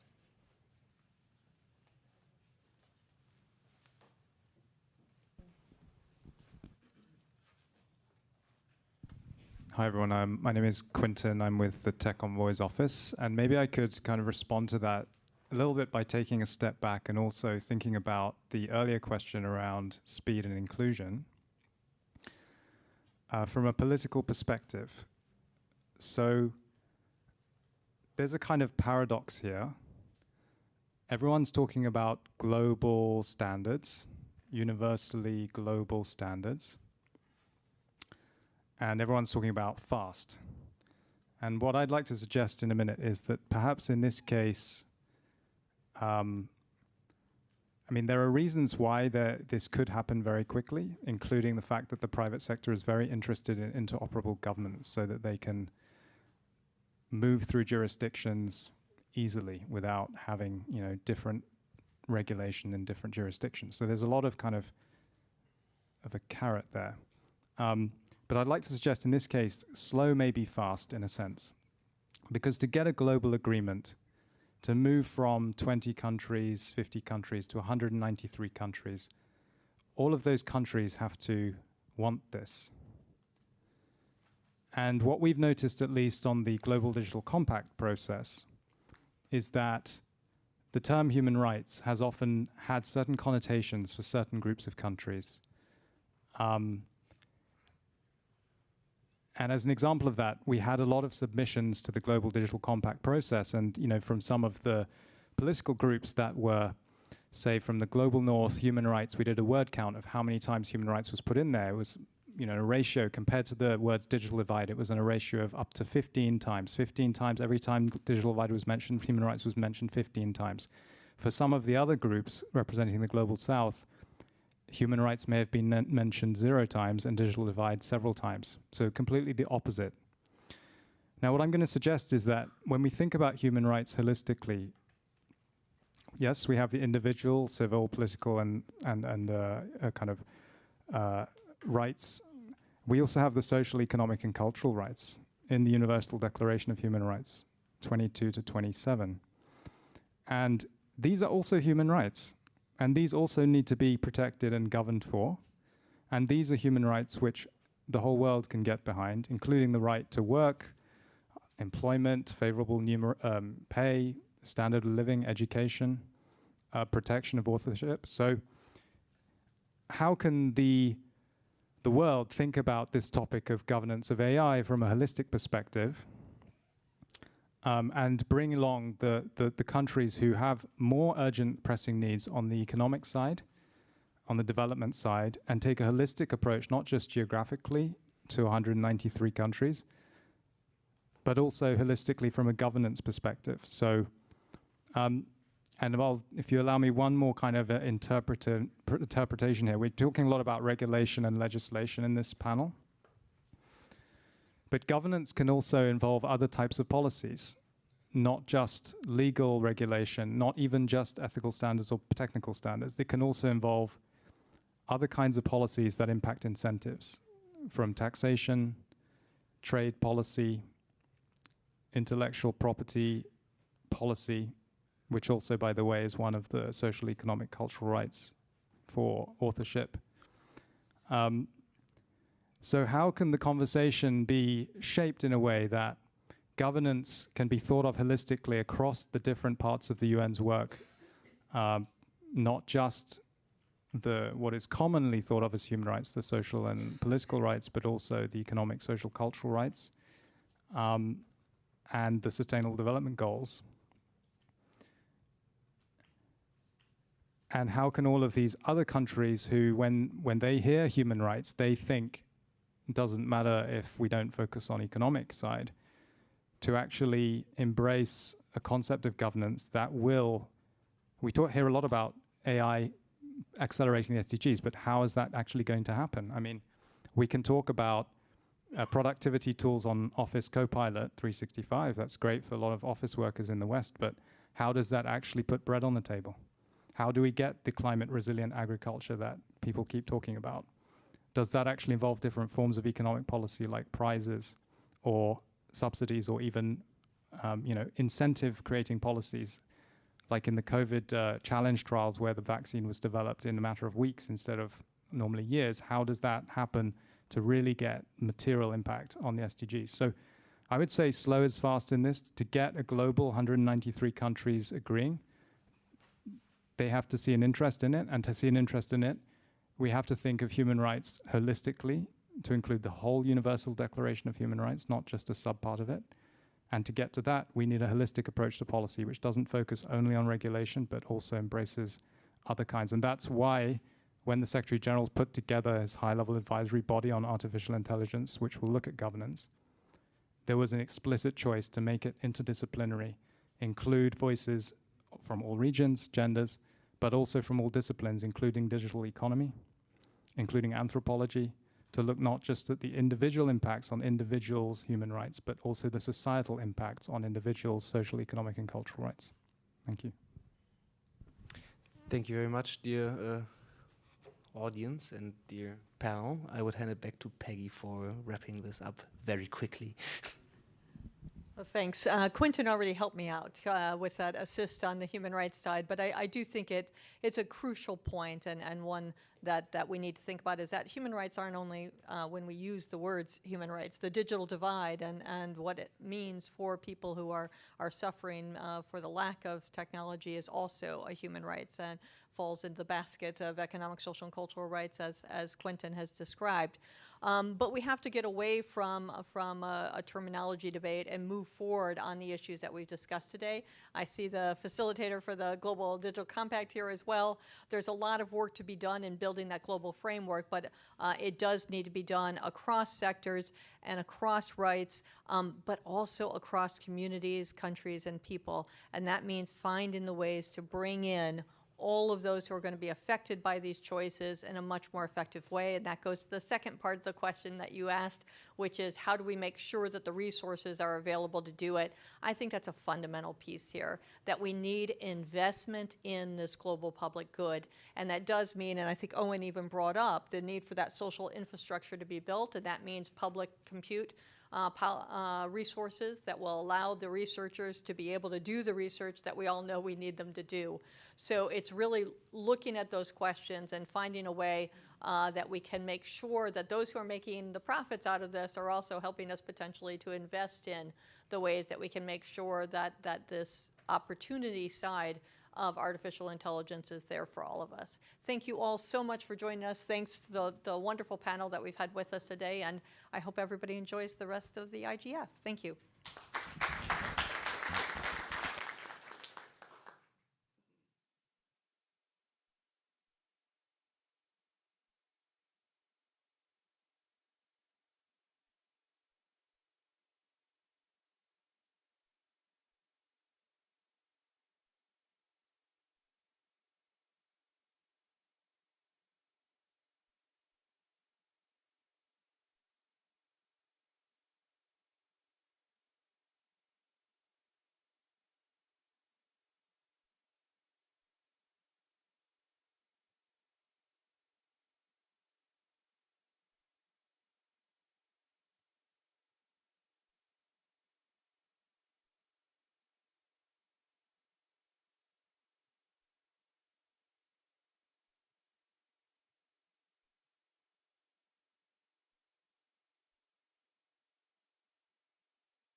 Good afternoon, everyone. Thank you so much for being here. I'm moderating the first session of this workshop. English is not my first language, so bear with me. I'm Santosh Sikdel from Nepal. I'm co-chair of this dynamic coalition on internet rights and principle and executive director of Digital Rights Nepal. So this is a dynamic coalition session, workshop on human rights law and the Global Digital Compact. And in this session, the agenda of the session is we'll be discussing briefly about the work of the IRPC, sharing about the dynamic coalition. After that, we'll be discussing about briefly about the Digital Global Compact and the human rights. And after that, there will be short speeches from three of the experts. Can you change it? Three of the experts. And after that, there will be a group session where we'll be navigating the current human rights challenges or the challenges we might face up to in next 10 years and how global digital compact can be used as a tool to navigate those challenges in the online spaces. And there will be some recommendation for the stakeholders from our side to address those challenges that we foresee through our group exercise. So that is the outline of this workshop. And regarding this dynamic coalition, we started it in 2008, and it is an open network of individuals and organizations who are making human rights effective in the online space. And this is an open coalition. Anybody can join the coalition by subscribing to the email. And our website for this coalition is internetrightsandprinciple.org. And since 2014, the IRPC coalition is also the steering committee member of the Media and Information Society at the Council of Europe. The charter of the coalition, one of the major outcome of the dynamic coalition is the human rights charter and principles, the 10 internet rights principle and the charter of the rights and principle. And it was published in 2018, and one of the major, our work is translation, making it available in different languages. And so far, the charter has been translated into 12 languages, and it is available in 28 languages. The charter, the principles are available in 28 languages. Through the charter, we engage with the stakeholder in regional level, at the same time at the national level, country level, and we also collaborate with other dynamic coalition, and we engage with the stakeholder, for example, National Human Rights Commission in different countries. At the same time, we also raise the awareness about the need of implementing the right-based approach while developing and implementing internet framework in country level. So the translation work is kind of voluntary approach, so there is no dedicated support or funding for that. So we collaborate with the other organizations and volunteers for different countries. And Dennis would be sharing about the Japanese charter that we recently, last year we had translated the charter into Nepali, and we had launched it in the IGF Ethiopia in Addis. This year we have translated the charter into Japanese language, and we have got copy of the charter in Japanese as well. So Dennis would be talking about the Japanese translation in a while. But before that, I'll be sharing about the work that this dynamic coalition carried out this year in 2023. So the dynamic coalition participated, officially presented at the Eurodig in Finland. Similarly, in Africa, we participated in the Ghana SIG and presented the charter. There was a UNESCO conference on platform accountability, guideline for the social media governance in France, where we participated and presented the charter. Similarly, there was a similar event in Nepal where we participated. I represented IRPC at that time. We also engaged this year with the National Human Rights Commission of Nepal and advocated for the implementation of the charter in the local context and emphasizing their role of the National Human Rights Commission. Similarly, we audited our website for the accessibility approach, and we improved the accessibility of the IRPC website this year.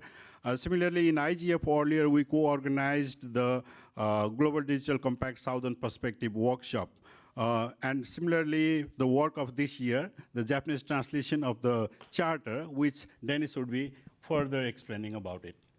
Absolutely. Thank you so much, Santosh. Indeed, today, and on occasion of the IGF in Japan, we're launching the Japanese translation of the 10 Principles document. This is the short version, if you will, of the charter. The charter is a document of 25 plus pages. That obviously is a much bigger effort. This 10 Principles document, we got help translating for this conference, and this conference also is the place where we hope that we can garner some more interest in the charter among Japanese stakeholders in order to get more engagement of our coalition with the people in Japan. And so if you know someone, if you yourself a Japanese speaker, feel free to join a task force we're setting up to translate the charter in its entirety. As we said, we now have 12 different translations of the charter. It would be great to have a 13th soon, and that be a Japanese version. This is teamwork. It's not that much time commitment. We look for people who have a grasp of internet governance or of international law, ideally both. And you can contact me, if you're here in the room, contact me, write me a personal message. If you're online, we're happy to engage. And we hope to launch this then at a Japan IGF or an Asia Pacific regional IGF or the IGF next year. And that's already it with the updates from the coalition. Thank you for listening. We'll distribute those after the session or in between, so you can take a flyer home if you want. There's also the website on there. Thank you, Dennis, for the update. So this was the initial opening of the workshop where we are describing about the decision and our work. So we are now entering into the main part of the session, talking about the human rights law and global digital compact. So in this main session, there will be 3 speakers talking about the different dimension of the digital global digital compact and human rights law. So to open the session, I request co-chair of the Dynamic Coalition, Rasi. Please. Hi, everyone. I hope you are doing well. I'm also moderating the session, so I'm going to talk a little bit lightly about the GDC and just give everyone an overview of the events that have happened, how we've participated, and then, of course, give it to Helani and Dennis to move forward with our program. So the GDC was agreed upon in the Summit of the Future, looking at the roadmap recommendations of digital corporations with United Nations, governments, civil society, and looking at a more multi-stakeholder digital technology track. We've seen this also in a lot of conversations where the SDGs are very technology avoidant. So maybe this perhaps is a good gap to, at least we look at it as a way to fill it up. And then there was also a decision held at the UN General Assembly that was held on the 22nd and 23rd of September, which would look at opening for comments on collecting inputs from interested stakeholders that were considered with GDC. We also have Sweden and Rwanda that are looking as appointing as co-facilitators into this process, looking at roadmaps. And from an IRPC point of view, some of the topics that interest us is, of course, the topic of digital inclusion and connectivity. And of course, we have a few topics in our charter where it directly goes into addressing digital inclusion gaps that are faced by women and migrants and refugees, more looking at marginalized groups and how digital inclusion can also foster and include public participation, political participation, and how involving these groups in digital policy making processes is important. We also look at the point of human rights online, where how can we equate that the same rights that people have offline are also seen online, looking at cross-cutting issues on freedom of expression, information, net neutrality, and of course also looking at promoting multilingualism and promotion of cultural diversity, and also looking strongly at children's rights and how they should have agency, and looking at ensuring that there is protection of privacy.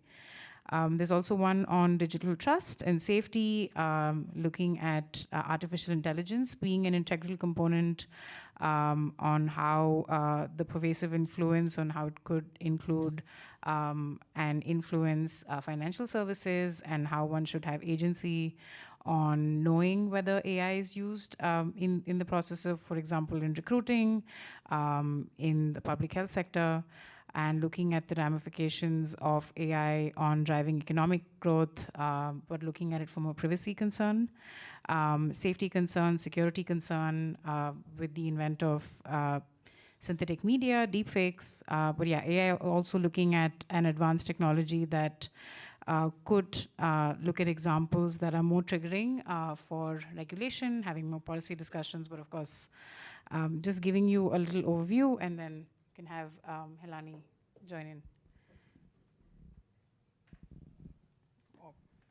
Okay. Right, as a sort of a last minute addition to this panel, I'm going to be, look, I think the GDC in its sort of current policy draft, whatever, which is really the only document we have to go on, along with everything that was said in the various different consultations, I think it does a good job of referring repeatedly to human rights. It also refers to ongoing instruments, sort of, like guiding principles on business and, the Universal Declaration of Human Rights. So it doesn't try to create a new set of rights. I think, that's as it should be. There's a lot about misinformation and curbing of that, putting responsibility of platforms, and then also about artificial intelligence. So there's a huge focus on Article 19, specifically on rights. I think what it doesn't do, and there's time to do that, is really think about how those mechanisms are actually going to be implemented, right? Like even the guiding principles on business and, and human rights. These are not binding. These are, voluntary sign-up things. So I'm not quite sure how that process is, and there has been very little visibility on that. So I think that's kind of important. One of the critiques I made yesterday in a session that Ambassador Gill was there as well was that there has so far been very little really to bring the different communities together, because civil society consultations have been in one side, the businesses have been talking, separately amongst themselves, etc. And somehow this synthesized document in its current draft is out. But really, it's the interaction of these different various stakeholder groups that I think has to be facilitated. But I find a fundamental structural issue in that private companies are not the only violators of human rights. And in fact, state mechanisms are a huge violator. And in setting this, as much as it gives way to multi-stakeholder consultation, it's still set within a multilateral system where nation states are the primary voting base when it comes to key decisions. And that system is completely unable to hold rogue nations to account. People who hinder tax negotiations because they are the biggest earners in terms of tax when it comes to the platform economy. People who filter the internet for billions of people and don't let their citizens, browse what they like or say what they like. People who shut down the internet under the flimsiest of excuses. There is no mechanism to hold nations to account. This is just a feature of the multilateral system, not of the GDC, by the way, right? But I think that's a real fundamental shortfall, and we really need to think about this. There's no point talking about human rights when wars are going on and there's no mechanism to really intervene. So what are we talking about? The internet. I think the other issue is that human rights are viewed as sort of this, almost this exotic set of rights without really embedding them in the other important set of rights, which are socio-economic rights, and they're incredibly intertwined. The GDC talks about the need for connectivity, almost as if it's like a 1-0, you have connectivity, but it's going to be a moving, sort of a continuum. And the kind of human rights you can engage in are really dependent on the kind of socioeconomic power you have. And the internet is vital to that, right? So they're really interconnected. So I don't think, it really helps today to talk about these two things, the socioeconomic rights versus human rights, as if one is more important than the other. They're so intertwined and quite important. There's also, I think my last point is that the GDC is going on in this process and in a way quite removed from what's really happening on the ground, because while this conversation is going on and everyone is waiting for the summit of the future, what's really going on, for example, in South Asia, is that everyone is coming up with laws and regulations that really fundamentally hinder rights. A recent example would be the proposed online safety bill. It's called the online safety bill. It's a speech moderation bill in Sri Lanka, right? We can cite many, many examples. Now, we have no idea how these two parallel systems are going to, the GDC envisions this, rights-based, human-centric world, and yet the underlying layer of laws, which are rushing, by the way, because, everyone is pushing for these. They should be done. But they are completely, removed from any of that GDC discussions and the vision we have for the future. So we're already going to have a whole set of laws that violate, we already have, and the new ones are also going to violate, speech and many other rights. And that connection sort of is not really made, and I find that problematic. So thank you.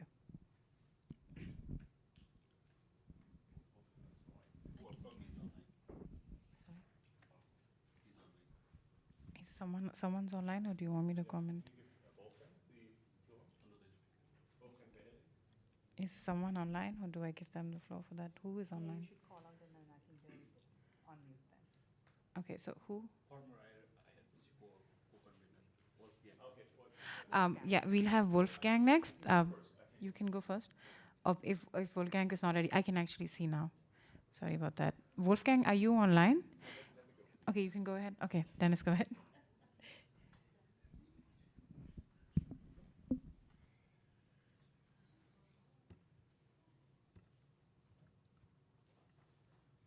And I think it actually fits quite well here. Now, is the academic, University of Bremen, Dennis Redeker, University of Bremen, speaking now, but really I'm really trying to focus and to focus my talk, the things I brought on this question of who are the potential human rights violators anyways. And you mentioned, Ilana, you mentioned states as one of the main sources potentially. So it's not just companies, obviously. And what I do when I do research, I ask people about their opinions across the world, largely in the global south and Eastern Europe. So I'm presenting some results here that I think are quite interesting for those who care about the Global Digital Compact consultations and the process. And then they relate, I think, to also what maybe people in these countries think about their governments with relation to making good rules on a global level and their government's influence on processes at the UN level in this field. Now, it's a very big challenge for someone who does public opinion research to actually ask the general population about the Global Digital Compact, because what have average internet users that I ask in terms of knowledge on the consultations and on the process. It's very difficult. It's a technical process. Most people will not be very attuned to the topics of global internet and digital governance. So I asked easier questions. I asked people, in your opinion, who should provide the input into writing of the Global Digital Compact? And this is now explained to people who responded to the survey what the GDC in general is, and then asked them, okay, so if that makes new rules on a global level for digital technologies and so on, who should have an influence on these, on the Global Digital Compact? And then I also asked them, in reality, who do you think actually has an influence in the process. And then lastly, I also asked them, so which are the principles, if you have to, in a very abstract way, have to think about the principles that you care most about, which of those do you want to be seeing as affirmed in the Global Digital Compact?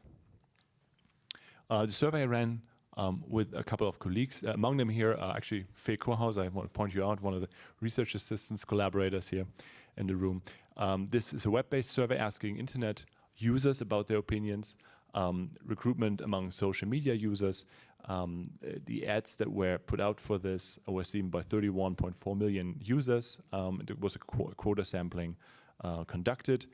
In total, 41 countries, 6 languages last year, early this year, and 17,500 people responded. And I asked them, okay, so who do you think the UN should listen to when it listens to different stakeholders? You can't necessarily read it when you're in the room here, so I'm going to read it out. The very left bar, about 60%, is technical experts. So internet users think that technical experts should have the most influence on shaping the GDC. Secondly, academics, with about 50%. 45% of the citizens think that citizens should be heard by the UN in the process. Obviously, in the consultations, there were opportunities like that. Then civil society at about 40+% of the respondents. And national governments, interestingly, although they seem to have a great deal of impact on the GDC, obviously, only 35% of the respondents thought they should be listened to and give input. Businesses even less so. This is even more interesting. About 18% or so of respondents think that they should be heard on the Global Digital Compact. And I also asked them, okay, so this is what you want, but what do you think actually happens? Well, they think technical experts, they're being listened to, no question about that. Academics, they're not listened to enough, and I obviously agree. Citizens are not listened to. That's what they think in comparison to what they think, how it should be. NGOs, a little bit less than there should be. National governments are not being listened to.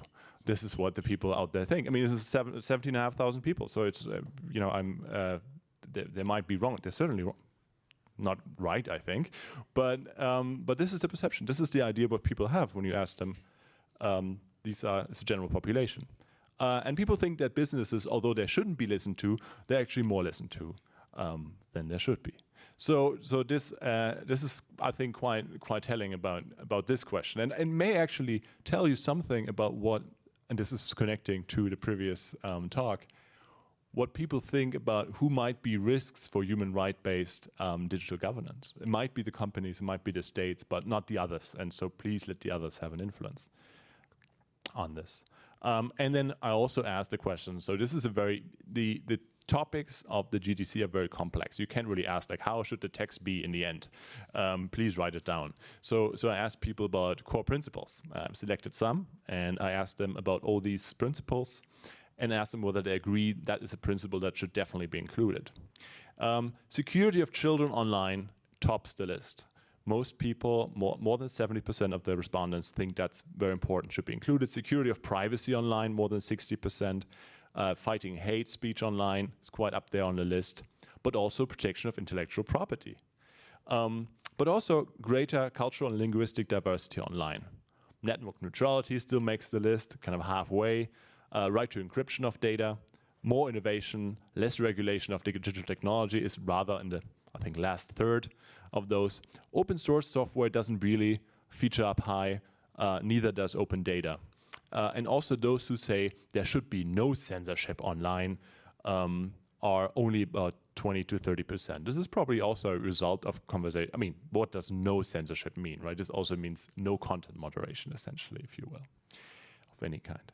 I had only just 1 or 2 slides more, and this is a slide that says, shows in which countries people tend to say there should be no censorship online.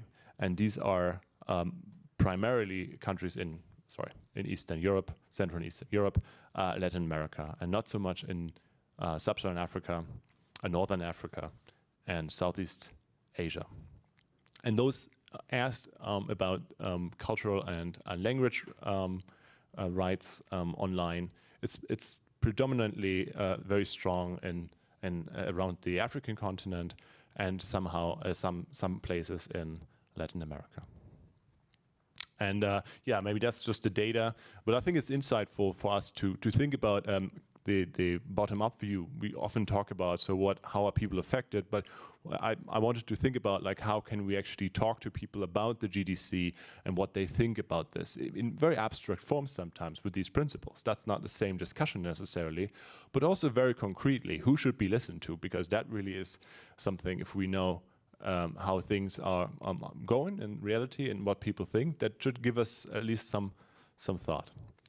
And with that, I'm ending, and hopefully we have Wolfgang online.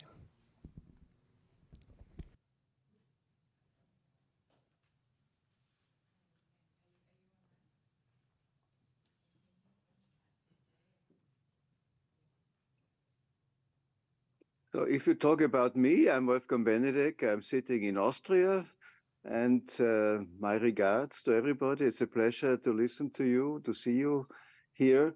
I was involved in the past in drafting of the charter, so that's quite some time ago. And I'm very pleased to see what progress has been made in the meantime with regard to the translations of the principles and of the charter itself. But I have to say, I'm not an expert of the GDC. I'm working on artificial intelligence and human rights at the moment. And we have a network of academics, a global network on internet and human rights in online. And in that respect, I rather wanted to put the question, and this is to what extent in this global regulation, which I think is very much needed, however, on a soft law basis, we can expect some progress with regard to the rights enshrined in our charter.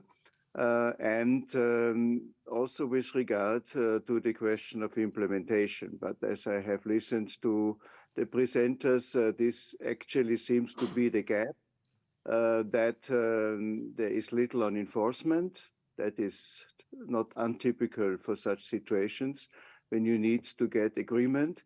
But still, the question is, what is the value added of the GTC in that respect?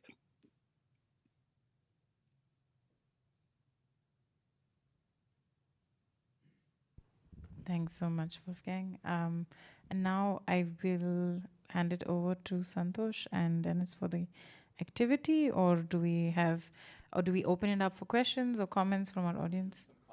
Yeah, we could do that. So I wanted to check if anyone had any questions or comments. Of course, when I just get up and give the mic. Let me just go ahead. No, it's fine. It's fine. It's fine. And then everyone could raise their hand so that I could pass on the mic. Thank you very much. It's Vince Cerf. When I listen to human rights, which I think we all care a great deal about, I begin to wonder about human responsibilities, and I don't know whether we've ever had a charter that speaks to that. But it seems to me in the environment that we're in the online world, that we really do have some shared responsibility in addition to asking for and expecting rights.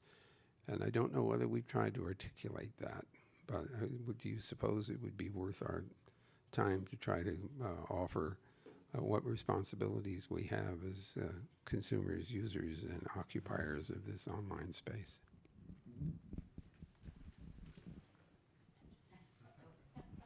Is there anyone else that has any comments or questions? You could just raise your hand. Anyone? Yeah, I'll give it a moment. Okay. And then, oh, there's a mic there. Go ahead. Hello, everyone. This is Pio from the EU Coalition on the Internet Governance Steering Committee member. I have been to the Internet Coalition, and I have been present about this chapter during the webinar that was happened that was happened in the ASEAN South Asian network.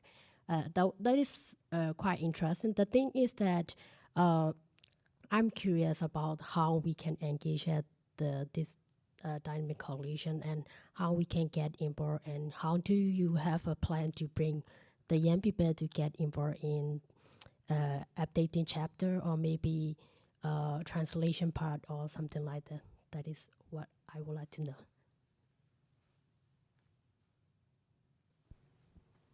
Maybe I can respond to that.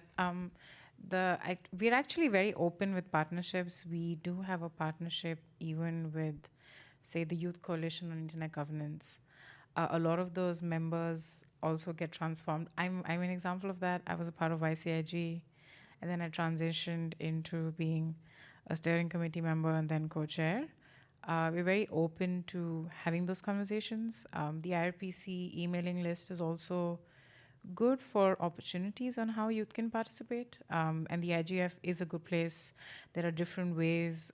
One is of course, the Internet Societies program, but there are a lot of ways in which the country hosts have their own programs on how youth can participate in different sessions and contribute remotely leading up to the event and even after, whether it's a discussion paper or it's a policy proposal.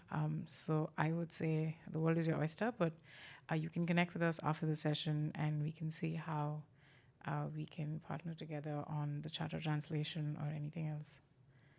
I hope that answers your question. Okay. Maybe to add, we have some, you also have worked on a translation project. I'll give you the mic in a second. Just one other example is often also university students that work on the charter. We had 2 universities in Padua in northeastern Italy and Salerno in southern Italy, 2 lecturers getting their students involved into the translation of the charter.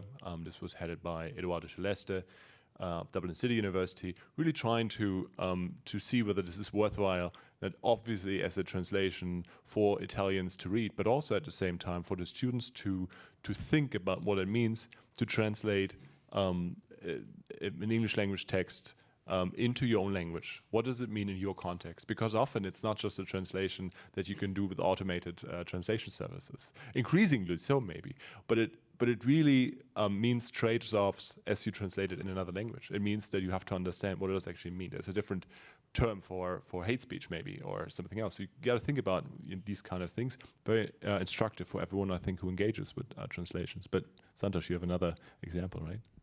Yeah, just to continue with what Dennis said, we collaborated with the local NGO in the case of Nepal, Digital Rights Nepal.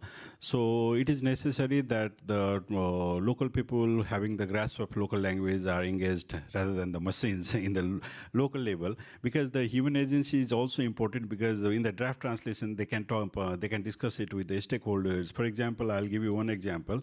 There is no real translation of the term governance in Nepali. When we talk about internet governance, the real term, real translation is not there. So we had to use internet governance in Romanized way, because after a long discussion, we agreed that any other term would not sufficiently grasp the whole idea of governance. So we'll continue with the internet governance. So it is necessary that we work with the local community, local stakeholder, and that is not only the translation, because it is also the part of building capacity of the local stakeholder, because in the process of translating, you are working with the language of the charter, we are working with the concept of the charter, so that also build the capacity of the local stakeholder, that I felt personally.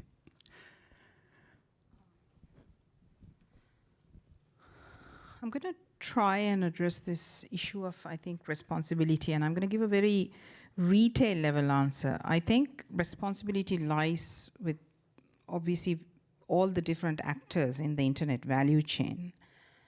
And I think consumers also do have it. I think back at the environmental protection movement. My mother's generation, it was very normal to go on trips, eat out of plastic wrappers, and just leave that stuff there. We no longer do that. We would never, across the world, now we're much more conscious about it. That's a responsibility act that has been drilled into us through primary education almost, maybe, right? And the global conversation. It's also been matched with sort of incentives for good behavior, right? So I think that's a big part about it. And maybe sometimes punishment, the other side of incentives, right? Right? So I do think there is a responsibility. The danger of only having the responsibility conversation is that it puts the responsibility only on individuals, and the language is, you know, women should safeguard yourself on the internet. That's not the responsibility conversation, right? We have a civic responsibility, because what we say and do on the internet, unless it's on a one-on-one message, it usually has externalities. There's a broadcast function. Our ideas permeate to people who unintentionally come across it. So there is absolutely an externality and a responsibility, and I think we need to start very much for retail individuals with sort of young people and how we teach them on what civic behavior online is. So. Can I just add something to that? So I just wanted to relate with the ongoing discourse around the regulation of misinformation, disinformation around the countries. And we have seen some cases in the context of South Asia, including in Nepal, where the government is trying to impose this concept of responsibility towards the citizen, that you have to filter the conversation or your expression on the internet to make sure that there is no propagation of the fake news, so-called fake news, or the misinformation or disinformation. So now, based on that responsibility, they want to frame a law or the legal regime where they can also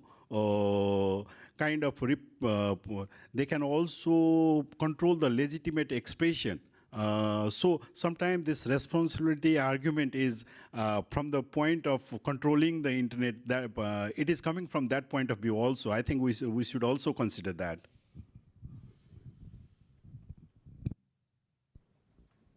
Maybe we could move to our activity. We have to, you have. It's Vince Cerf again. Yeah, just thinking a little bit about an important document by Rousseau called The Social Contract. And in some sense, we agree to give up certain rights in exchange for safety and security, for example. In different countries, we will choose to give up more or less, depending on what we're comfortable with. There are other things that we call norms, and those are not exactly responsibilities. They are behavior patterns that the society generally teaches us we should adopt, but there's not an enforcement element. But I do think it's important for us to recognize that as we demand rights, that we also recognize we have responsibilities that go along with them. And sometimes we don't often remember that part. Sure.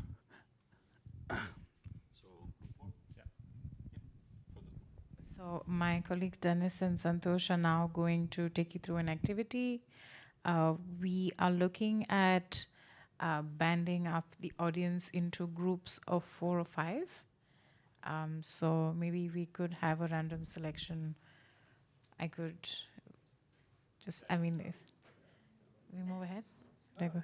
Go ahead. So 1, 2, 3, 4, 5. You could come this way. I think 5 people per group should be fine, right? I think there are enough people in the audience. So it takes 20 minutes. Just some people are leaving because they have to leave. But it takes about 20 minutes, and it's going to be a discussion within the group, and you get to know new people, hopefully. Sorry? Yeah. You have another obligation. You can go ahead. No, that's fine. Thank you for coming. Yeah. Sure. But for those who are remaining, it's going to be only 20 minutes in that group, and you get to know your group mates, and that's a great thing. And we'll come back together and everything. Okay, then we'll pass you also. 1, 2, 3, 4, 5. 1, 2, 3, 4, 5. 1, 2, 3, 4, 5, 6. This group is larger. So 3 groups. You all could maybe come in closer if that's... Yes. So 1, 2, 3, 4, 5. 1, 2, 3, 4, 5. So you move actually that way with them, and you come in closer.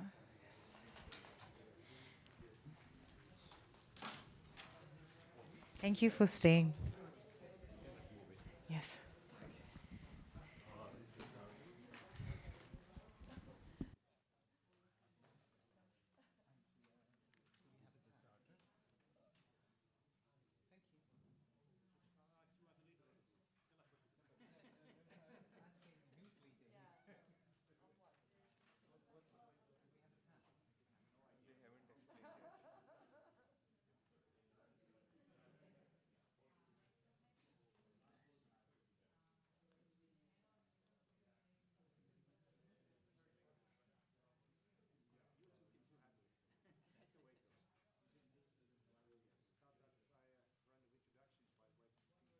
So, we're now going to start the group phase. It's about 20 minutes. We'll have one group online. Everyone who's online, after we gave instructions, please go to the breakout room. I think, if I'm correct, we're going to have a breakout room for you created, correct?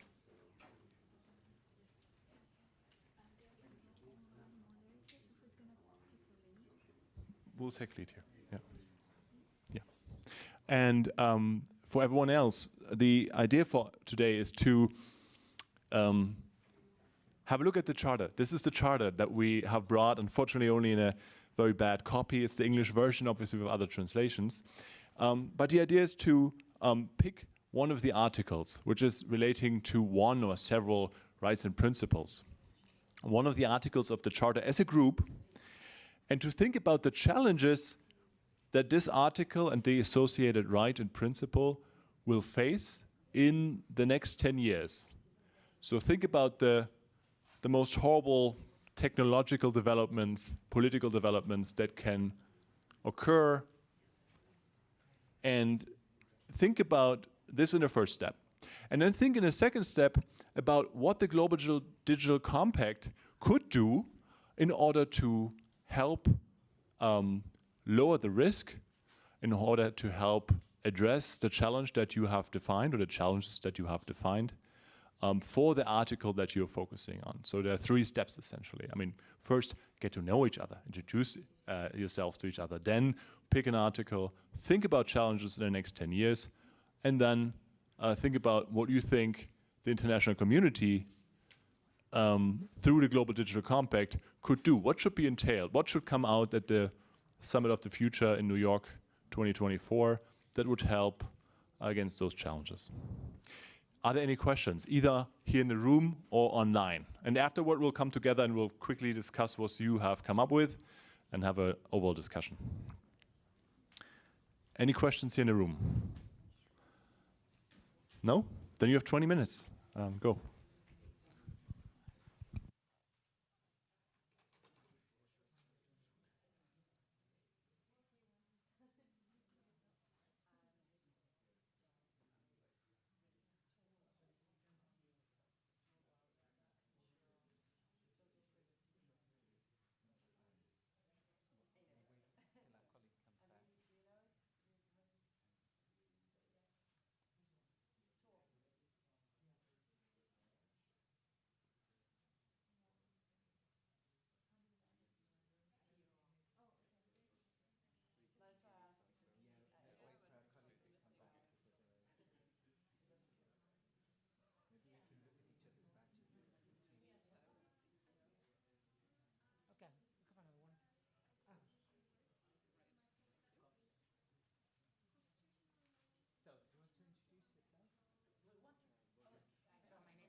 I think half an hour. yeah, in 3 minutes you should stop because I think it was at 3:53.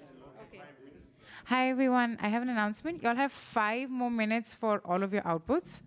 And towards, as we close, maybe we could have 1 or 2 representatives to talk about the outputs or synthesis learnings and looking at the role of stakeholders. So 5 more minutes.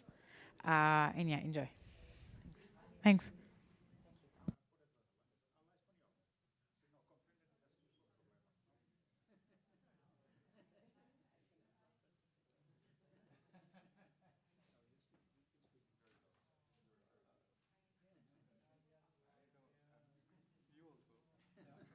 You're the leader.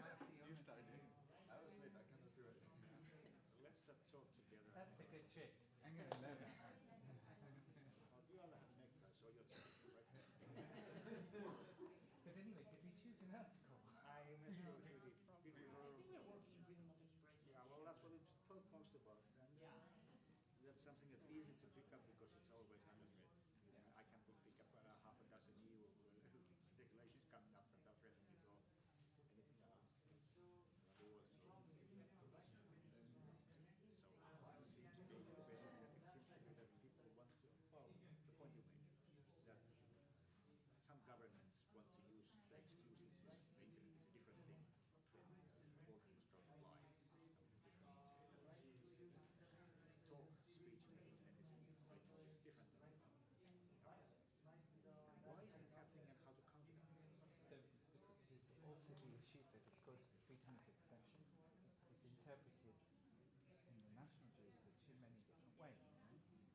You have, even in the US, there are now cases, you know this case, Missouri versus Biden? Oh, yeah. So where the government told the private sector to shut up, and now the government's being sued.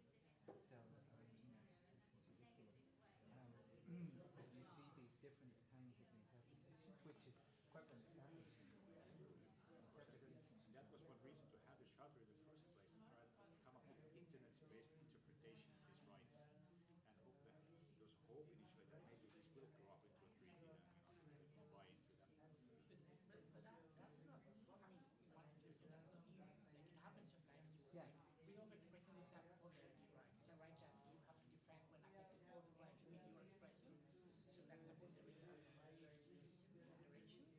So usually what differs between jurisdictions is how the decisions like develop regulation in that such a declaration. Like maybe extreme freedom of expression, like no have to limit it in some hate speech, what that hate speech entails, and so on and so forth. So that's not new actually. Agreeing with this point, like as you are saying that okay, there is different interpretation of a given right in different nationalities. For example, what defamatory speech means in Japan is very different from US. So freedom of expression is also, no right is an absolute right. In Indian constitution as well, we have freedom of expression, but there are certain limitations to that right. Now, the thing is in the new environment when we're dealing with misinformation and disinformation, we have to have certain sort of regulation in terms of protecting the harm that can be caused by the spread of misinformation. At the same point of time, we have to keep in mind that the governments are not going overboard, like they are following the sacrosanct principles of legality, necessity, and proportionality in these matters. The reason I'm saying this is that in global south, and especially from the region where I come, there has been people have lost their lives in countries like Bangladesh, in India, in Myanmar because somebody wrote a hate post about a particular community and that spread it like anything. So, it's about the speed and scale when it comes to the offline and online environment. Of course, the right is same, but we in India we know that okay, if I say something to you, it will take time to spread. But if I spread something on Facebook, that can actually hurt the minorities if I am putting on some hate speech kind of post. So you are saying that sometimes quantity becomes quality and the difference, yeah. because it's so much faster, it's Yeah. so much more, then it becomes qualitatively different thing. Yeah, so in that sense, like we need regulation, but we need to ensure that the regulation is not going overboard and legality, necessity, and proportionality.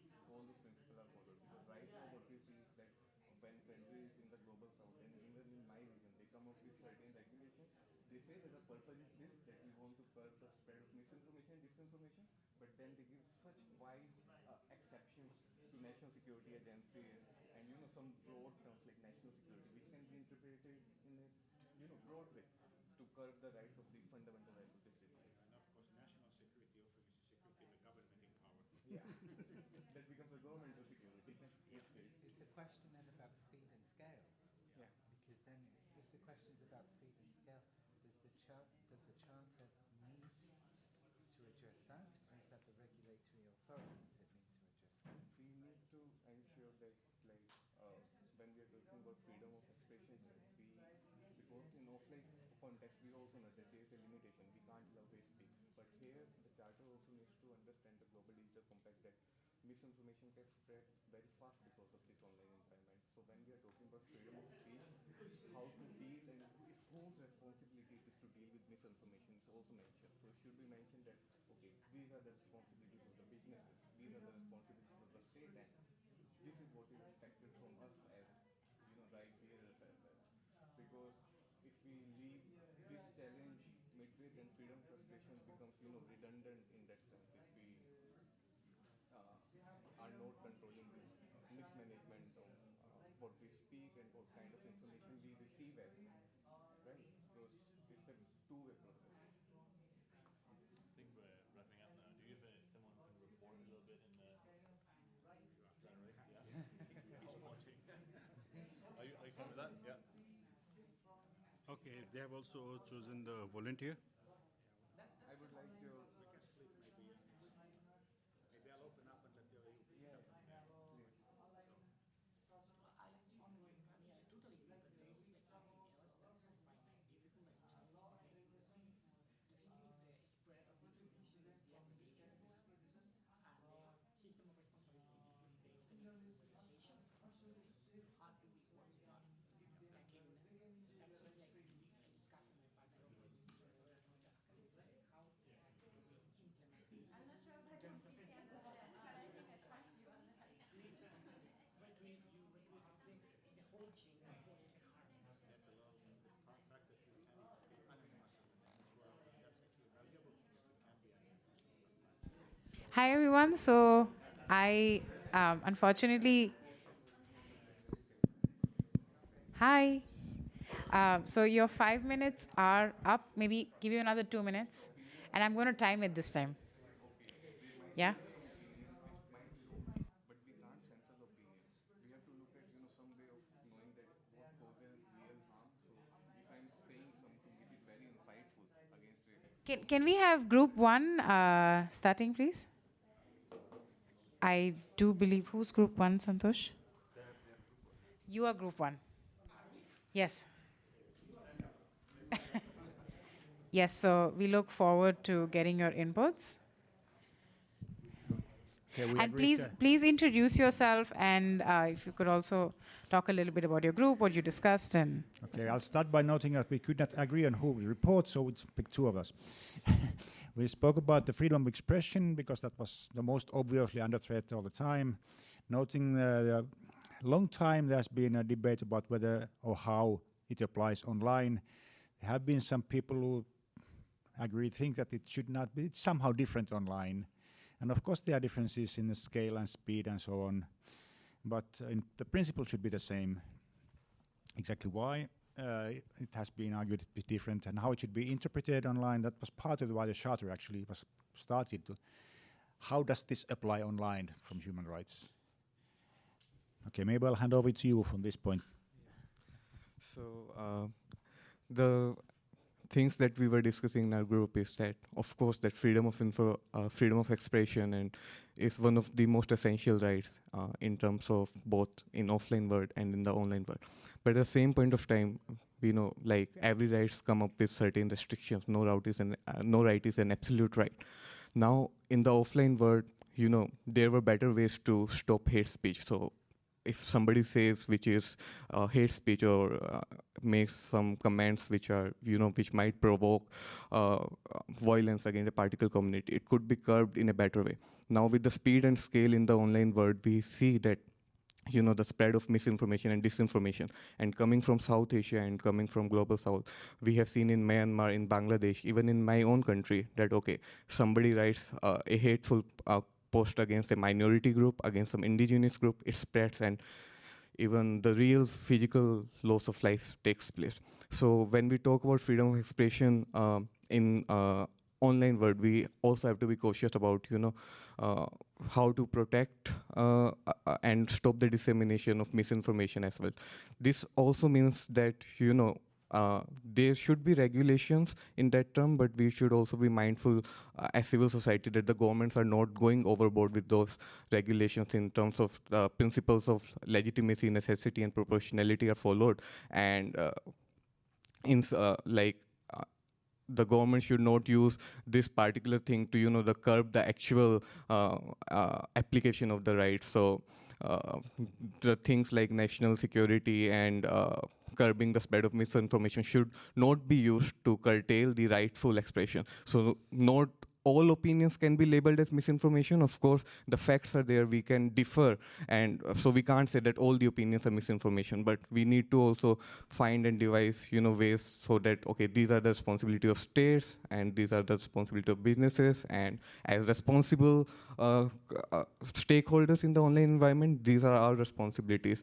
So I'm not saying that the freedom of expression differs in online and offline world, it's just that the speed and scale makes it much more difficult to control the spread of disinformation and misinformation, and that can actually result in loss of life and serious harm to certain communities. Thank you. Just a final comment. We did not solve all the problems, even though we talked about them. Okay, can we have group 2 now? Group 2?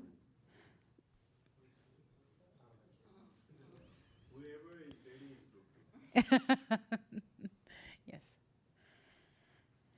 You can please introduce yourself. Yeah. And I'm Isuru from Lanesia. So this is my group, and so I'm just voicing out what we discuss. So we picked Article 13, which is about rights of persons with disabilities and how this can be a challenge, or how it will be like in the future. That's what's our discussion. And so our idea was that technology is getting better and better inclusive, so some of issues it might solve in the future, definitely. But we saw some, gaps in areas like if you take persons with hearing impaired, where you need like a lot of technological involvement, and also if you take like sign language is not kind of a universal language that you find, so there are like regional variations and language variations and all that. So how do you make internet accessible for them is going to be a challenge, though you have all those technological developments, AI helping you to read your lips and, and turning it into sign languages and all that. So the other point we discuss is that you need to have inclusion by design, so we can make, all our designs inclusive, and we can like provide like comments on whatever the things like, the developments out there, and make those and compel them to make those inclusive. And also getting community engagement and empowerment is also going to be really important, because if you take persons with disabilities, they have always problems of like raising their voices because of the system, the majority that follows. Like sometimes you have to, for example, like for a certain comments, you might have to submit written comments, or like you might have to go to a place, go to a building, and to give your comments. So those things might restrict some of persons with disabilities, like raising their voice. So then you need to avoid those things and find a way to get their comments on those things as well. And yes, did I miss anything? Okay then, thank you. Right. Thank you so much for your comments. Now we have, last but not the least, Group 3.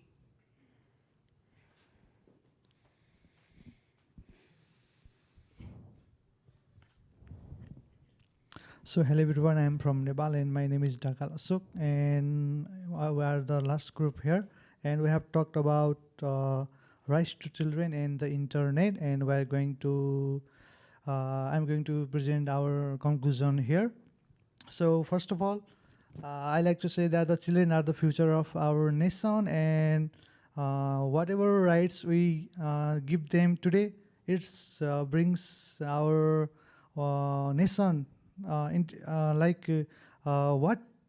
brings our nation into 10 years is depend upon the rights given today to our children. So we should, there might be lots of rights the children should be exercised, but we should filter them. Like there should be a strong filtering system while giving giving them rights and exercising the rights. The rights from the internet, we have given them a proper right to use internet in the studies, and we have given them the rights, including their freedom of expression and freedom association. But while giving such kind of right today, it might benefit them for the short-term basis only. But in the future, it can go darker and darker if it is not regulated in the right way. For example, we can see that the generative AI, like the ChatGPT, the children are using right now, it is becoming strong and strong, and it is we can see that it is becoming dangerous for the children. So if we do not give this kind of right to children, then they say the students are not getting their right. And if we give this kind of right to them, and then their cognitive ability might get destroyed in maybe 5 or 10 years, and they might fully depend on the kind of the AI. So there are both the positive and negative aspect of the giving rights to the children. But what the government should is what they are giving to their children, and what the future of what the consequences will it bring. So as always, we have talked about freedom from exploitation and child abuse. In our society, in our school, in our college, in our country, we can see that there is a strong rule which protects children from exploitation and abuse imagery. But in the online area, or in the online internet, now it is not they are not protected safely, or they are exploited more on internet than in the physical environment. Or while giving the freedom from exploitation and child abuse imaginary, it is effective for in the physical concept only, but in the virtual world, it is not so strong. They might not get the time to exercise its right. So while the government body or any organization try to exercise the freedom from exploitation and child abuse imaginary, they should be more specific on the internet aspect, banning only the website, or some kind of activities will not effective. There should be a strong mechanism. So thank you so much.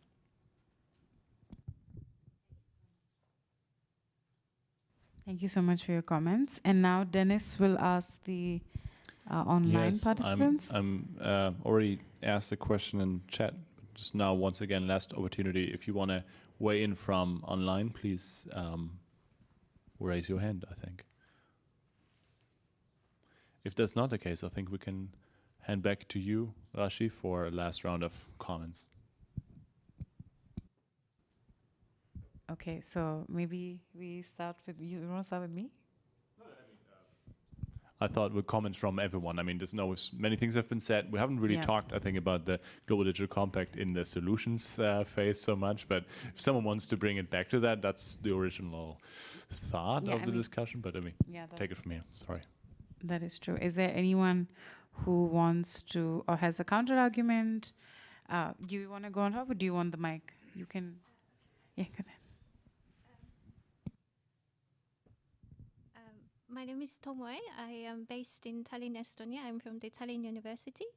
And I think it's interesting that none of the group came up with the solution with the GDC. And that is maybe telling someone something about the impact of the GDC on the international human rights law perspective. I think the lady spoke about the human rights mentioning in the text, but how concretely we can talk about the rights and the legality connected arguments through the GDC, I think that's maybe a bit questionable. Thank you. Thanks so much. Is there anyone else who has any rebuttals, solutions, comments, maybe comments about what another group said, agreeing, disagreeing?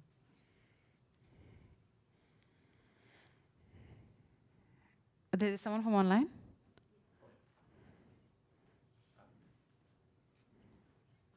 Yeah, hi. Can I go ahead? Yes, please go ahead. Okay, hi. Hello, everyone. My name is Veronica Panay.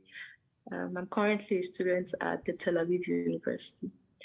It's really interesting. I think in my group, we really didn't have like a lot of time to have a conversation, but we focused on the access to the internet.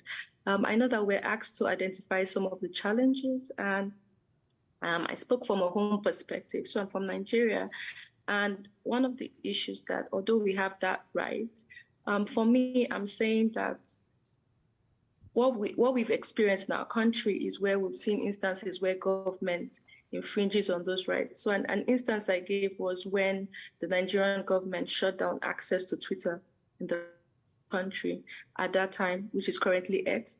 And although we have the right to access the internet, we could see that the government could impeach on those rights. And other African countries have experienced, and other countries even have experienced internet shutdowns, and that is critical. So even if the article states that we have the right to access the internet, and everybody knows that, from my own perspective, I'm saying that when we don't have this passed into legislation in the country that we're in, I'll speak for my country, Nigeria, when we don't have this legislation, it's very, very difficult for enforcement purposes.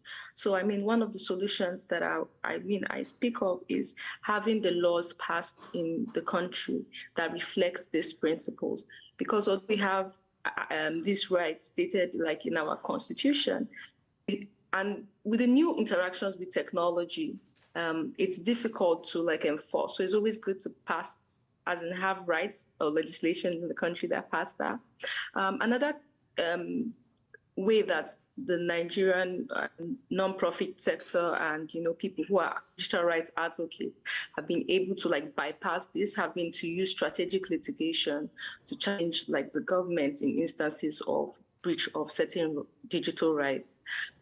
So for us, that has been like a creative way of using present laws. I'll give an instance like right to privacy, right to have access to information, and using those rights to go to the courts to challenge those rights. I mean, I hope I've been able to make a contribution. Thank you very much. Thank you so much for your inputs. You were great. Is there anyone else online that would like to give their inputs?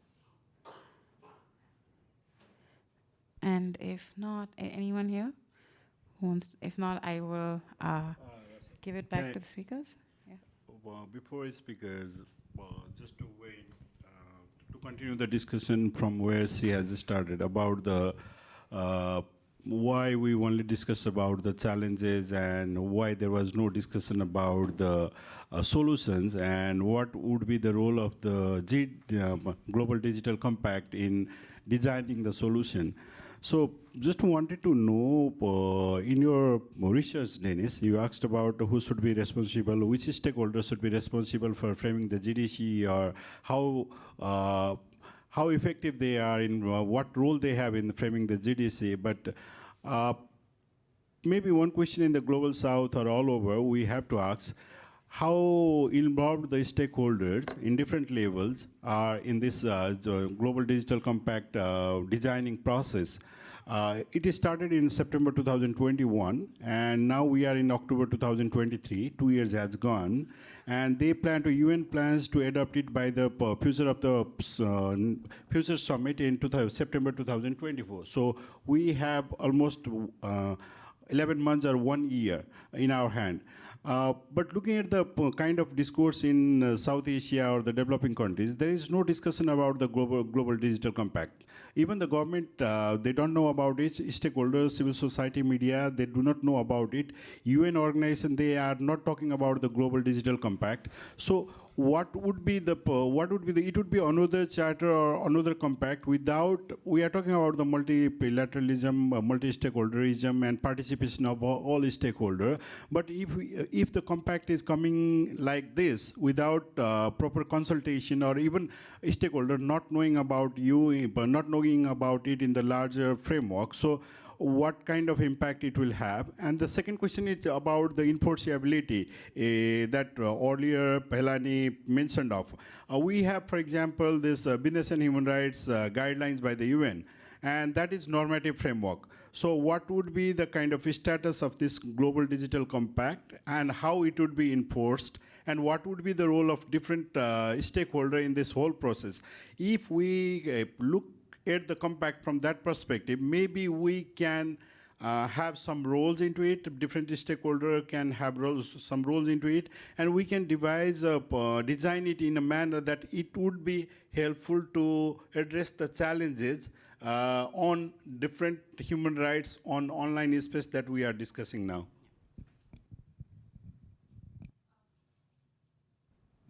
Quick comment. I mean, I think as much as we find fault with it, it has made a lot of effort for consultation.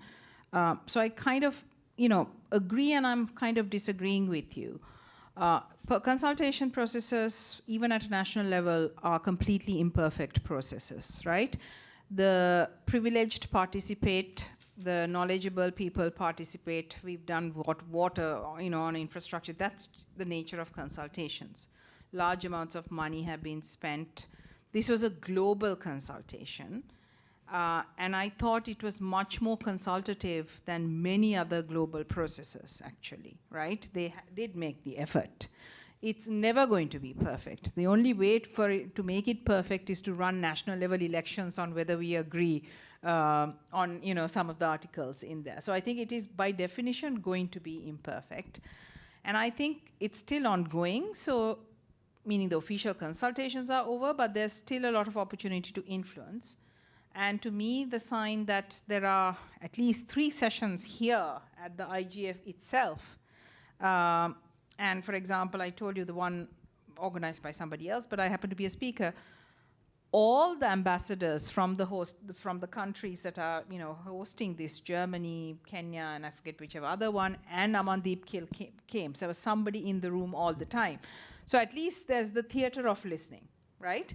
I don't know what actual influence. So I think I'm just trying to say something very positive about this, because in an imperfect situation, and I think the global mechanisms for actually enforcement are quite tough, because we don't all live in the EU, where there's some common understanding and structure, where yes, there's some room for countries to wiggle around once the common framework is set. We don't live anywhere in that world, right? So it's really the next step is, even if we end up with a perfect GDC document, is I think at ground level for people like us to make sure that then our nations develop policies that are at least reflective and aligned with that, I think. Right. Definitely. So now we're running out of time, so Dennis is going to close the session for us. Thank you so much. Thank you all for coming. I think this was very good to communicate not only our activities, but be starting a discussion on how articles of the Charter are still relevant, also today and in the next 10 years. We do have obviously English and Japanese versions of the 10 principles. Take one, take two, take three, bring them to your friends who might be interested in this. Otherwise, thank you so much for joining us today. And also online, thank you.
So you have your opinion and you put it in a new light. Like then the line works and there is a harm. So how do you move from your opinion to the harm and how do you work on that from a legal perspective? If you have a question answer for that, you will be famous. Yeah, but it's always let's pick a concrete example. Well, I'll give you five. How much blame you put on Salman Rushdie and how much to those who claim that he's black and South African or Palestinian? That's what I like to do in beyond, like think outside the box, not about like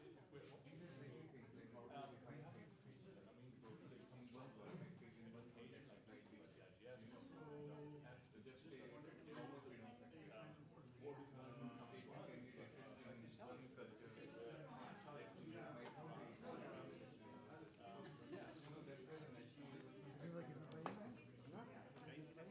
the government? Can you trust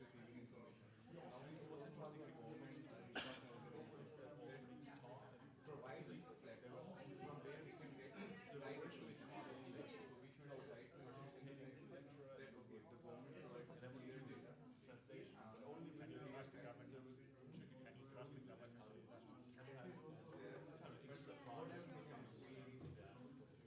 government to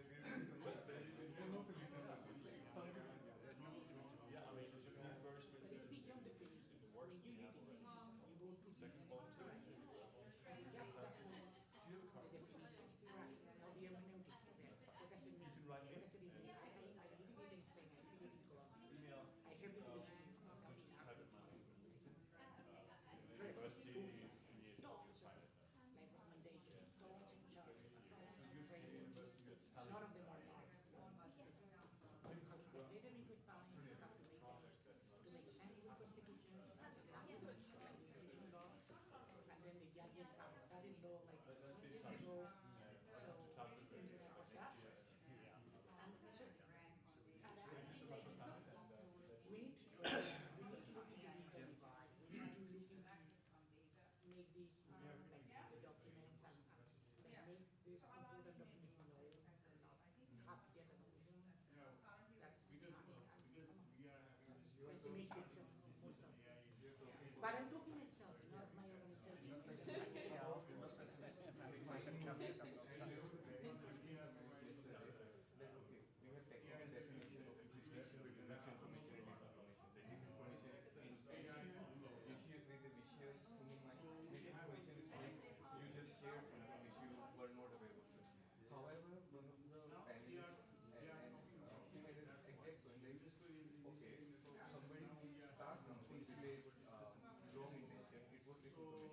that this information also gets spread by people who are not aware of it. That okay, that this information is wrong, so they're spreading it. So okay, you have a distinction on the paper, but if you are making some laws, then this distinction doesn't work, because how does this information get spread? Through normal people who just think, who believe that okay, what is there is right. What is the government perspective? No, that's not clear. No, now you're officially And I think being honest, being honest, they have been honest. Be honest, for the GDC. No, for those kind of discussions, I mean, the GDC in particular. Yeah, no, for this, I think criminal law.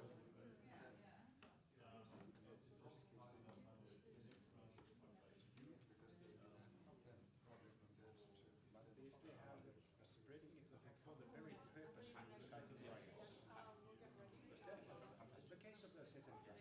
People are told that this is blasphemy. They have read it and they trust it. Then they spread that because they want to incite riot. Now, the information they may believe, but still they're. But then they are not persecuted for misinformation. They are persecuted for inciting riot.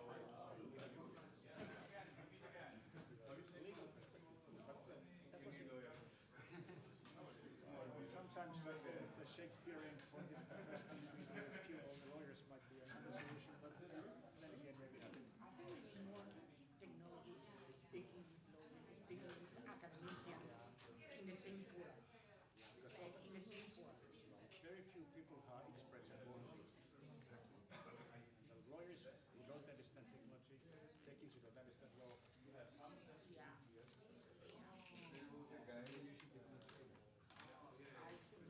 I'm studying mathematics, learning physics, and then we can go for That's so good. I studied the other way around, mathematics, computer science. I'm not a lawyer, but I pretend to be one, and I feel like that. No, that's great. I know like some technologies that are like social science. Yeah, some specific branch of law I know more than I should. Well, the GDC is going to be very challenging. Sometimes, but I mean, some ambition. Thanks for coming in with nothing. Another session starting here. That's our cue. I'm not staying for the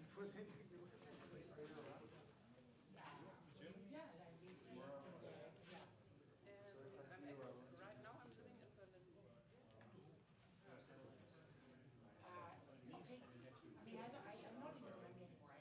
Germany anymore. Yeah, of course. Nice He knows the. And now these are it's very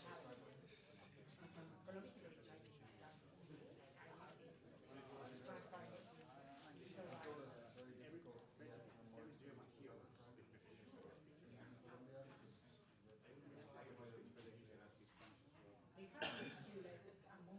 Yes, exactly. They did it completely wrong. They have an issue. One man that is huge, they prosecute people who do like I think you're Exactly. who do like non-invasive analysis and they risk being prosecuted for that. Yeah, we have guidelines on this. We have guidelines on that. We are doing a training program. They have for this from some of the countries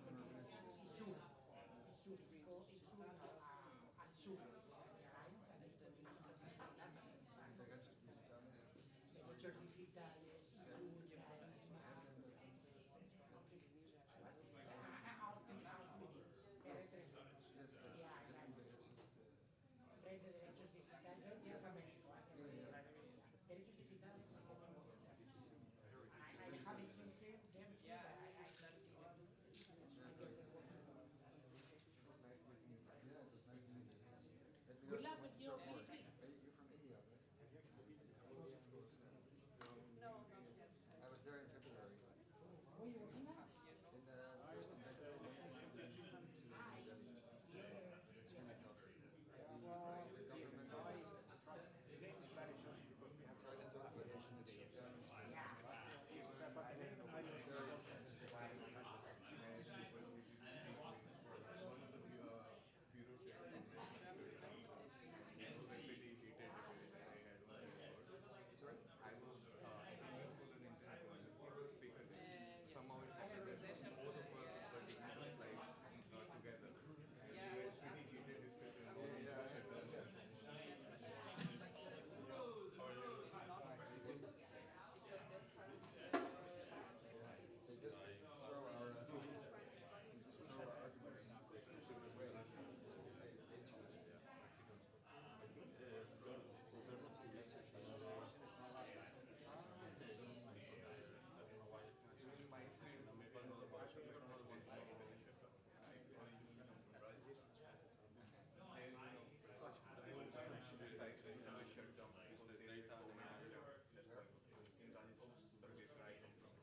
We are starting in less than 5 minutes. In 4 minutes, we will start. We are just waiting for the last panelists to arrive and everyone to take a seat, and then we will start.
All right, we are starting in 2 minutes. If there is anyone else arriving, there are 3 spots still here in the front.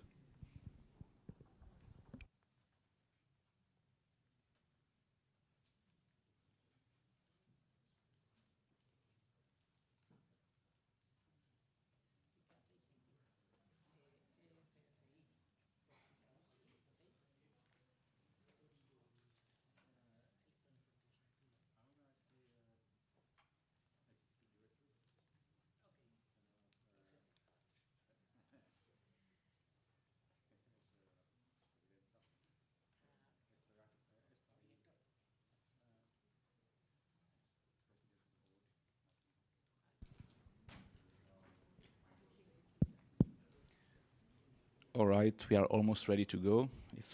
It's almost 5:05. Should I give you a heads up to start? We can start. We are already online. Okay, fantastic. Good afternoon to everyone. My name is Luca Belli. I'm professor at FGV Law School, where I direct the Center for Technology and Society. And together with a group of friends, many of whom are here with us today, we have decided to create this group, this coalition within the IGF called the Data and AI Governance Coalition, where, as you might imagine, we are discussing already data and AI governance issues, and with a particular focus from the Global South perspectives. So with the idea to create this group was born some months ago during a capacity building program that we have at FGV Law School. It's called the Data Governance School LATAM, which is itself the sort of academic spin-off of a conference we host, CPDP LATAM. You might know the European one. There is also a Latin American one that we host in Rio every July. And so after these 3 days of intense discussions on data governance and AI in March, actually in April, at the end of April, we figured out that it was good to keep on maintaining this very good interaction we had and even try to expand them to bring new voices, because one of the main let's say, critiques that emerge is that frequently these discussions about data governance and AI have an over-representation of global north, if we can say so, ideas and solutions, and the severe under-representation of global south ideas and concerns, and even solutions sometimes.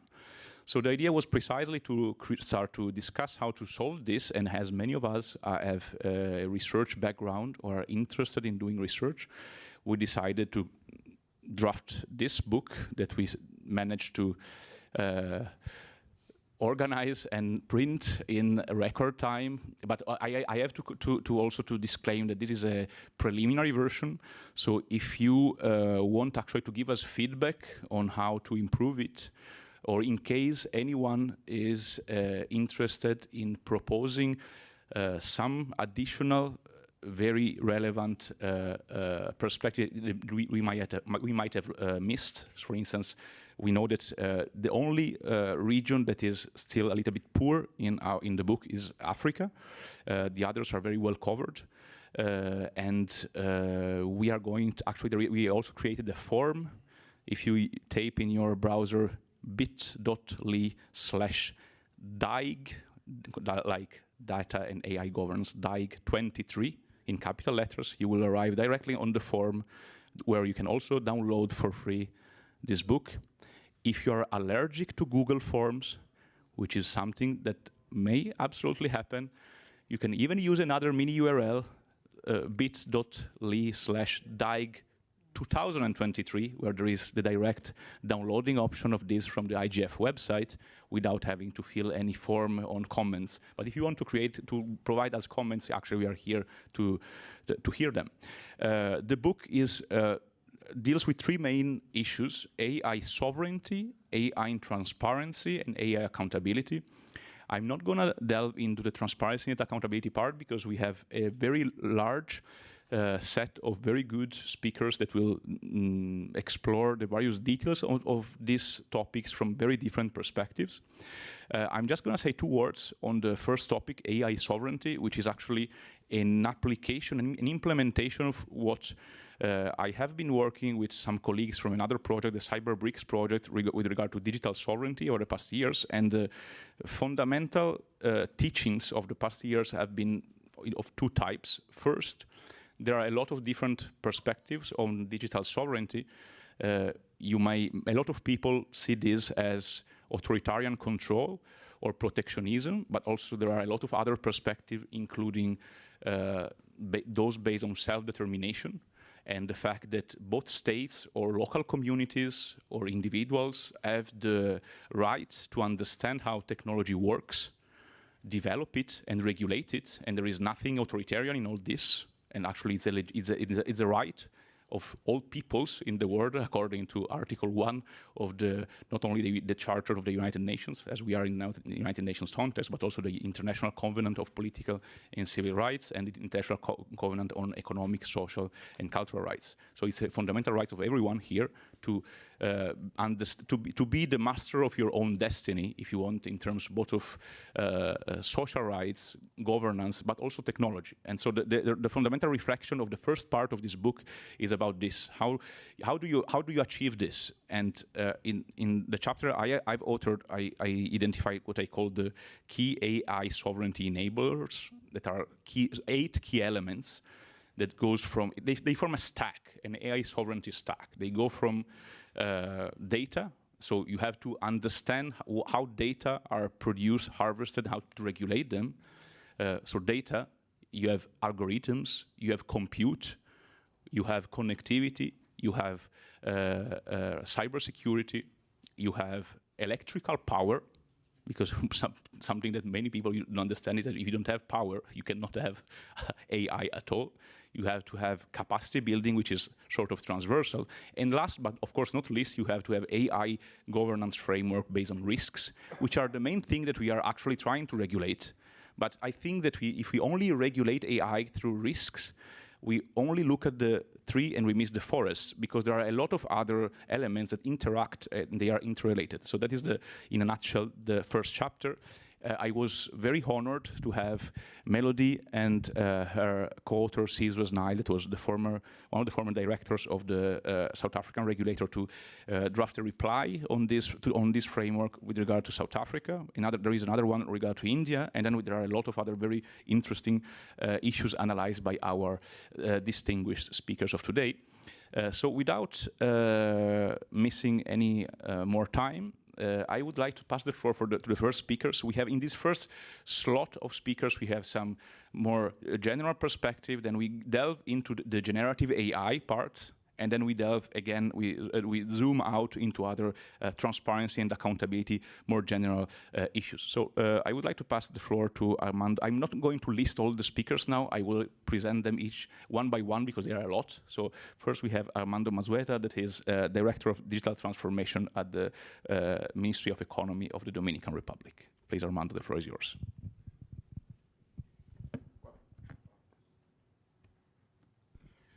Well, thank you, Luca, for the presentation. I'm more than thrilled to be present here and to share with you some important insights regarding AI and how governments, for example, are trying to use AI, specifically Gen AI, to modernize their infrastructure and the provision of public services. Well, how to begin with this? Well, a few technologies have taken the world by storm. The way AI has over the past few years. That's something that's a reality. Not even the blockchain revolution had this much impact on the world as AI had. And its many use cases have become a topic of public discussion, not just for the technical community or the so-called tech bros, but also, say all people has been discussing on how to implement AI one way or another. And generative AI in particular has a tremendous potential to transform society as we know it for good. Give our economies a much-needed productivity boost and generate public and private value, potentially in the trillions of US dollars in the coming years. Well, the value of AI is not limited to advances in industry and retail alone. When implemented in a responsible way, where the technology is fully governed, data privacy is protected, and decision-making is transparent and explainable, AI has the power to usher a new era of public services. Such services can empower citizens and help restore trust in public entities by improving workforce efficiency and reducing operational costs in the public sector. On the back end, AI likely has the potential to supercharge digital modernization by, for example, automating the migration of legacy software to more flexible cloud-based applications or accelerating mainframe applications modernization, which is one of the main issues most government has.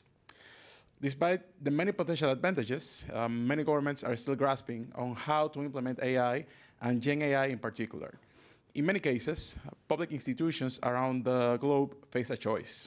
They can either embrace AI and its advantages, tapping into technology potential to help improve the lives of the citizens they serve, or they can stay on the sidelines and risk missing out on AI abilities to help agencies more effectively meet their objectives. Government institutions early develop solutions leveraging AI and automation, offer concrete insights into technology's public sector benefits, whether modernizing the tax collection system to avoid fraud and predict trends, or using automation to greatly improve the efficiency of the food supply and production chain, or to better detect diseases before they occur and prevent major outbreaks, such as the pandemic that we had before. Other successful AI deployments reach citizens directly, including virtual assistants and chatbots to provide information to citizens across many government websites, apps, and messaging tools. Getting there, however, requires a whole-of-government approach focused on three key main areas. The first one is workforce transformation, or digital labor. At all levels of government, from national entities to local governments itself, public employees must be ready for this new AI era. While that can mean hiring new talent like data scientists and developers, it should also mean providing existing workers with the training they need to manage AI-related projects. The goal is to free up time for public employees to engage in high-value meetings, creative thinking, and meaningful work. The second major focus must be citizen engagement. For AI to truly benefit society, the public sector must need to put people in front and center when creating new services and modernizing the existing ones. There is potential for a variety of uses in the future, whether it's providing information in real time, personalizing services based on particular needs of the population, or hastening processes that have reputation for being slow. For example, anyone here has ever to fill paperwork or has to suffer doing impossible lines or queues just to receive documentation, or that must be repeated at several institutions just to receive the same service that they need. And the thing is, most of the governments, for example, don't have interoperability or any sort of services just to exchange information freely. And it's something that with AI and other related infrastructures, so that's something that we could be solving very quickly. The third one is the government platform modernization. And governments are regularly held back by true transformation by legacy or ancient systems that are tightly coupled with workload rules that require substantial effort and cost to modernize. For example, public sector agencies can make better use of data by migrating certain technology systems to the cloud and infuse it with AI. Also, AI-powered tools hold the potential to help with pattern detection in large stores of data and be able to write applications. This way, instead of seeking hard-to-find skills, government institutions or agencies can reduce their skill gap and tap into the evolving talent. Last but not least, no discussion of responsible AI in the public sector is complete without emphasizing the importance of the ethical use of the technology throughout the life cycle, design, development, use, and maintenance, something which most governments have promoted for years, to put it simply. Along with many organizations that belong in the healthcare industry or the financial sector, for example, government and public sectors must strive to be seen as the most trusted institutions because it holds most of the citizens' data one way or another. So if the citizens doesn't trust the governments, how they can even trust all other institutions that exist in the same nation? That means that humans should be able to continue to be at the heart of the services delivered by government while monitoring for responsible deployment by relying on these 5 core aspects for trustworthy AI: explainability, fairness, transparency, robustness, and last but not least, privacy. When we talk about explainability, it means that an AI system must be able to provide a human interpretable explanation for its predictions and insights to the public in a way that does not hide behind technical jargon. In government, there are many trends and many conversations regarding algorithmic transparency because that is the major aim, to reveal what's in the black box, and so for everyone to see how an AI system works and how it was built. So we understand how it provides this insight and how it develops, how it deploys, and how it functions. The second one is fairness, that an AI system ability to treat individuals or group equitably, depending on the context in which AI system is used, countering biases and addressing discrimination related to protect characteristics such as gender, race, age, and other status. Transparency. An AI system ability to include and share information on how it was being designed and developed and what data from which sources have fed the system. It's something that I, as previously mentioned, with explainability, which is something that is closely related to it. Robustness. An AI system must be able to effectively handle exceptional conditions, such as abnormalities in input, to guarantee consistent outputs. And last, privacy is basically the ability to prioritize and safeguard consumers' privacy and data rights and addressing existing regulations in data collection, storage, and access and disclosure, which is why it's important that besides implementing AI, we also should be consistently improving, modernizing the frameworks that entice us everything related to data protection. Because if we don't have those rules in place, there's the possibility that many people, not just in the private sector, but also the government, use the data that is stored in the government databases to do harm, to use it as a political weapon, and many other things. So it's important that we have strong data protection rules in place so the data isn't used against the same citizens that the government is there to protect and to serve. Just to conclude, if AI is implemented in a way... to conclude quickly, because we have... Okay, just a quick conclusion. If we implement AI, including all the traits mentioned above, it can help both governments and citizens alike in new ways. We can generate public value, but in a way that allows all the citizens to benefit from it and to build a future that we all want to live in. Thank you. Thank you very much, Armando. And thank you very much for giving us this initial inputs on what is the ideal that government should strive for when they have to automatize their system and implement AI. And now I would like to give the floor to Gbenga that might have a more critical perspective and less ideal. And it's very good to have both this perspective to try to synthesize our own opinion. Please, Gbenga. It's like you framed my conversation already. I'm glad we're having a lot of, conversations around AI. This is my second panel on AI today. Thankfully, this is more focused on generative AI and data protection. But I think one of the advantages of having such conversations over and over is that you get to tease out all the points and ask the questions. And what I want to do is to very quickly, so that you don't have to say, I should conclude. I want to speak very quickly to three things. One is in terms of policy, the other is in terms of people, and I will, if I have more time of my 6 minutes, I'll conclude on practice. And by policy, I mean that we already, in many cases, have data protection, regimes in many countries.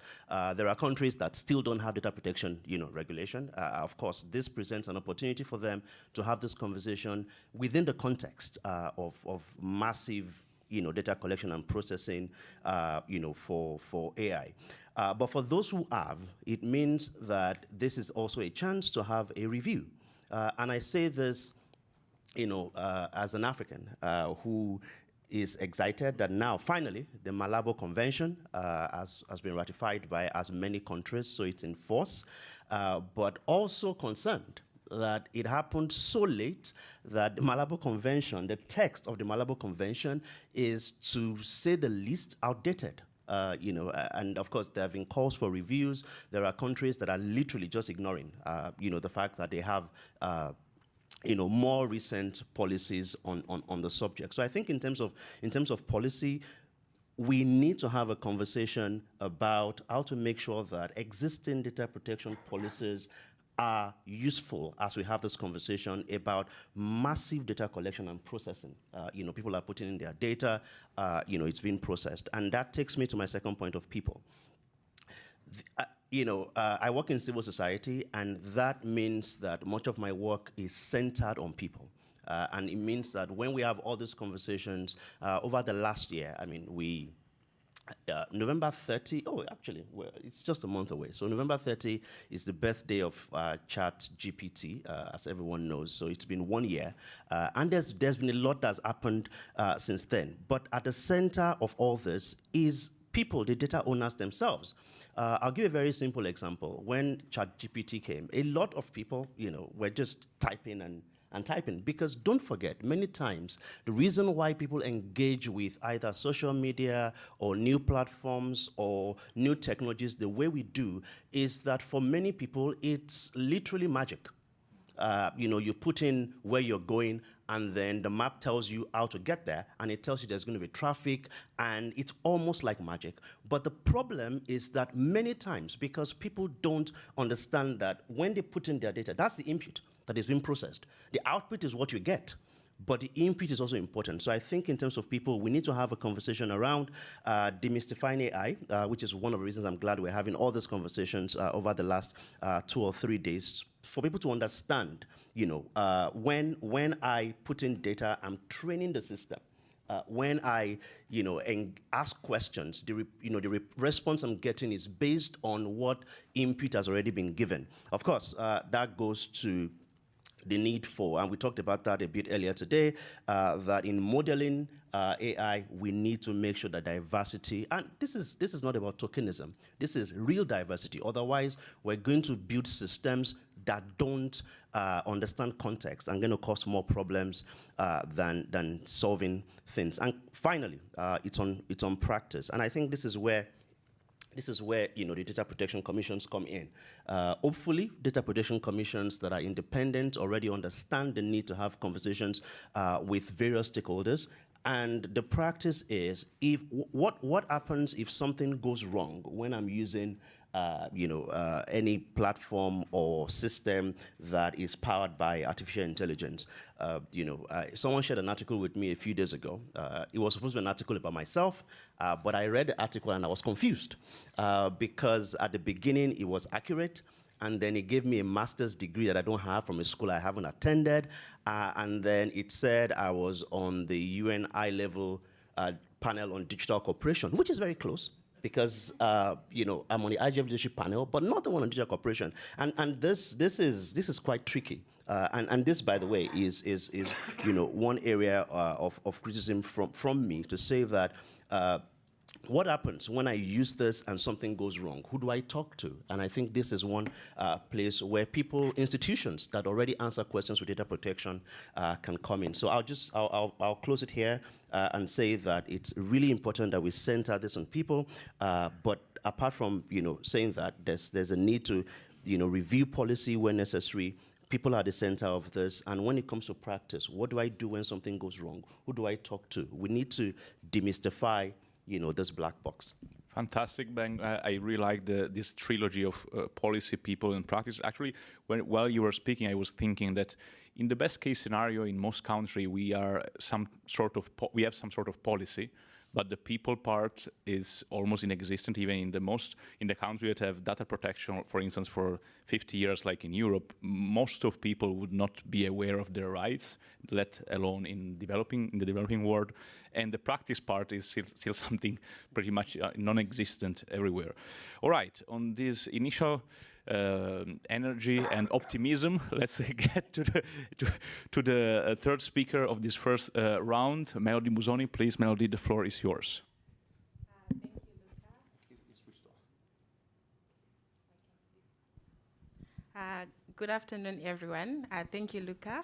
I'm happy that you, Benga, are bringing these issues around data protection and how laws and how that can help with regulating AI. And I've been following a couple of discussions around AI policy and regulation, and I keep on wondering, like, what exactly do we want to regulate here? Because when we look at law, it is quite vast. There are different areas of law. Are we looking at it from a delict perspective, intellectual liability, criminal liability? Are we looking at intellectual property issues, data protection? There is a myriad of issues that I think when we have these discussions around AI policy and regulation, we need to keep that at the back of our minds on what exactly do we want to regulate? Are we regulating the industries? Are we regulating the types of partnerships that we may end up having? Or it's just going to be specifically data protection? And I'm sure some of our speakers will speak on the limitations that we have with data protection laws. And coming to my section on the chapter we wrote on South Africa, what we did was we looked at the case framework that Lucas spoke about earlier, looking at how these key AI enablers can actually apply within the South African framework, and hopefully that can also be replicated across Africa and other African countries. And I'm just going to touch on 4 important key findings from the research that we have already conducted for South Africa. And the message that we are getting throughout is that there is the need for AI made in Africa to solve African problems. So when you go through some of the policy frameworks at the African Union level, for example, the digital transformation strategy, looking at the data policy framework, that is the message we keep getting across, that there is that urgency for Africa to start looking into AI and innovation to actually develop African solutions or homegrown solutions to deal with African problems. And then the second key point I want to emphasize in looking at South Africa is the issue of computational capacity and data centers and building the data and cloud market in Africa. So you understand, of course, that with AI development, it would depend more on the availability of computing infrastructures to host, to process, and to use data. And with South Africa, what we have noticed is that there are efforts to actually improve on its computational capacity. There have been discussions about having as many data centers within the country as possible. The private sector, the likes of Microsoft, Amazon, they've been actually working closely together with government to make sure that there are data centers on the continent, so in South Africa. So the vision for the country is not just to have data centers in South Africa to cater for businesses and government in South Africa, but also to become a host or to attract other African countries to actually host their data within South Africa. And there was a draft policy that was published sometime in 2020 called the National Data and Cloud Policy, and that policy seem to actually point towards a direction where South Africa wants to locally to make sure that locally owned entities are active in the data market and promoting local processing and local storage of certain types of data. And as you can imagine, like with data localization, it's something that is not so popular. So there have been clashback from different stakeholders. And now, as I understand, there have been an update on that draft policy. It's yet to be finalized, the updated version. It's yet to be released. But what we anticipate is we want to see this revised data and cloud policy to focus more on better regulation of foreign-owned infrastructure instead of indigenizing all existing infrastructures, whilst also promoting our public-private partnerships. And the third point I also want to speak on, which also supports this notion of AI sovereignty for Africa and for South Africa in particular, is the commitment towards AI skills development. So there is, again, what we are getting from going through the fragmented policies is that South Africa is hoping to build its own AI pool of AI experts to research and develop AI-driven solutions to address some of the problems that it has.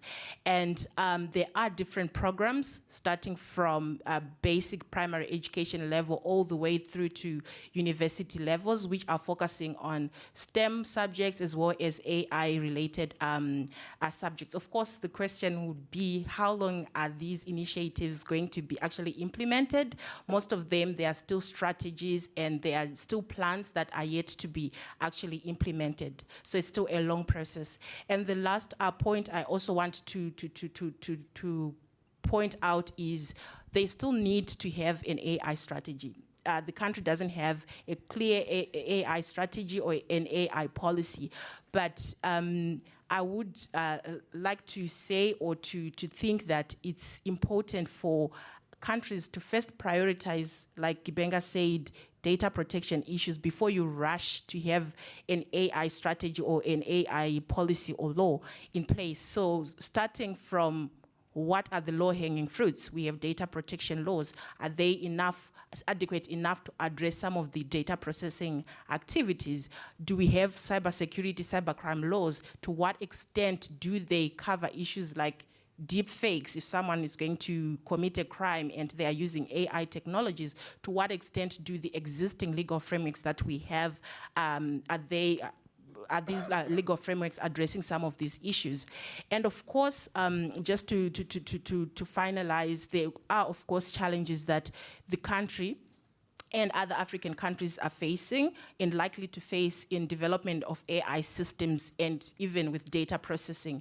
Issue of power outages, unreliable power supply in South Africa. It's now a very big problem. Almost every day there are electrical outages and load shedding, and it's been said that it's going to run for a period of 2 years. So imagine you rely on electricity, and already your the amount of time you spend online is going to be cut short because there is no electricity. So that's also a challenge that the country is facing.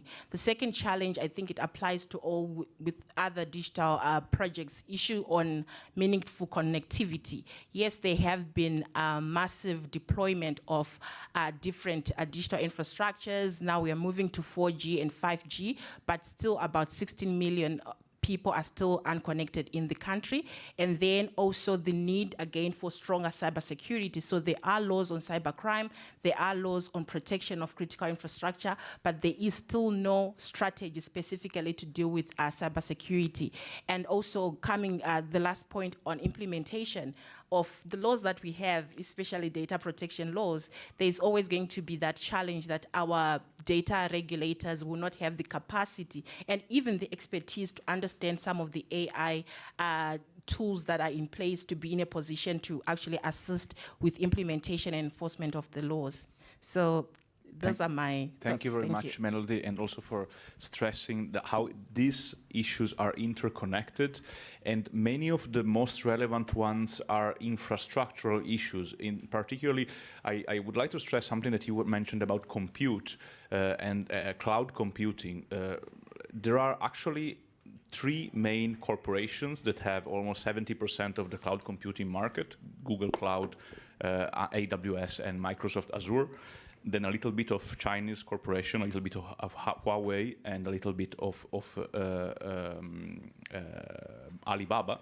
But then basically the entire world relies on 5 corporations to do AI and generative AI. So that is a huge challenge, because even if you want to find an alternative, it's an investment that takes ages. It's 10 years investment in the best case scenario to have something minimally reliable, and no government is in charge for 10 years or has the vision to do something in 10 years. So it's really something that is worth thinking about. All right, this is now the moment for the first break for questions. So we can take 2 questions, and then we will get into the second segment of the session. So if you have questions, you could line. Yes, you can raise your hand. There is a mic there for a question. So if we can take 2, and we have a quick round of replies, and then we get into the second segment. Then we will take more questions, and then we'll take more questions at the end. All right? So we have 1 there, and I see 2 hands there. So if you could use that mic and introduce and explain, mention who you are. Thank you very much. Hi, my name is Shuchi. I work for Nationality for All, which is basically an organization that deals with nationality rights.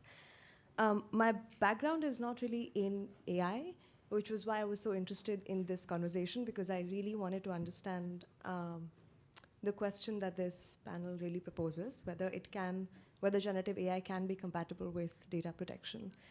And I understand the challenges that we've all been speaking about, and those have been deeply insightful. But for the second phase of this panel, I would be super interested to actually know if there are sort of frameworks, or if there's any sort of ways that we actually have, if this has basically worked in regions, because again, my background isn't in AI. So I was really curious to know, because it's very in line with like statelessness and nationality rights. Yes, be sure that in the second segment we will speak about this. So that was the quick reply to your question. So maybe if we can have an extra one, if there, because this was very fast reply. So you have another one, yes. Thank you. Hi, my name is Pranav. I'm a technology law and policy professional, and I also had the opportunity of contributing to this report with a paper on generative AI, thinking about privacy principles. And the gentleman, the speaker, also mentioned about why there is need to ensure data protection within Gen AI platforms. And my question is from everyone on the panel and in the room is, what are some of the key privacy principles at a normative level that should be ensured so that these Gen AI platforms can comply with? And I have teased this question with identifying 17 of them in my paper. And this is just the first step, to seek inputs at this global forum, and then I like to test those principles by deploying it on around 50 use cases and then make it better. So if at a normative level you have any ideas that these are some of the key principles that should definitely be there, that level of consensus building would be really helpful for our paper. Thank you. Fantastic. And yes, let me also mention that we have 24 chapters here with almost 30 authors. So given the time constraints and also space constraints, we were not able to have everyone, but we plan to have webinars where everyone can present and have feedback. If you want, anyone else who wanted to have, or Eva has an answer actually. Even if you want to, if we want to have a conversation here in this segment, so if anyone from the audience also want to give a reply, you are very welcome to reply, and then we will have feedback from this panel. Thanks a lot, Luca, to give me the floor. And thanks to the previous speaker. First, I would like to thank you. It's very glad to hear from the southern countries the voice, and that's very important. As regards the problem of AI and data protection, that's a very big question, and I have worked hardly on that problem. It is quite clear that AI put into question a certain number of principles, of data protection principles, and I would like to have you feeling thereabout. First, the question of finality, question of purpose. Normally, you must have a determined purpose. And with generative AI system, you have no more the possibility to have a specified purpose. The second problem is the question of minimization. It is quite clear that it is totally contrary to the AI functioning. AI functioning is working on big data. You do not know a priori which kind of data will be interesting and pertinent for achieving your purpose. Another problem, and you have mentioned that, is a problem of explainability. It is very difficult to make an AI system explainable because it is quite clear that there is no logic. As Vince said, it is quite clear that you are working on a correlation and not on a certain logic, and so you have no logic at all. I have other problems, but we might come back on that issue. It is quite clear that as regards the problem of personal data, it is quite clear that AI are working more and more on non-personal data, and they are using that for profiling people. So it would be absolutely needed that data protection legislation will enlarge its scope. That's quite clear. All right, these are very good questions. Do we have initial replies from the panel? Yeah, Melody, yes, you can go first. Okay, so I agree with you, like we have more questions than we have answers. So looking at the protection of personal information of South Africa, where it provides a framework to say when it comes to automated decision-making processes and for profiling, these are the conditions that have to be met. And then looking again at the basic data protection principles on transparency, data minimization, data subject rights, purpose limitation. It's the principles are there, but I think application, that's where the problem is, because it's much easier to say, okay, in this context, this is the principle on processing of personal data. You need to know the purpose. You need to be very transparent when it comes, especially with facial recognition technologies. We need transparency. Can data subjects exercise their rights? So in principle, in theory, the principles apply, but then when it comes to practice, and especially with generative AI, I think we have more questions, and that's why I was saying even with our data regulators, there is that lack of expertise from someone with more technical knowledge on how that actually, the technical side of AI that can be translated into the legal side. So in my opinion, there is more questions than there are answers. Armando has an answer. Actually, I don't have, like you said, yeah, there are many questions that are still to be solved, to be answered regarding AI uses, but I think it applies to most systems regarding the use of data, and any system, depend on any platform, any technology, its quality will depend on the quality of the data itself that the system has been fed on.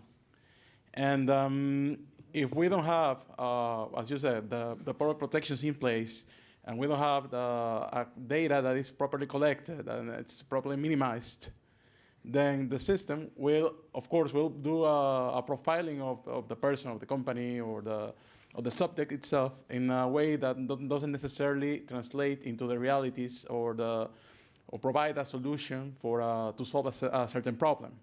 So in that case, besides having strong data protection rules, there should be also strong data collection and data validation regarding the quality of the data itself, in order for AI or any system to provide a proper solution or actually of use of any help at all.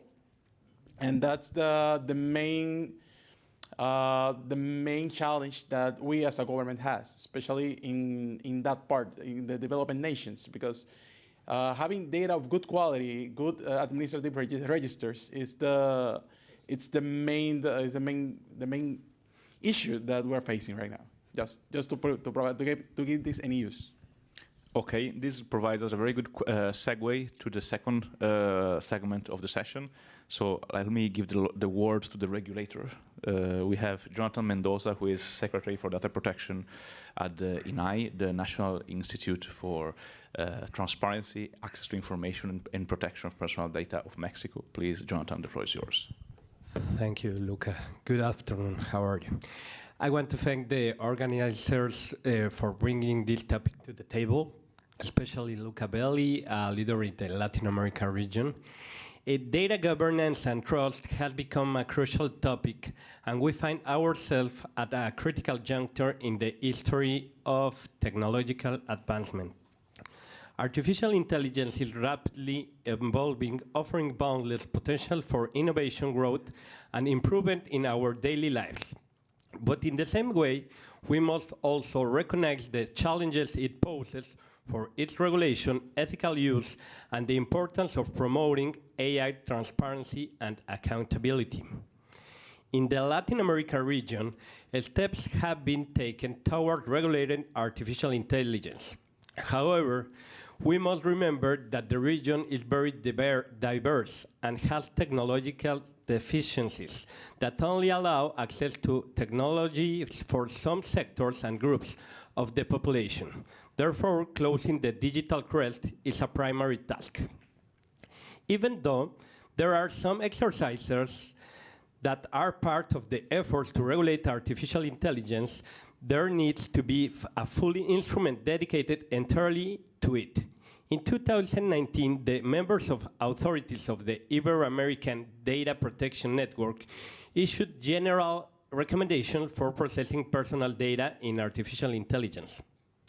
Also in the region, it seems to be a trend closer to the ethical use of technology, but how could we ensure that algorithms are fair if they are not accessible to public scrutiny?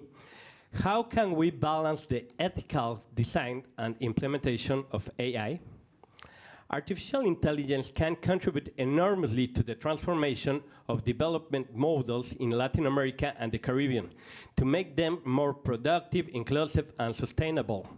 But to take advantage of its opportunities and minimize its potential threats, reflection, strategic vision, regional and multilateral regulation, and coordination is required. According to the first Latin America Artificial Intelligence Index in 2023, Argentina, Brazil, and Mexico are regional leaders in participation in international spaces to influence the global discussion on AI. In the global context, according to the McKinsey Global Institute, the use and development of AI in multiple industries will bring mixed economic labor results. 2030 estimations of AI are $13 trillion will be the impact of AI in the global economy. 1.2% will be its contribution to the annual gross domestic product globally. $15.7 trillion will be the additional income to the global GDP. 45% of the benefits of AI will be for financials, healthcare, and the automotive sector. As Chris Newman, Oracle's principal engineer, said, as it becomes more difficult for humans to understand how AI tech works, it will become harder to resolve inevitable problems. In our interconnected world, multilateralism plays a key role because AI knows no borders, and international cooperation is not just beneficial but imperative. We must ensure that AI respects fundamental rights with a human-centric approach, avoiding biases. The paper I co-authored with my colleagues Nadia Gervasio and Jesus Sanchez is a proposal to start a debate on AI in Latin American region. We propose the creation of a dedicated mechanisms that contributes to AI-related matters. Cooperation and strategic alliances with the Organization of American States will help us achieve this goal.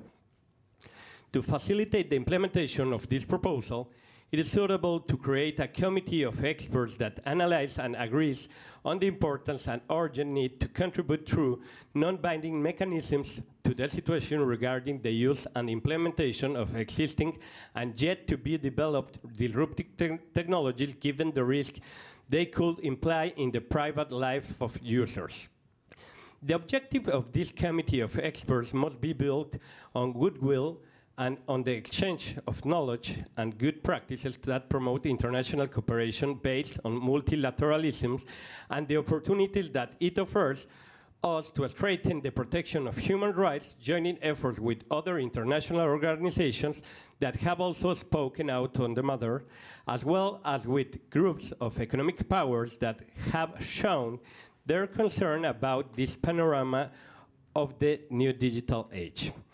The work of this committee will be based on a mechanism that will seek to analyze the specific cases, issue recommendations, provide follow-up, and develop cooperation tools.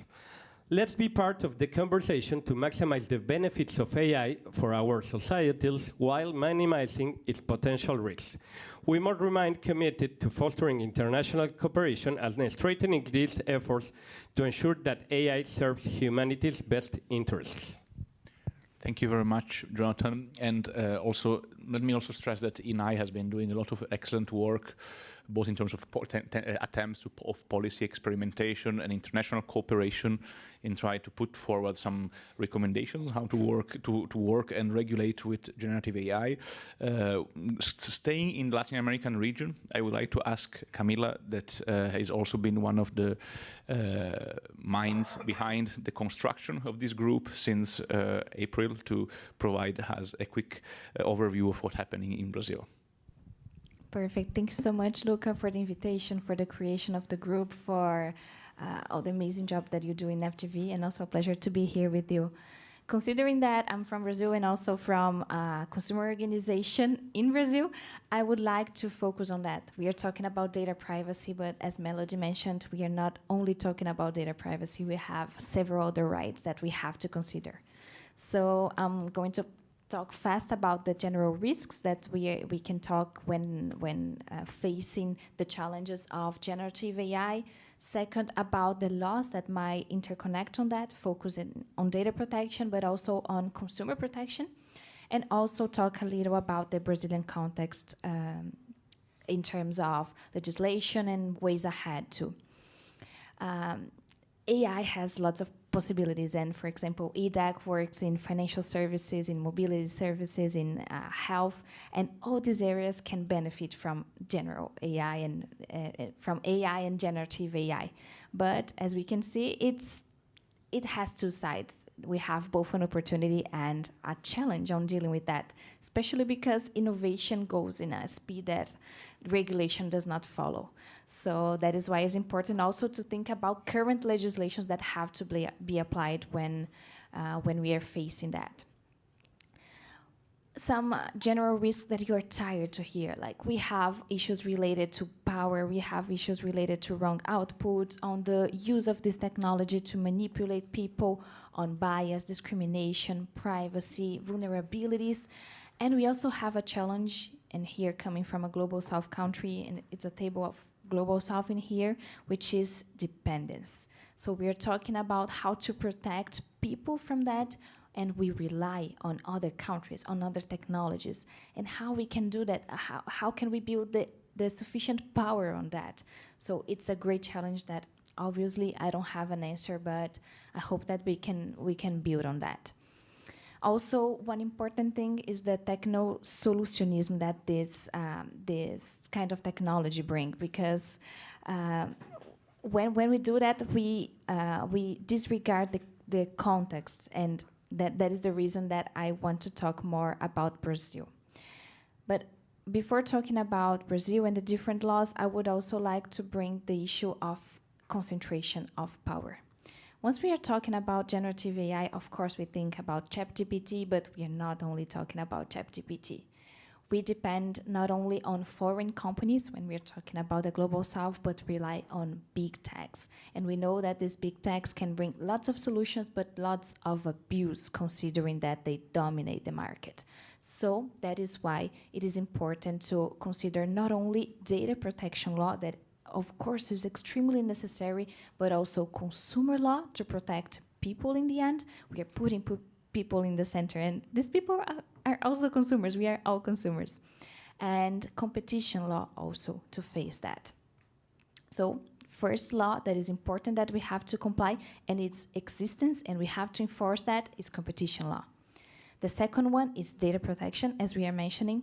And to develop on that, I will talk about a case in Brazil that was brought by a really known organization in Brazil, which really known person in Brazil, which is Luca Belli, about this. And third of all, also consumer rights have to be respected. We're talking about transparency. We're talking about access to information, which is basically consumer traditional rights. Beyond that, we have also IP law, of course, copyright, but I'm going to focus on that. Okay, talking about Brazil. Brazil is a huge market, not only in terms of market in general, but also on AI. So Brazil is the 4th country on the use of ChatGPT. So it's a concern that we have to consider on that. And since it is a concern, I'm going to spend a little more time talking about the petition that was presented to the Data Protection Authority in Brazil by Luca about not complying with the data protection law in Brazil, of ChatGPT not complying on the law. I'm gonna focus on the rights that was requested on this petition, which is to know the identity of the controller of the data. This is a minimum thing to know. The second one is to access all the personal data that have respect to the person that is affected. So this is about self-determination. And as Luca mentioned, this is not only data protection right, but this is a human right in the end. The third one is the right to have access to clear and adequate information on the criteria and the procedures used on the formulation of the automatic response. These 3 topics Luca brought it, but everyone is affected by that, not only in Brazil, but also other countries. And also, this kind of complaint could have been brought also by the consumer authority, because we're talking about access to information in the end. So this is a provocation also for you, like, we have to think on how we can advance on that, not only in Brazil, but other countries.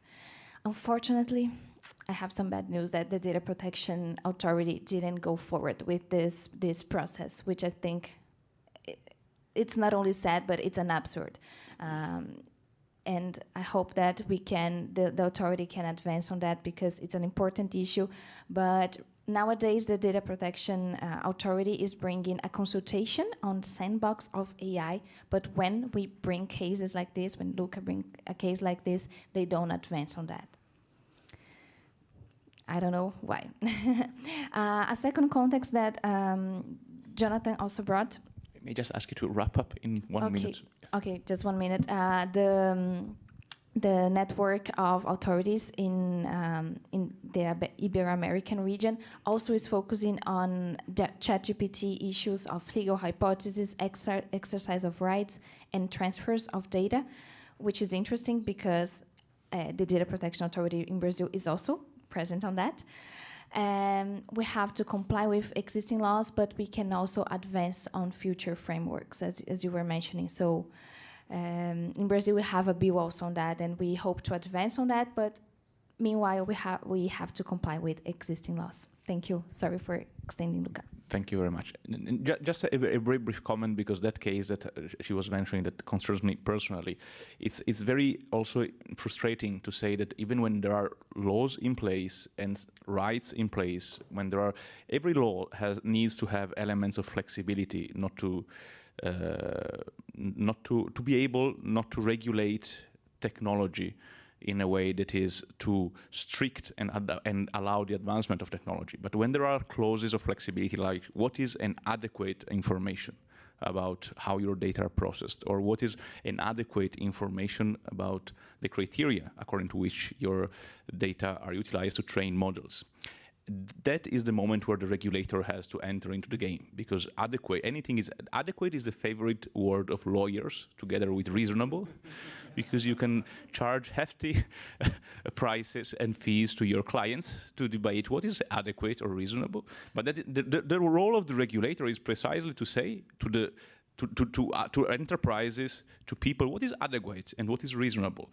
And it's a little bit frustrating when the regulator don't do it, and they find also that some very curious practices of data scraping by some corporations may be considered as adequate or reasonable, because those are very hard to believe and to think as reasonable and adequate practices.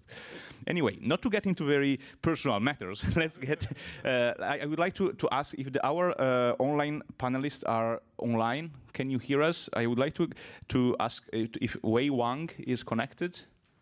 Wei, can you hear us? Sure. Okay, sure, so actually we have an example of where generative AI has actually already been regulated, China, that has just issued some specific recommendations on it, and so it's quite interesting to understand what is the situation in China with regard to regulation of generative AI and data protection. So please, Wei, the floor is yours.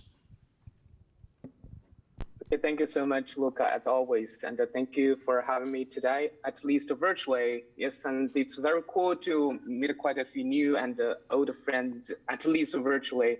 Yes, and as per the content of our report, I think I'm supposed to share some Asia perspectives on regulating artificial intelligence in the first place. Since I came back from Latin America to Asia, yes, I have attended quite a few events, both online and in person. I happen to find that quite a few, Asia jurisdictions are cautious in regulating AI. They prefer to let ethical framework go first rather than making harder law come first. They also prefer minor steps, or what we call precise regulation. For example, in Singapore, the governance model prefers a light touch and voluntary regulatory approach for AI. Basically, it aims to use AI as a tool for economic growth and improving quality of life. But they also acknowledge that Singapore might have to adopt to existing global frameworks instead of creating new regulations in isolation. So this is sort of, globalist perception distinguish those Asia jurisdictions from others like EU, Brazil, UK, and the United States. As you always, I think, as all of us know, EU and Brazil are adopting comprehensive acts or bills. The UK model is based on a pro-innovation idea so far, at least, while the United States seems to stick to the liberal market idea still. By contrast, China has a sector-specific approach instead, for instance, in the areas of recommendation algorithms, deep synthesis technology, and generative AI, as Luca has mentioned. So, as some from the FPF, the Future Private Forum, argued that data protection authorities are becoming sort of default regulators for AI in this time gap. In the case of China, the PIPO, its Personal Information Protection Law, has articles, for example, 24, 27, and 55. They're clearly relevant to regulating automated decision-making under facial recognition. And the newly established interim measures on generative AI basically highlights the importance of ensuring the use of data and the underlying models from legitimate sources in compliance with the relevant laws and regulations as regards IP and the data protection. But anyway, things it seems are becoming, more interesting as quite a few jurisdictions are considering a big change in this sort of regulatory model, for example, in both states and China. As you may be already aware of, the recently proposed bipartisan framework for US AI Act advocates for a regulatory focused on legal accountability and consumer protection, proposing a licensing regime administered by an autonomous oversight entity. Similarly, in China, a research group from the Chinese Academy of Social Science, of which I'm currently an invited member as well, drafted a model AI law proposing a negative least based and the risk-based approach to governing AI. There are some similarities with the EU AI Act, but there are also some nuances as well. But I mean, generally, the model law introduced the principle of accountability, categorizing the entities along the AI value chain and assigning duties or responsibility in terms of retention, disclosure, and a manual assistant of data disclosure or data sharing, with an institutional intent of fostering a transparent AI system. That being said, some of the jurisdictional perspectives are reaching a consensus as regards to AI governance, but this also requires more continued comparative studies, for example, about more global South approaches.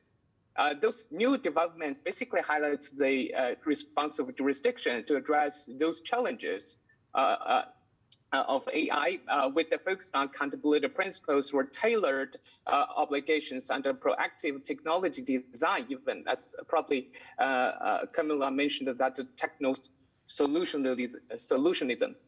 But it's still essential to seek implementable or operationalizable, as I've mentioned in our chapter, sort of operationalizable accountability requiring a sort of long-standing balance between adaptability and the regulatory predictability to ensure effective and end-to-end governance within the dynamic AI landscape. We will definitely keep coming across the question of regulation versus innovation. And I think our DC is a perfect place to achieve this goal, I believe. So in this regard, I look very much forward to continuing the collaboration within and beyond the group in the near future. Okay, I think that's all from me today. Thank you for having me here virtually today. Yes, I will hand it back to you, Luca. Thank you very much, Wei. And actually, now we have this is a good segue to enter into the last speaker of this segment, the Smriti Parshira from India. Smriti, can you hear us? Smriti, are you connected?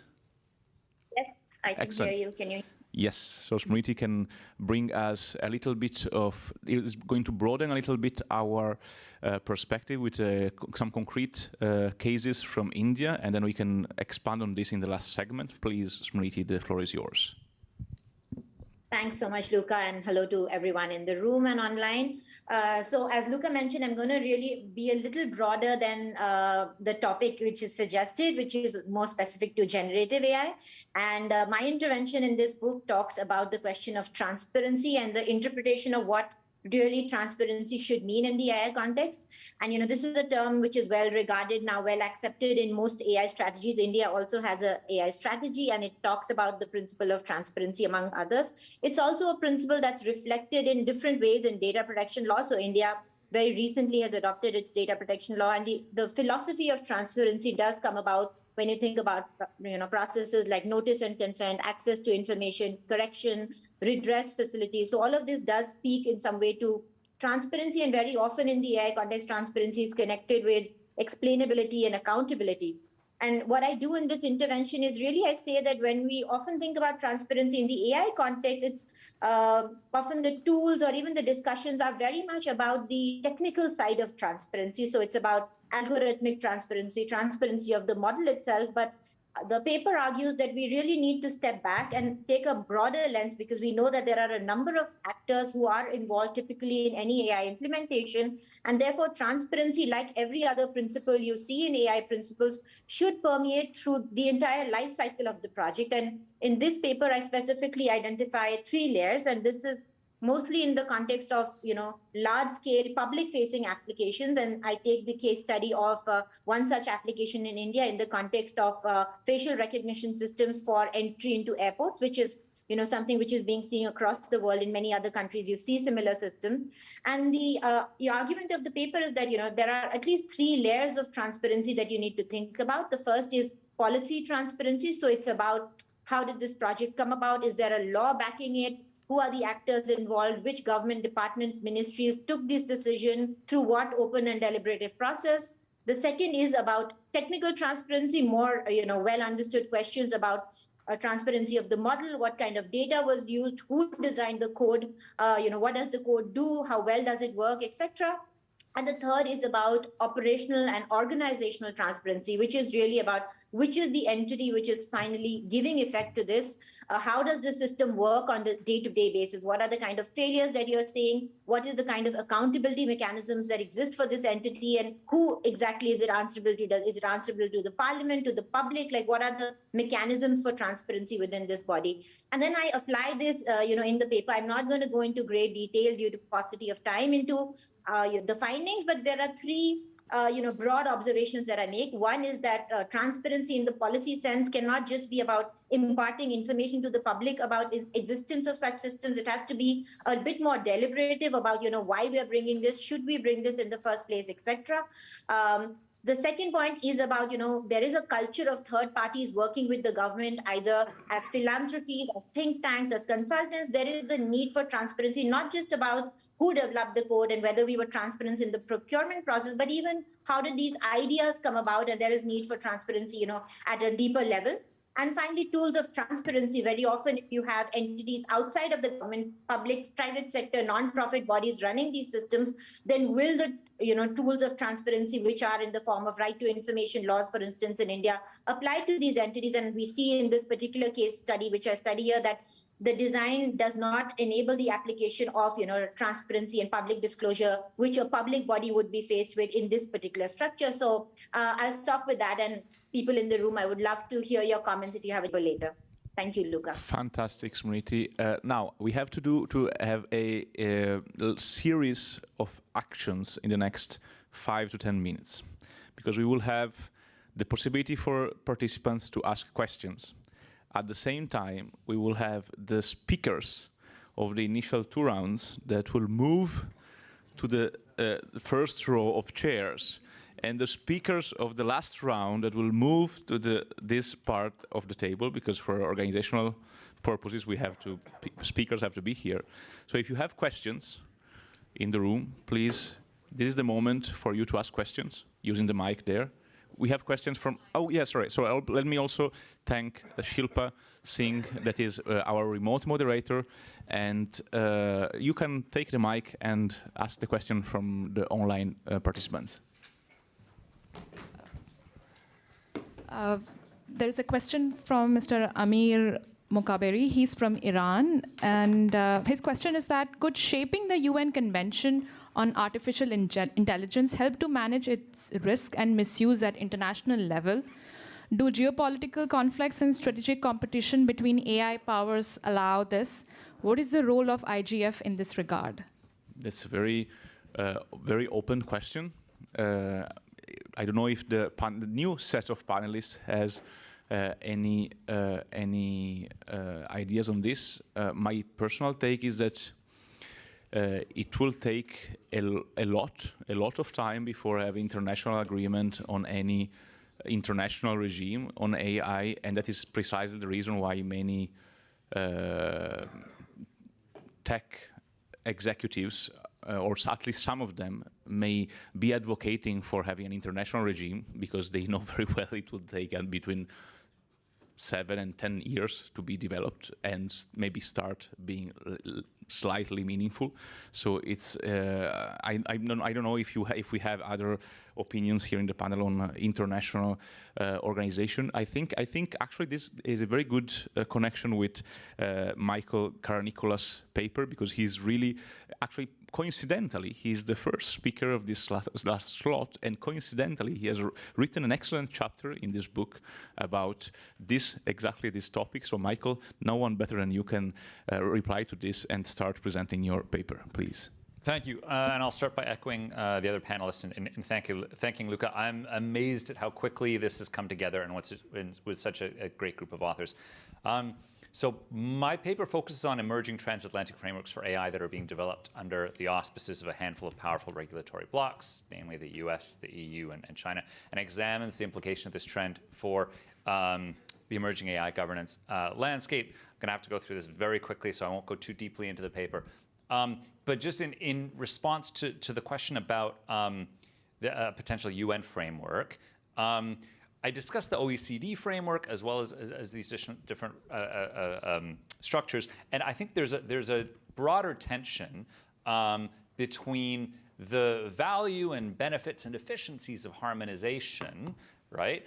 And the tendencies of harmonized standards, whether it's at the UN level or the Brussels effect or the California effect or whatever, to trample over important local contexts, not only in terms of the needs of populations being impacted by AI, but also in terms of how, at a more basic level, how harms are framed and the assumptions and prioritizations that are inherent in any legislative framework.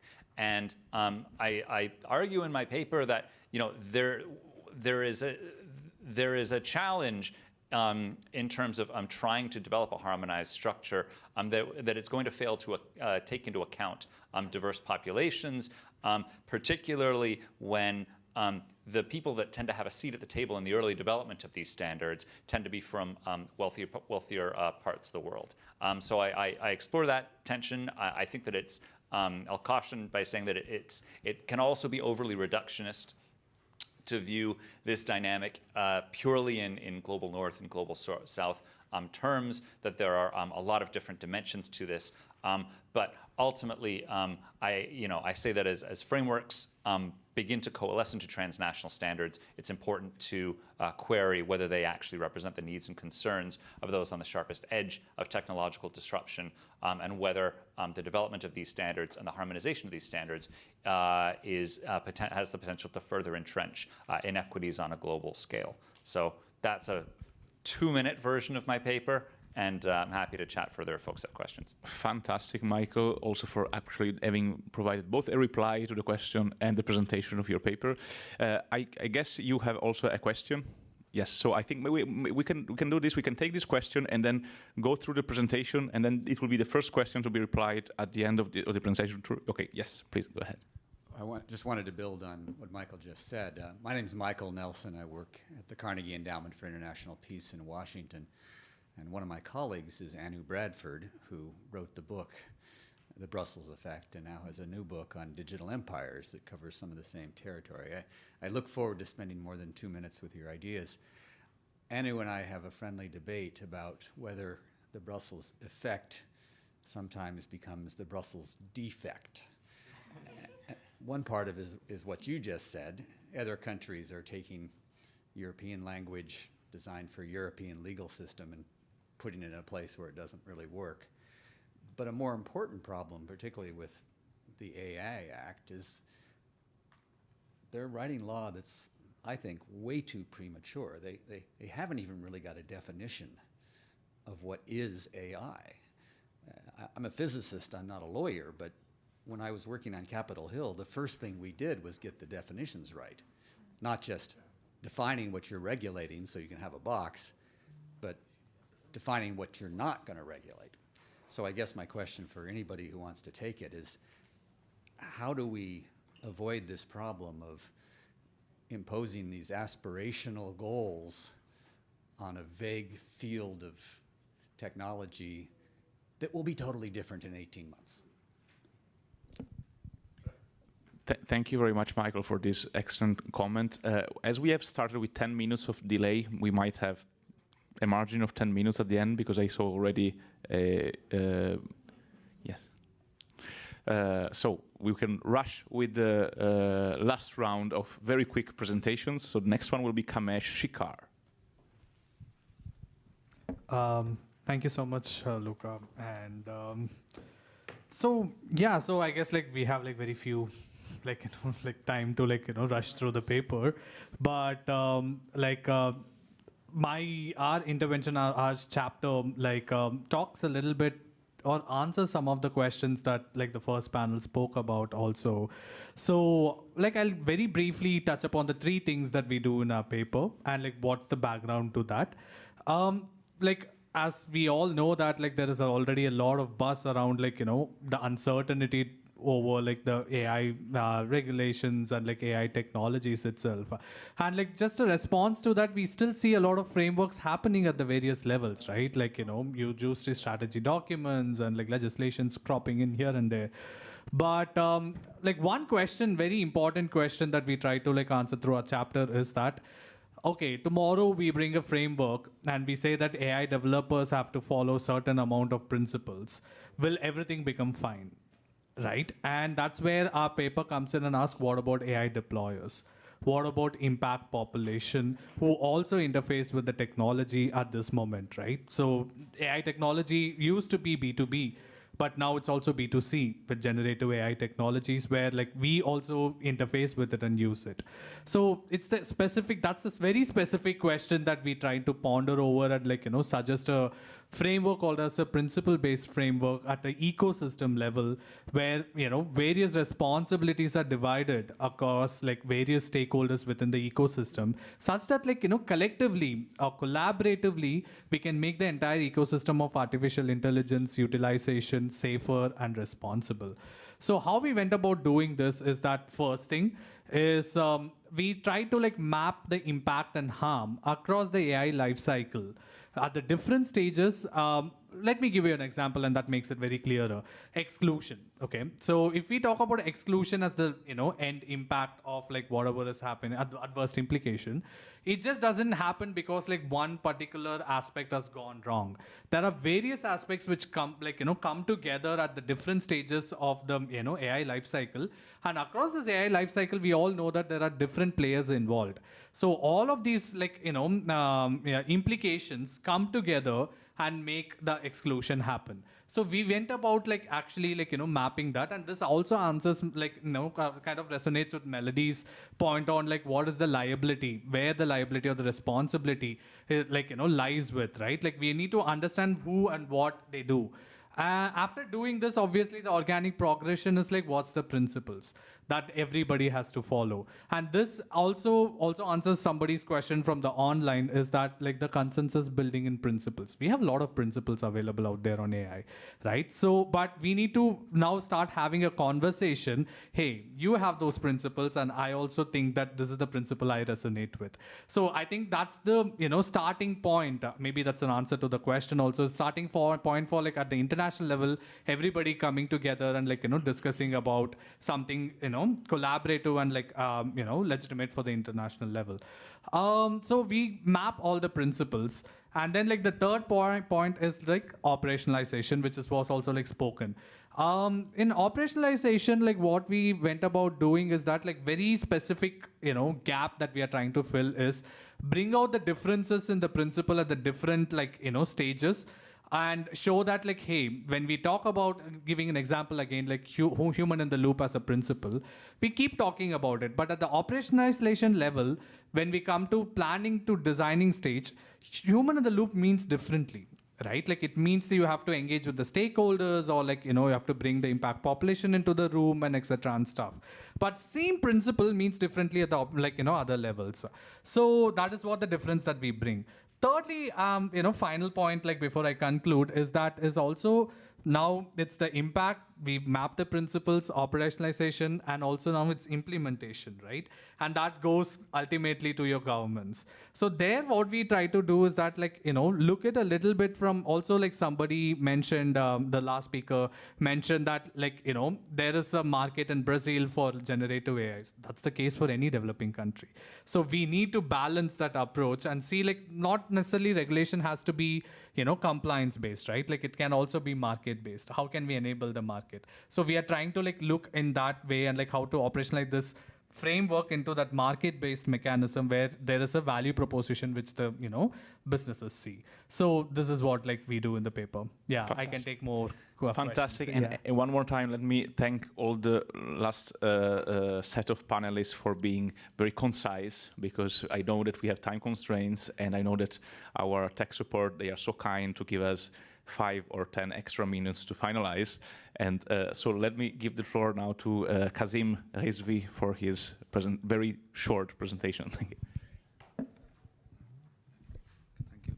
Thank you so much. So I think just moving on from what Kamesh was talking about, and we have 2 papers as part of this brief, and the second paper actually looks at mapping and operationalization of trustworthy AI principles. So while what we are doing, what Kamesh is saying in terms of the first paper is to sort of just come up with all the principles, here we are sort of looking at certain sectors where we have to sort of look at understanding the synergies and conflicts with respect to these AI principles and how they'll play out. So what we try to do over here is basically look at two areas. One is the finance sector, and the second is the healthcare sector. And for these two sectors, we've sort of come up with certain principles which we believe are critical for operationalization and to make sure that you are deploying trustworthy principles on the ground. So the paper has adopted an approach where it has looked at the technical and non-technical layer of AI. Within the technical layer, there is basically, we're looking at different implementation solutions and how do you integrate these solutions with the responsible AI framework which we are developing. And the non-technical layer is basically, sort of exploring strategies to sort of look at, responsible implementation and ethical directions, etc. And all of this has been done through a multi-stakeholder approach. So we've advocated for a multi-stakeholder approach towards mapping and operationalization of AI principles. I think that's something which we've been very clear about because we believe that you need different set of stakeholders. You need the industry, the civil society, the academia, the government, etc., to sort of come up and look at how these principles will be operationalized for these two particular sectors. So we've spoken to experts in these sectors. We will also be sort of looking at certain discussions and see if some of these principles can be implemented effectively. And also to look at domestic coordination of regulation. So what we've also identified that AI, there is no specific act or law which governs AI in India. So we have tried to come up with some sort of principles where you have the privacy law, you have IT law which regulates the internet, you have different other laws which are coming up. How do they all work together, and how do they harmonize with each other with respect to regulation of AI in the future? So at one level, we are talking about domestic coordination. We are not saying that, look, you have to regulate it sort of very stringently, but existing internet laws, how can they be harmonized? And the second is around international coordination. And I think that's where even previously what Kamesh was talking about, and this is something which we've looked at, is at a global level, can we come up with some sort of models or frameworks to identify implementation? And then looking at these two sectors, healthcare, what is required, what are the principles which are key for healthcare which may not be necessary for finance sector. So that kind of mapping and operationalization is what we are doing right now. And then we're also sort of looking at alternative regulatory approaches. Okay, so we are talking about market mechanisms, private-public partnerships, even looking at consumer protection within the developers, and how do we ensure safety, etc. So I think that's something which we've looked at as well. And the idea is to look at deployment and implementation and testing it with one of these two sectors. So the technical support is telling me that we have to move fast without breaking things. And so let me pass the floor to the last two speakers that will very fast expose their brilliant papers. So Claudio, Chico, you have a presentation. We have a very last presentation, and then a very last other presentation. Yeah. If we can have this online, can we have the presentation?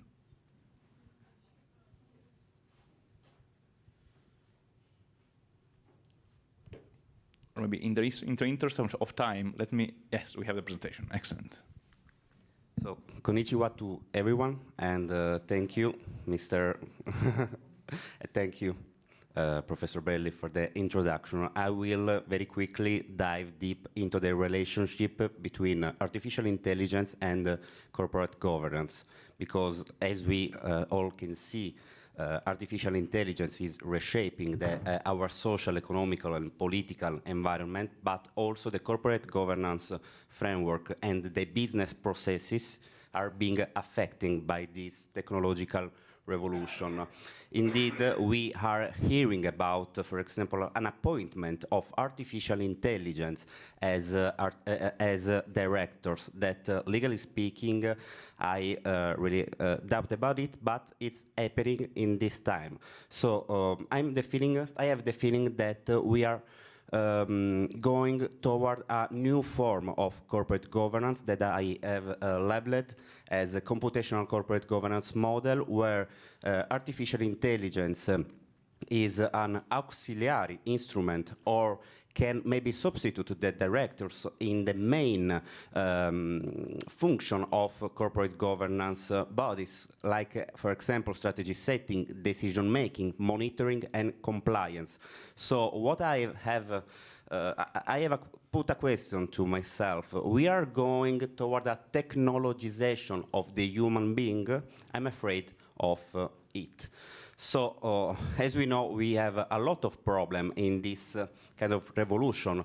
For example, the main problems that I'm working on in my paper is about the transparency and the accountability problems. And so for this reason, I tried to create a framework to allow the corporation to implement artificial intelligence in an ethical way. In the corporate governance and business processes. My proposal that I named AI by Corporate Design Framework is grounded on the business process management, the field of management that can allow to analyze, to improve the processes in the corporation, and it is just posed with the AI life cycle, and I divided both of them in 7 steps to combine them and to control artificial intelligence and enhance the principle of human in the loop and human on the loop. Of course, this model is also grounded in a human right, a global AI framework. It is based also in a privacy by design principle that states that it's better prevent than react. Under the corporate governance, and quickly I'm going to conclude, I propose a creation of a new committee, the Ethical, Algorithmic, and Legal Committee, composed by a mix of professionists, like, for example, not only directors, but consultants that can act as a filter between the stakeholder and the output of the artificial intelligence. And also, I conclude with asking not only to myself, but also to you, if it's not the case that the legislators start to think about a technology as a corporate dimension, as happened in Italy, for example, with reference to accountability, organization, administration. My answer is yes. I think that is the time. Thank you. Fantastic, and thank you very much for doing this excellent and detailed presentation in literally 3 minutes. Excellent. So we have now the final one, the one by Lisa.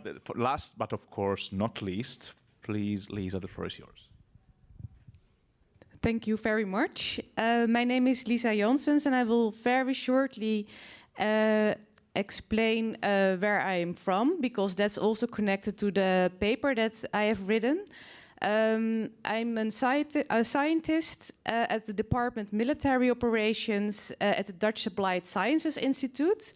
And I have a background in law and philosophy. And I combine those 2 disciplines in my projects. And I work together with mathematicians, engineers, and I'm very proud to say that, because it's very difficult to work actually interdisciplinary together. So my job at the Institute, I'm now there for my 7th year, and since 2 years, it actually works out to work together. And how I'm doing that, I found a way how to work together. So scenario planning, scenarios, military theater scenarios can be a platform that you meet each other from different disciplines. You stay on your own discipline, but you can meet each other in one focus point of problems and how to solve problems from the technical point of view and how to connect those to, for example, rule of law mechanisms, because I am trying to seek for new requirements from the point of view of rule of law tenets, because we can find an agreement within the United Nations, but also in the European Union and also in the USA, that the rule of law matters and is very important to adhere to. So the rule of law for me is about good governance, and if I connect it to AI, it's about good governance of AI. How do we do that?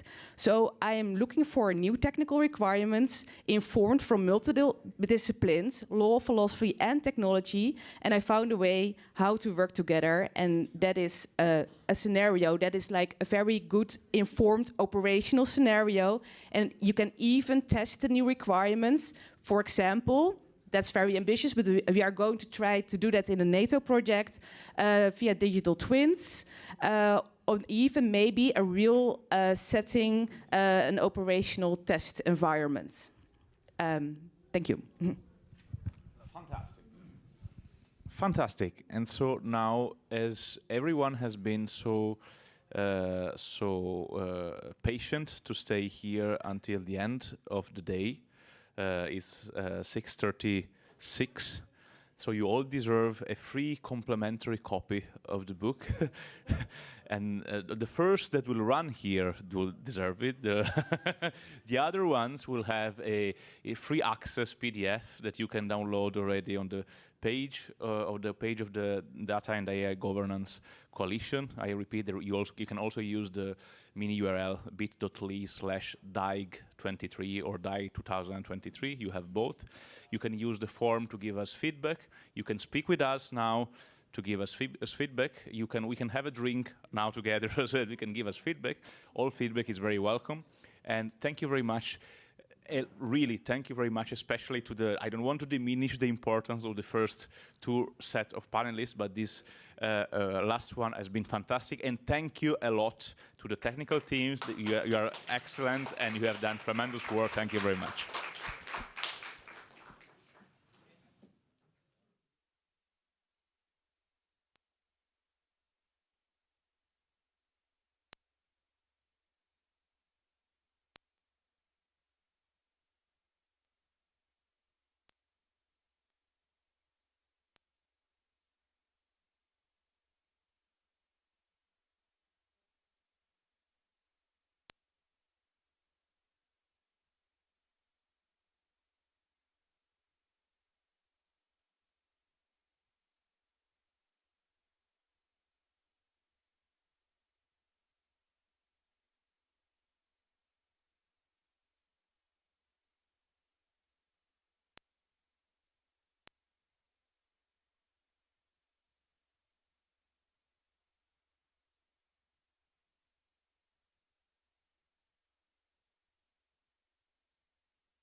Thank you. And it is on its way from Geneva. We're just teeing things up. Now, you know what this session's about. You come to the right place, have you? Because we are surprised at so many of you. I did a lightning session in Addis, and I think we had 4 people. You know how funny you were. That's why we're here. We're here for the jokes at the end of the day. Light relief.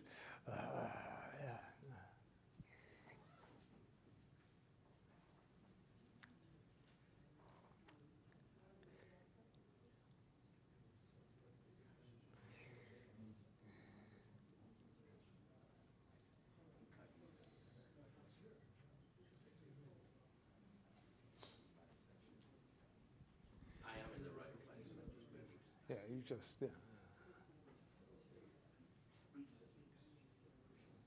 Did you went now for drinks? Yeah, yeah. Might as well go and get drinks, yeah. Come on, Preetam.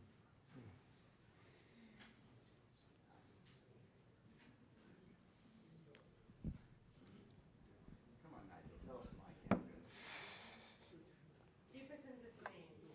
Entertained, yeah. We're a tough audience. Yeah, you could have been at the German reception or another reception. Or yeah. we could be on our way to the Chinese reception or the Russian reception, the Access Now reception. But we're here listening to Nigel.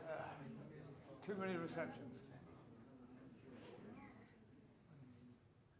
He was the best time.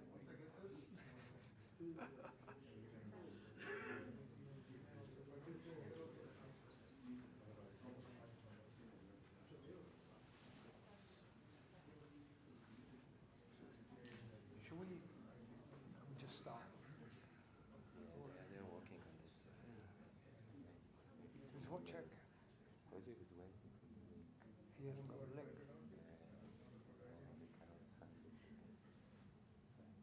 So I think Preetam better start and then watch it can come in later. Tell Preetam. Yeah.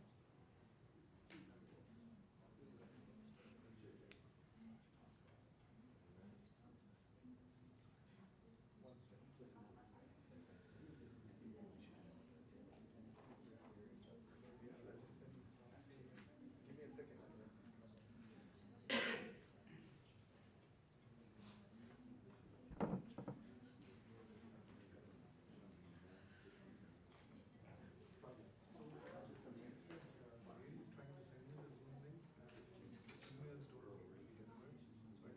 Screenshot of that particular Zoom link.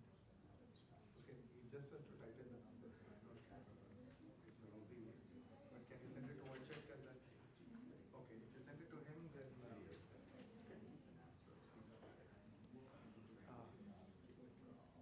No, not at all. Okay, perfect.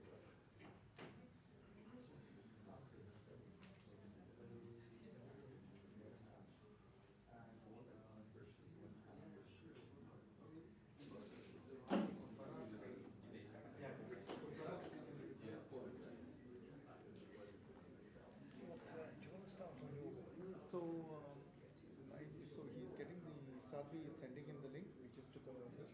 So hopefully he should be able to log in and like do this. It's just I'm conscious that some of these people will probably go. So should we just I think we'll start your bit and then when Wojciech's online he can tell us and we can just come in. Okay. Okay. We're going to I'll use the microphone and then. So good evening. This is a lightning talk, which means we don't talk too fast, but reasonable speed, on public consultations under the Council, ITU Council Working Group on Internet Public Policy. And as you might know, the Council Working Groups have chairs and vice chairs, and Wojciech from our esteemed colleague from Poland is the chair of the Council Working Group. He's remote, and he'll talk to us in a minute. Preetam, who many of you know, is from the ITU Secretariat and does a marvelous job in coordinating the Council Working Group. And I'm Nigel Hicks, and I'm one of the vice chairs. But over to Preetam first. Can you put the yeah. Can you put the slides on? Ah, okay. It's not on? It's now on? Okay. So maybe an easy way to skip the slides is to take a poll. How many of you don't know what the ITU is? Because I think I can, I see everyone in the room that I know, practically. Adam, I have seen you after a while, but I know that you know the ITU. So there's no one here who needs an introduction to the 150-year-old organization and all that, right? I think we are set. You can skip, I can skip, I can't skip any slides. Oh, okay, this slide is good. This is Wojciech, this is Nigel. So this is all, so maybe I'll give you some basic, so all this you know, okay. Some basic logistical information. So the next council working group meeting is on Wednesday. So I expect to see at least many of you in Geneva at that meeting. And this time there is no open consultation because it was the first one after PP. But then from the following ones, obviously we'll get into the cycle. So with that, I'll just hand it over to Nigel. So by the way, one person that I need to introduce is the secretary of the group, Ms. Sadhvi Saran, who is remotely following this from Geneva. But she will be the one who will be supporting Wojciech throughout the 4-year cycle. Yeah. Thank you very much indeed, Preetam. And when Wojciech comes online, he can interrupt us and he can say a few words. So the purpose of this evening was to perhaps talk to you about what the Council Working Group can do in terms of open consultations, but many of you will have experienced some of these before. But I think it's worth saying that we think it's very important indeed that once the consultation is launched, that as many stakeholders as possible will take part in the consultation, for two reasons. One, because we think it's quite important that when we come to the work of the Council Working Group and we have an open session with the stakeholders that have submitted views on the topic, that they can actually participate and talk about the issues to the direct governments that will be there. And secondly, because we think that these issues are important, not just important to have a discussion on, but they also form some of the background material, if you like, that then the ITU considers for its different conferences. So, I mean, we recognise, of course, that the actual Council Working Group is a closed Council Working Group. Most of the Council Working Groups under the ITU have sector members as well that come along. So next week, for example, this week there's Council Working Groups taking place, but next week there's 2 pertinent Council Working Groups in relation to the work we're doing here at the IGF.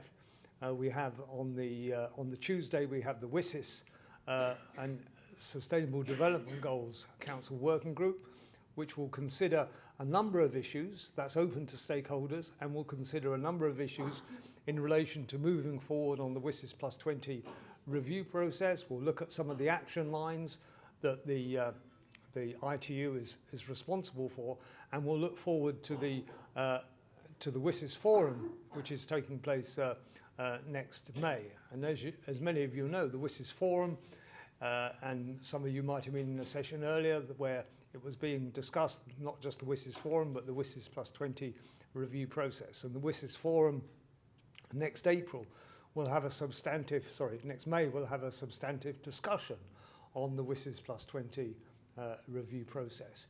The Internet Public Policy Working Group will take place on the Wednesday, and at this meeting, proposals will be considered for the next open public consultation. So as Preetam mentioned, we've got out a sequence, if you like, to an extent, in that we haven't had a public consultation, I think, since 2000 before the plenipotentiary last year, and of course before the plenipotentiary last year there were some issues with COVID and other things. So we're behind the curve a bit in terms of public consultations, but there has been a call for proposals for different subjects of public consultations, and I can tell you that a number of proposals have been made by a whole range of different countries. We were reading them earlier, and it's really great to see that a number of member states, including Russia, Egypt, Morocco, the US, United Kingdom, Canada, and a whole range of countries have put forward proposals for open consultation topics. These will be discussed next week, and depending on, hopefully one will be chosen,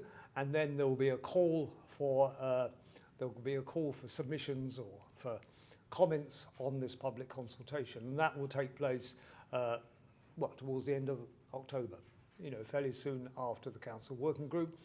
And then the next Council Working Group is taking place in January 2024, and part of that Council Working Group will be an open consultation, will be a half day or a 2/3 of a day of open consultation where all the people that put in proposals will be invited to make comments on their submissions.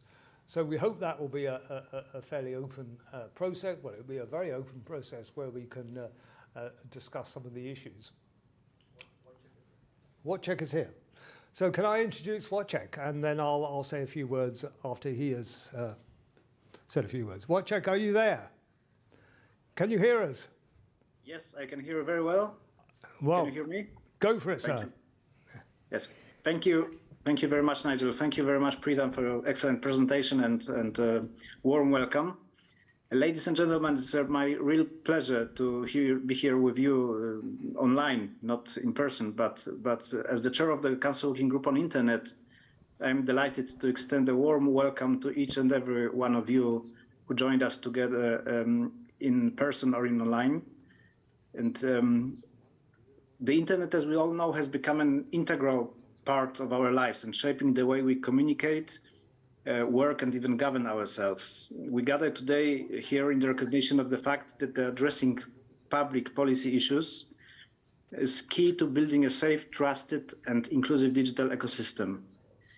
The Council Working Group on Internet, as established by ITU, plays a vital part in driving the global discussions around these issues. And in this role, a key function is to foster meaningful engagement with all stakeholders, with you, and in order to seek input from you that can inform the work of ITU, its members, and the global digital community.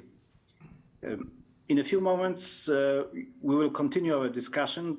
I'm happy that Nigel, one of our vice chairs, can give you more examples and answers to your question. We are here to engage with you, the global internet community, and we really count on your expertise and your participation in the work of our Council Working Group. I invite you all to participate in the open consultations process. We are available for you and to answer any of your questions here, not only today, but at any time over email. You can also join us online for consultations and share what you know and what works best. Thank you for your participation. Thank you for your interest. I will not take your time right now. The time is yours. You can ask questions and we'll be happy to provide answers. Thank you very much. Thank you very much, Wojciech. Right. Thank you very much indeed for that. So I just wanted to clarify one thing and actually say something which is quite innovative. Not that I often say innovative things, but so what we'd like to do in terms of the Council Working Group and what the ITU Secretariat would like to do is widen the participation and the input into these open public consultations. And we recognise that obviously not everyone can come to Geneva in January for the next meeting, and not everyone can necessarily participate online for these meetings. So what we're going to do as well is, depending on the topics that are suggested for the open consultation and what member states think of the topics, we'll also have open discussions on some of these topics at the WSIS Forum that's taking place in May next year, and at the IGF in 2024, which, as you know, is being hosted by Saudi Arabia. So there'll be additional inputs which I think will then, which will reach a wider range of stakeholders. So we think this is a fairly positive innovation, which will hopefully sort of, as I say, widen the stakeholder base for these topics. I mean, just to give you a flavour for some of the topics that have taken place before, and I think it's on one of the slides. So slides back, please. the one before, thank you. So if you look at the previous topics, those are some of the issues that have been discussed before in the open public consultations. I mean, there's no harm. Some governments or some stakeholders might want similar topics to be proposed again. And in the working group, in the council working group next week, we'll be looking at proposals on such issues as international domain names, universal acceptance, connectivity issues, and the WSIS process itself. So there'll be a number of issues under discussion, and as I said, those are the topics that we've had before. So really, that's all we've got to say. It's really a twofold message. One message is that we want as many people to take part in these consultations as possible.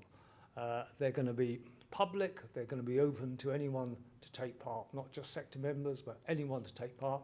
And secondly, in that we'll be discussing the public consultations not just at the ITU Council Working Group, but at the WSIS Forum. Well, this is the proposal. Obviously, it has to be agreed at the WSIS Forum and at the UN IGF itself. Any questions, any comments, any objections, any, or do you just want to go for a drink? Or, yeah. Amazing. Marco, please, you ought to introduce yourself for the record, as they say. Well, Nigel already told you that I'm Marco. I work for the Dutch government. I'm an active participant in ITU, also in the Council Working Group on the Internet. First of all, I'd like to thank you for hosting this session, and especially given to host the session at an open forum, since the Council Working Group is member states only. And that's also where my question leads to. As much as I appreciate the fact that we can have open consultations and hear from stakeholders, what I would like to ask you as a vice chair, or Wojciech if he's still online, is how do you envision integrating the discussions within the Council Working Group Internet, that of course are very important also within the context of ITU, with the broader spectrum of discussions that are taking place alongside the same topics that we have been discussing and probably will be discussing, such as in the IGF and the various other UN processes. How do you see that bridge being built from Council Working Group as a ITU member states forum to all the other discussions that we have? Thank you very much, Marco. Wojciech, do you want to answer that first? Yes, I could intervene for a minute. Thank you, Marco, for this very good question. And, indeed, we are here to build the bridges. And thank you for highlighting this broader picture. We'll definitely seek some solutions to not only to cooperate with other council working groups, for example, the Council Working Group on WSIS, but also to bring our insight and cooperation with other UN bodies. Thank you. Nigel, would you like to add? Well, yeah, I just and Pritam, do you want to say something first? No. No. This man is far too modest. I think it's a very good question, Marco, and let's not pretend we're with friends here. I mean, the issue of whether the Council Working Group should be open to all sector members or just member states is an issue that's been debated. It was debated at plenipotentiary last year. It's been debated on previous occasions, and different member states have different views, which we obviously respect. What we want to try and do in the Council Working Group is to ensure that we have an open discussion when the stakeholders are present to discuss the open consultation issues, that we have as intensive discussion and a broader discussion as possible. So when we meet as member states, we can reflect those views of the stakeholders on those particular topics. Perhaps not a perfect situation in terms of openness and transparency, but we want to do the best we can, and that's why we're here this evening. That's why we're reaching out this evening in terms of this public consultation. But Michael. Michael Nelson with the Carnegie Endowment for International Peace, former member of the MAG, all-purpose policy wonk, work in Washington, D.C. I learned in Washington that you should never take the last question. And I think I may be the last question. And the question is to whoever of the three of you is brave enough to try to answer my question. It's been a few months since the plenipotentiary gave new leaders, voted on new leaders for the ITU. 1 year, exactly 1 year. Yes. Exactly 12 months. So, are the new leaders going to change the emphasis, or to put another way, will the new leaders get really excited if the working group tackles certain issues, and will the style of the working group change? Is there going to be more urgency, less urgency? So speculate on how your new bosses are going to shape this. And if none of you are brave enough to answer the last question, Michael, we'd always answer a question from you, and we would expect a question like that. Wojciech.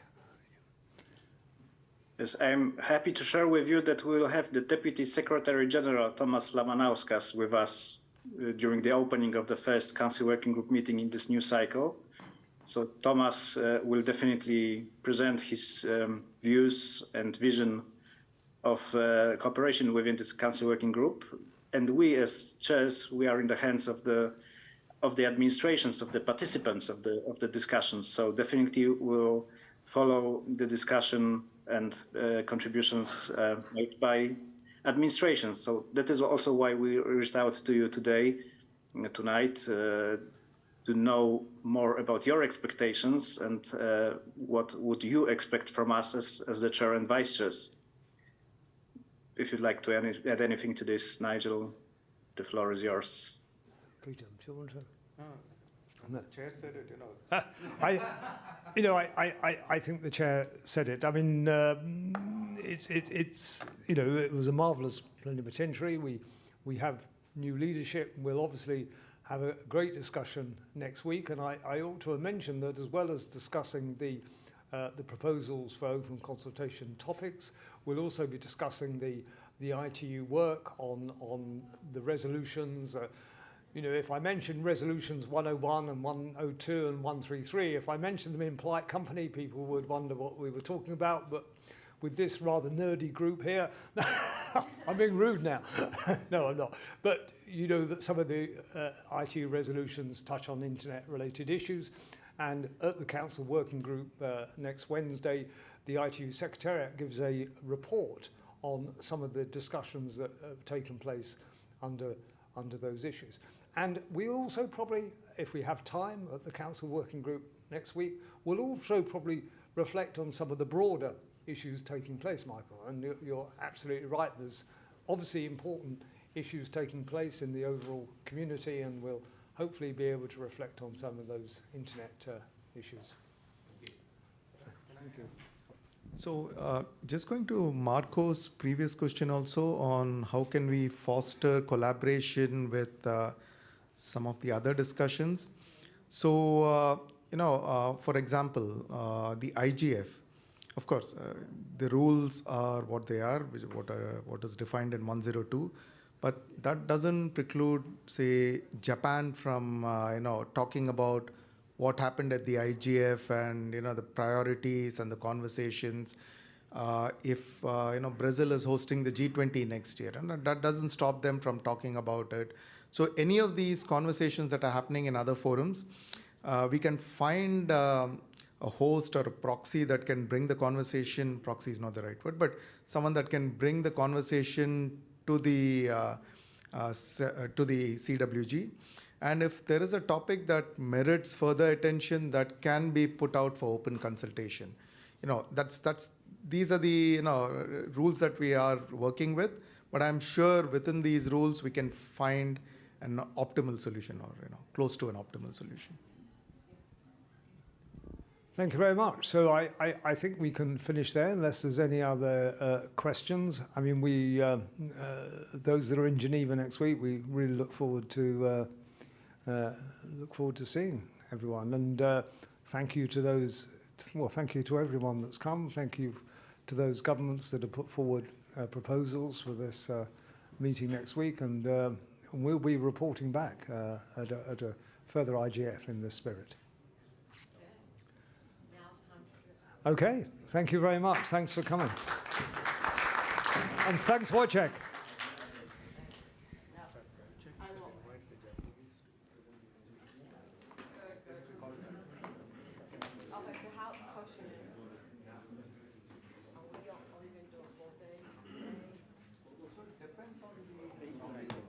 The meeting will be hybrid, right? The meeting. Thank you. No, thank you. In a hybrid mode, online and in person, right? Yes, I think it's funny. Yeah, have you seen? And the time to add contribution is already finished over.